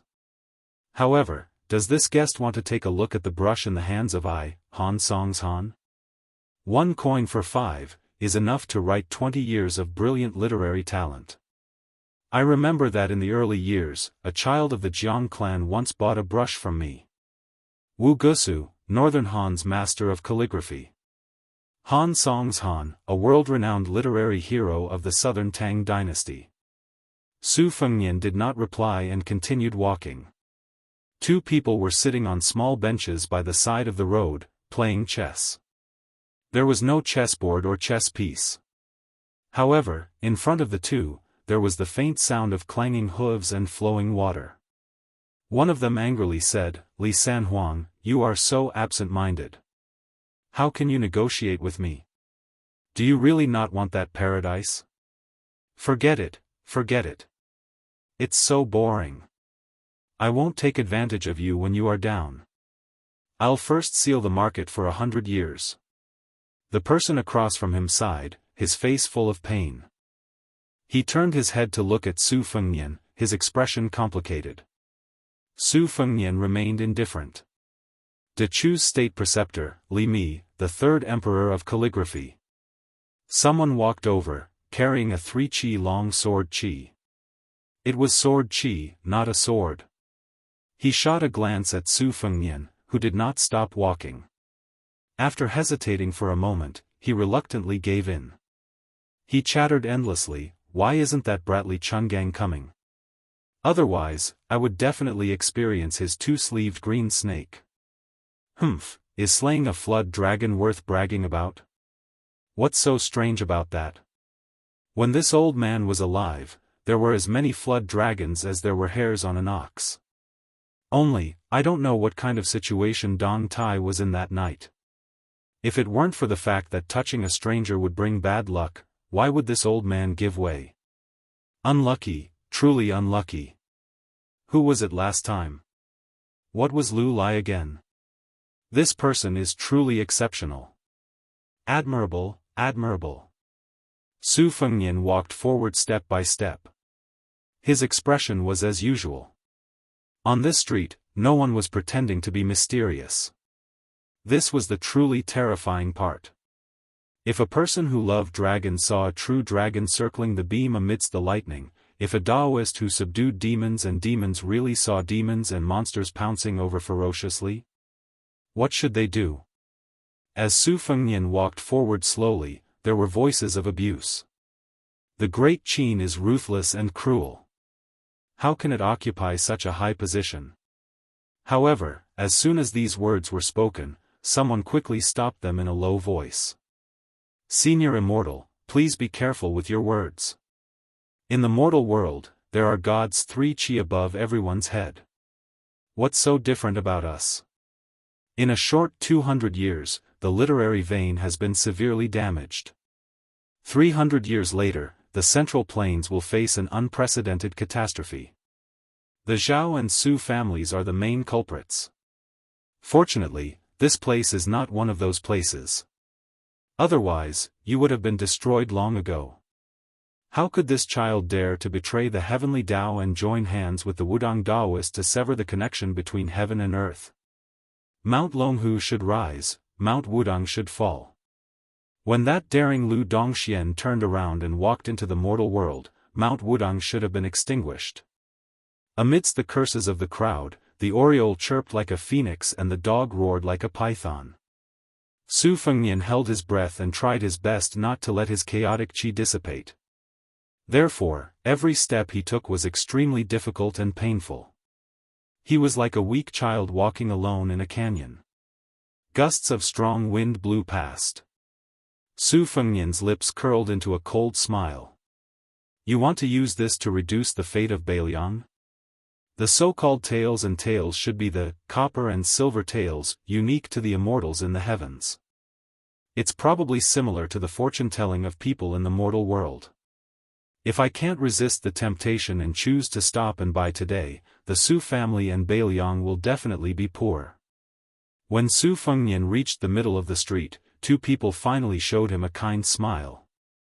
A monk and a monk sat cross-legged facing each other across the street. Unlike the peddlers and pedestrians, both of them sat on the steps as if they were sitting on lotus platforms. Although they were not acquaintances of Su Fengnian, they both smiled and nodded at him. One of them was compassionate, the other natural. Su Fengnian also nodded and returned the greeting. An angry shout was heard. It was directed at the old monk. "Old bald donkey, how dare you destroy the fate of the Central Plains? How dare you come to the east?" The old monk smiled but didn't say anything and disappeared. Three people who looked like soldiers in armor were patrolling the street. When they saw Su Fengnian, they hesitated for a moment, but still respectfully made way for him. At the end of the street, Tan Tai Ping still stood in the same place. Su Fengnian finally noticed the struggling and painful expression on her face. Her eyes slowly turned silver and became colder and more ruthless. A dazzling light bloomed in her heart like a bright moon hanging in the sea. Su Fengnian frowned. She saw through the body of the possessor and understood the state of the carefree. A round of the heart moon shone brightly. This was one of the signs of Taoism recorded in the rare ancient books of Taoism. He remembered that Miss Hehe had told him that Huang Sanjia had said before his death that since the beginning of the world, Buddhism had taken advantage of the ascension in the past 1,000 years.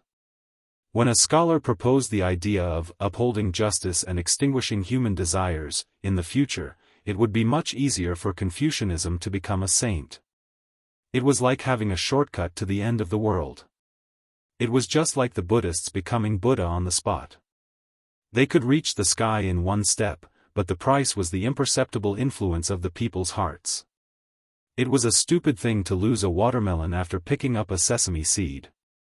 It was the great sorrow of, the sun has set in the west, and the moon does not rise in the sea. Su Fengnian angrily scolded, "Tan Tai Ping, after seeing such a ridiculous scene, why don't you wake up?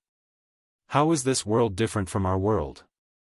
Why are people like Gao Shulu, Lu Songtao, and Li